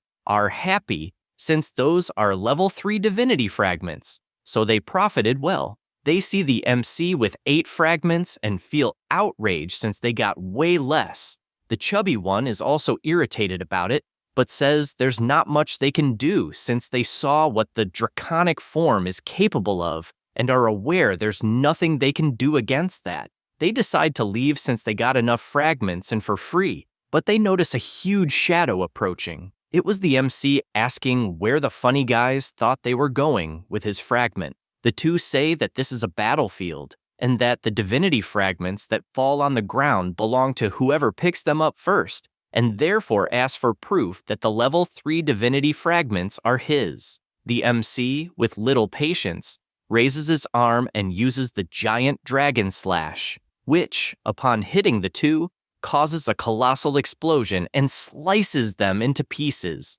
Because of that, the fragments drop and float in the air until Hanwoo picks them up, finding it funny that such weak players dared to steal like that. The teacher approaches and, using his power, fuses the fragments and then tells Hanwoo to sell them at the camp, since they will be able to improve the tent that way. Meanwhile, at the camp, a portal opens, and teacher Letian passes through it with the gang. The man says that the demigod is incredible since he managed to get a ticket, which is a scarce resource, to attend the battlefield. Gang says that it was nothing serious since a simple ticket to the ancient battlefield is not something relevant to be mentioned. He reflects that ever since he got information to the God King, he obtained many resources as a reward. At that moment, something catches his attention. It was the MC talking to the professor, since now they can expand their tent to a radius of 2 kilometers, and because of that, they want to collect even more fragments. At that moment, the 4 of them stare at each other, and Tianwen says he didn't expect to see them there. The 4 Eyes stays quiet, while the demigod says it's lucky to find a professor and a student there, and then tells the MC that ever since they separated at the ruins of the Divine River, he has had a hard time finding him. Hanwoo smiles and replies that he doesn't know what he's talking about, but inside, he has no idea how that guy figured out it was him at the ruins of the Divine River, since he was clearly wearing a mask to disguise himself. And since he believes there's no solid evidence, he decides to deny it as much as he can. Gang asks if he's serious and says he probably mistook him for someone else, but comments that his progress is quite impressive, since he's the same age as his son, and yet has already reached the demigod level. However, inside he is furious because his son had his divine realm destroyed, and because of that is destined to a mediocre life. At that moment, Tianwen interrupts, saying that he and the MC have things to do and therefore need to leave. He reflects that they need to be quick, since if they stay there, a fight will definitely break out. As the two leave, Letian asks Gang if he is really going to let the boy walk away like that, since in a way he crippled his son. He asks, what's the rush, since if everyone is in that battlefield, they will eventually meet again later. The 4 Eyes smiles because it's true, and says that after upgrading their tents, he will find a way to crush the two of them since he doesn't believe a newly ascended demigod is capable of anything. The MC arrives at the tent with the professor, and Tianwen immediately comments that Gang and Li Tian in that battlefield will certainly be a problem for them, emphasizing that the MC may have just ascended to demigod, but doesn't have divine techniques, and that's why he wants to avoid a fight against Gang. Hanwoo questions why he is raising their morale since they themselves arrived first in the battlefield, besides not seeing how strong that guy really is. The professor makes it clear that it's because he doesn't know Gang very well, and as far as he knows, before they appeared in the battlefield, the man received heavy funding from a god king who even has a monarch-level life form, and that's why he asks Hanwoo to just preserve the strength he has since he is about to take the Imperial Academy's evaluation. The MC says that such an opportunity to enter the ancient battlefield is rare, and that's why he doesn't want to miss the chance just because some annoying guy is there, and asks them to understand, and soon after runs off. Tianwen just questions how a kid can be so rebellious since everything he's doing is for his own good. To deal with Gang, the MC in just a few days relied on the soul-devouring gaze to strengthen his rebel divinity. After 6 consecutive sessions, the rebel divinity accumulated enough experience points to be promoted to the next level, and with that once again awakened a powerful divine technique of rebellion. Option 1, Divine Technique of Rebellion, Sword of Rebellion. It is a powerful weapon summoned through a divine technique, capable of converting physical damage into magical damage, and vice versa. It can be fused with other sword-type weapons, and the effect is permanent. Option 2, Divine Technique of Rebellion, Dual Pistols of Rebellion. A powerful weapon summoned through a divine technique capable of converting ranged physical damage into ranged magical damage and vice versa. It can be fused with firearms-type weapons, and the effect is permanent. Hanwoo doesn't understand why he has to choose between the two, since he's not sure if in the future he will follow the path of a warrior or the path of a shooter. Without thinking too much, he finally makes his choice and chooses the sword, since he has many skills related to this type of weapon, and his favorite weapon is also a great sword. So he believes the Sword of Rebellion is the most suitable. The real function of the Sword of Rebellion is to increase the host's close combat capabilities. The sword form can absorb the souls of various races to obtain more weapon forms. Currently, the Divine Technique of Rebellion, Sword of Rebellion, is in the form of a longsword. He understands this entire explanation and likes knowing that as it absorbs more souls, it will eventually change form. Because of this, he decides to go outside the cabin and holding his new sword firmly, he unleashes a powerful attack with it that easily cuts a tree in half. Hanwoo imagines that he didn't even use any attribute enhancement on that sword, and even so, it's already powerful. Then, wanting to do another test, he turns and attacks another tree again, but this time imbues power into the sword. The MC realizes that even using the corrosion effect, the attack didn't work properly. Then, he applies another effect, and this time hits a rock, completely destroying it. He realizes that the crushing effect of a heavy sword is quite interesting, besides noticing that it clearly has natural dark attributes.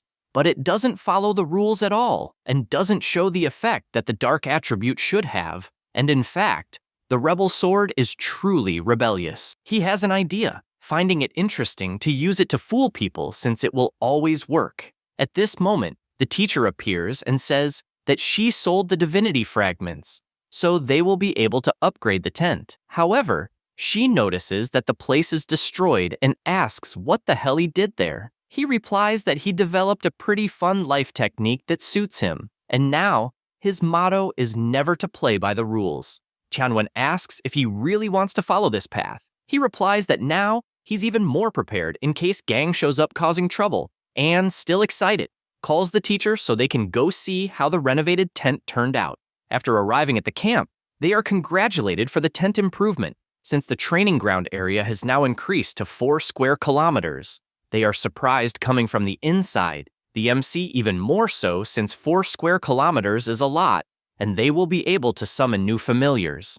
The teacher agrees since they need to hurry. Then, after a few days of practice, the MC gained a lot of experience from the rebel divinity. Tianwen also obtained a Lord-level life form with impressive combat power. At this moment, Hu Hai crosses the portal to the training ground, certain that this time he will capture the MC to take him to the God King. With the portal still open, the parents of the deceased Zudi also cross and ask if there is indeed a way to finish Hanwu. The true god says that, naturally, he will find a way to avenge Zudi. The boy's father agrees, and at this moment, Gang and the teacher also come out of the portal. Letian says that he has been monitoring Hanwu for quite some time, and therefore wants to know when they will act. Hu Hai asks not to rush since they need to familiarize themselves with the environment first. Inside, he thinks it's a waste for himself, who is a true god.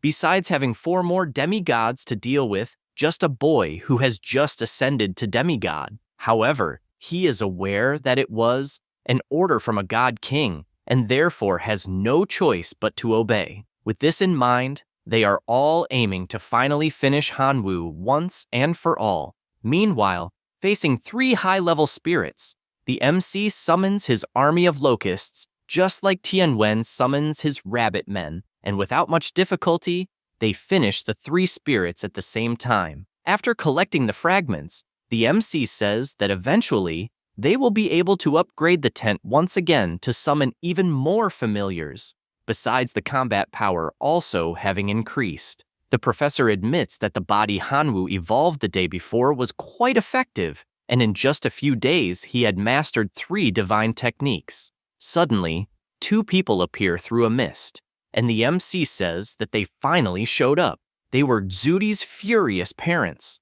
Hanwu wastes no time and advances with his rebel sword, aware that the 2 must be there for revenge, and since he doesn't need small talk, will attack with everything. Sumin immediately summons his sword and blocks the powerful attack, but soon his sword begins to crack due to the corrosion effect. He curses Hanwu, saying he lost his son because of him, and therefore promises to tear him to pieces. The MC finds it funny and says he will make the old man personally visit his son, saying that he transforms into his monarch-level draconic form. They are surprised that someone so young, who just ascended to demigod, could reach the power level of a monarch life form, and for that reason, they are even more certain they must finish him off, or else there will be endless problems in the future. Because of this, the man orders his entire army of metal men to advance. The MC just laughs at that since he can fly.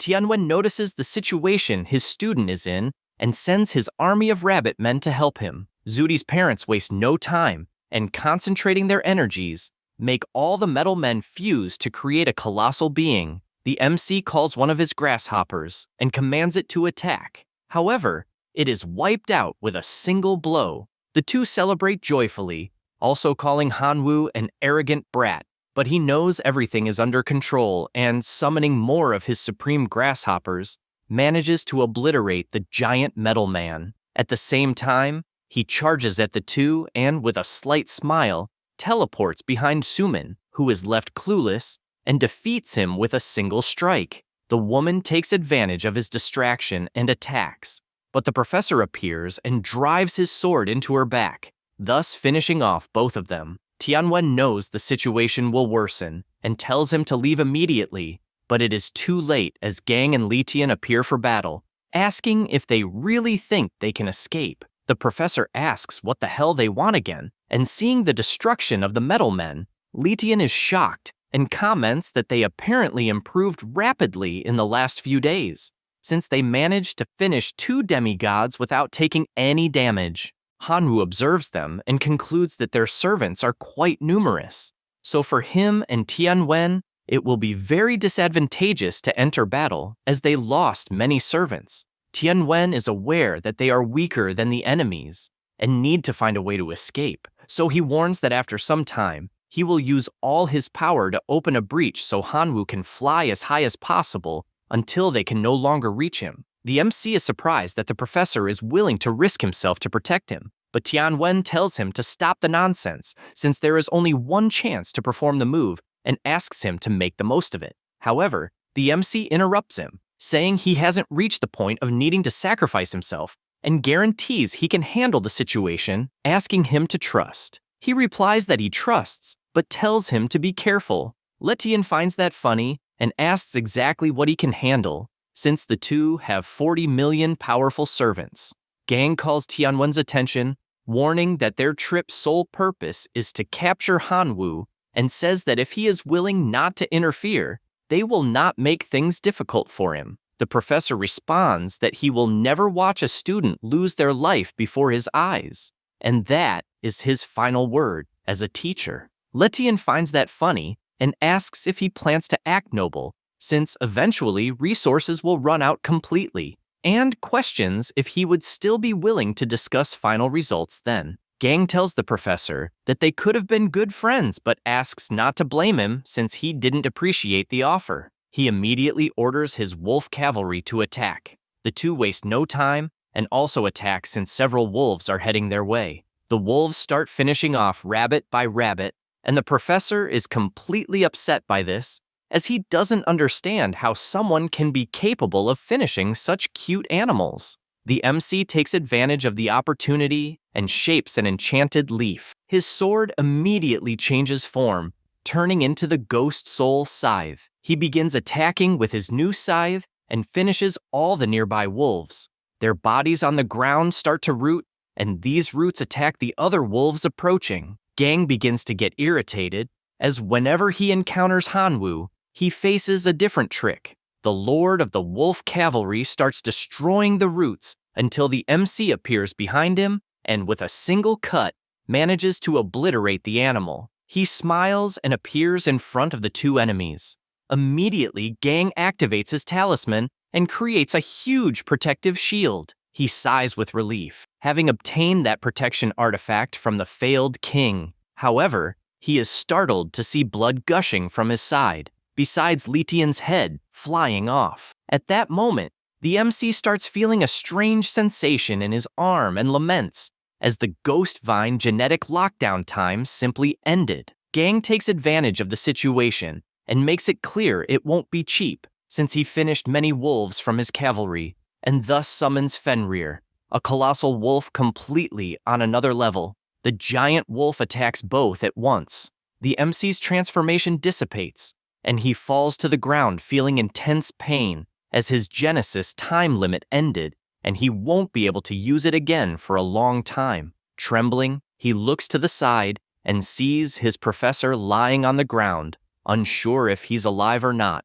However, there's not much he can do, as he is before the colossal mouth of Fenrir. Gang looks down, imagining that if he doesn't finish Hanwu at once, he won't have another chance. But at that moment, the true god appears, asking what he is doing, since he made it clear Hanwu must be captured alive. Gang feels embarrassed and says he misunderstood, as he was actually about to take him alive. Hu Hai grabs Hanwu by the clothes and tells Gang that he will be greatly rewarded by the God King. He thanks for this opportunity and looks at Tianwen, imagining that if he finishes him, since he's a demigod, he might gain other benefits. However, the MC points his power at his own neck and warns that if he kills him, he will take his own life. The blonde finds this funny, saying that in that state, he wouldn't even be able to kill himself. Hanwu makes it clear that if he loses his life there will be nothing to gain.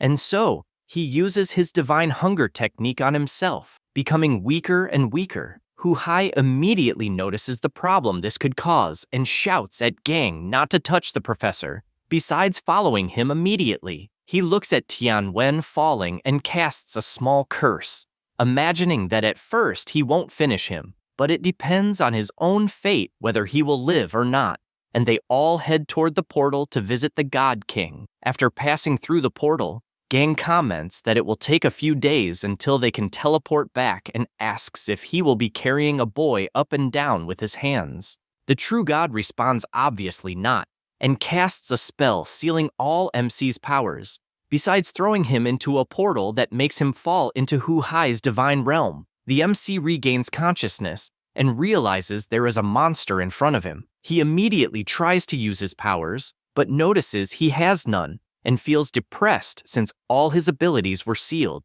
besides not being able to use any power. And it's no wonder he's trapped in the divine realm, as he is no threat without powers. Suddenly, he notices a bowl of water beside him and sees it's the wild tiger offering it, and he doesn't feel safe to drink and doesn't know what to do. But it's useless, as the man grabs him by the shirt and shoves that water down his throat. Hu Hai communicates warning that the tiger man cannot hear or speak, and only asks to be obeyed since he will not hurt him. The MC is surprised that this servant is deaf and mute, and notes that the true God is truly cautious. At that moment, the source of mutation appears asking if his master needs any help. Hanwoo is glad to see him, but confesses he could swear he had been sealed too. Kamigawa warns that if he lets him absorb it, the stored divinity can also evolve, besides helping to recover some strength to escape from there. The MC reflects that he has leftover divinity, so he can take the risk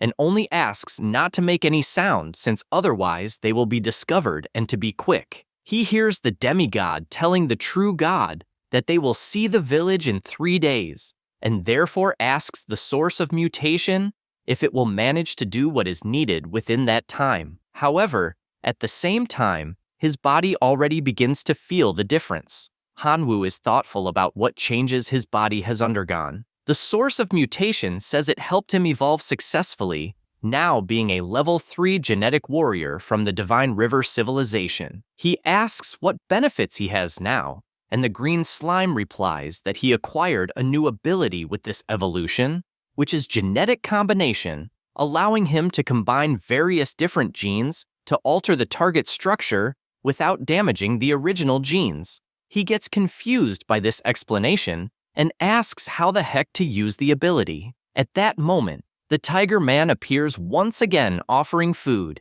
and the MC just accepts to disguise it. Then he decides to test it, and with his hand pulls the arm of that servant. This makes him happy since, as expected, his physique improved, and even with his power sealed, his strength is equivalent to that of a heroic life form. The Tiger Man starts to get furious.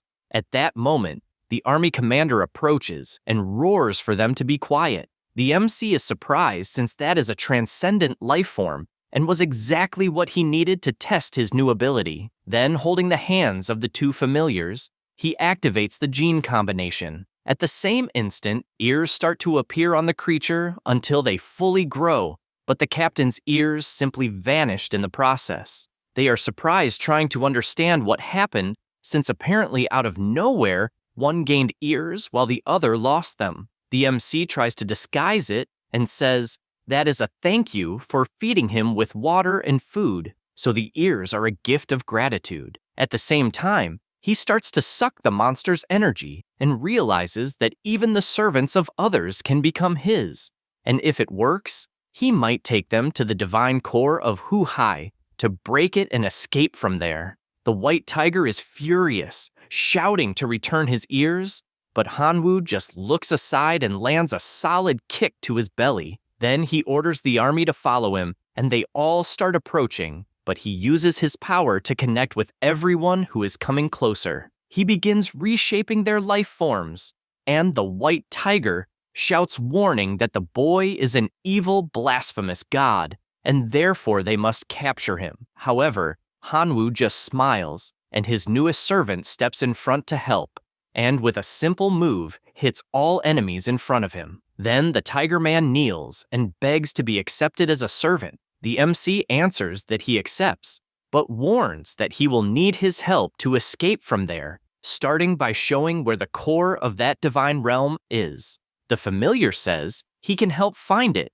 but warns beforehand that the core is guarded by high-level guards. He smiles and says to first find the core, and only after will he know what to do. But barely have they left when several heavily armed troops approach. The leader shouts to capture the two. He smiles at the challenge, and the two immediately launch an attack, finishing off the wolf warriors instantly. One of them still survives, and without thinking twice bows before the MC begging to spare him. The surviving warriors do the same, and all they ask is to spare their lives, and they will obey everything he commands. He uses his belief, faith of the light, and warns that they need to become servants to obey attentively. Otherwise, no one will be spared.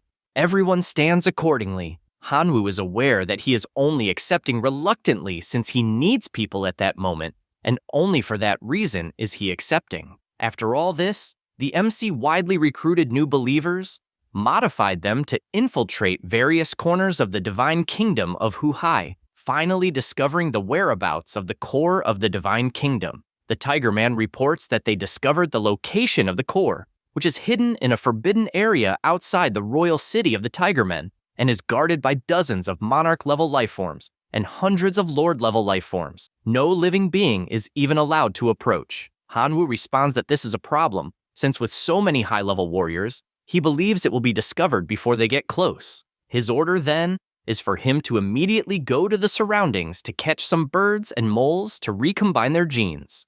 With all that done, they finally go to the royal city of the Tiger Men. He imagines that he successfully transplanted the genes of moles and birds into the Tiger Men to learn to dig and fly, making it easier to invade undetected. The soldier draws his master's attention and reports that the divine core is right below. The MC immediately recognizes that the three guards are at least monarch level and already knows it will be difficult. The old man takes the opportunity to comment that the next day the royal city will hold an annual celebration, and at that time the Tiger Man King will offer sacrifices to the deities, and at that moment the elite troop will be able to go out to observe the ceremony. He finds it interesting and responds that they will act according to the situation the next day. Already on the next day near the walls, Hanwoo is standing watching and using his divine eye. He notices only one elite guard remains guarding the divine core and feels relieved since, whether he wants it or not, that is two fewer opponents. Because of that, he orders all his troops to jump and focus on the divine core to destroy it. He also rides on one of the soldiers. At that moment, something draws the guard's attention, and he looks up, shouting that there are invaders in the forbidden area. The army continues moving at high speed, and the MC coordinates the direction they should fly. After getting close enough, he orders his servant to hold the opponent, while he himself will find the core of the divine kingdom. The Tiger Man positions himself for battle, while the MC also positions himself, imagining that that pair of hands combined with mole genes will be very useful at that moment. The elite Tiger Man shouts to stop, but Hanwoo pays no attention and keeps trying to find the center of the divine core. Meanwhile, the two warriors continue fighting, and Hanwoo is aware he needs to be quick, since his servants won't be able to hold on much longer. After some time searching for the route leading to the core, he finally finds it, and channeling a powerful energy into his hand, he sends it all to hell.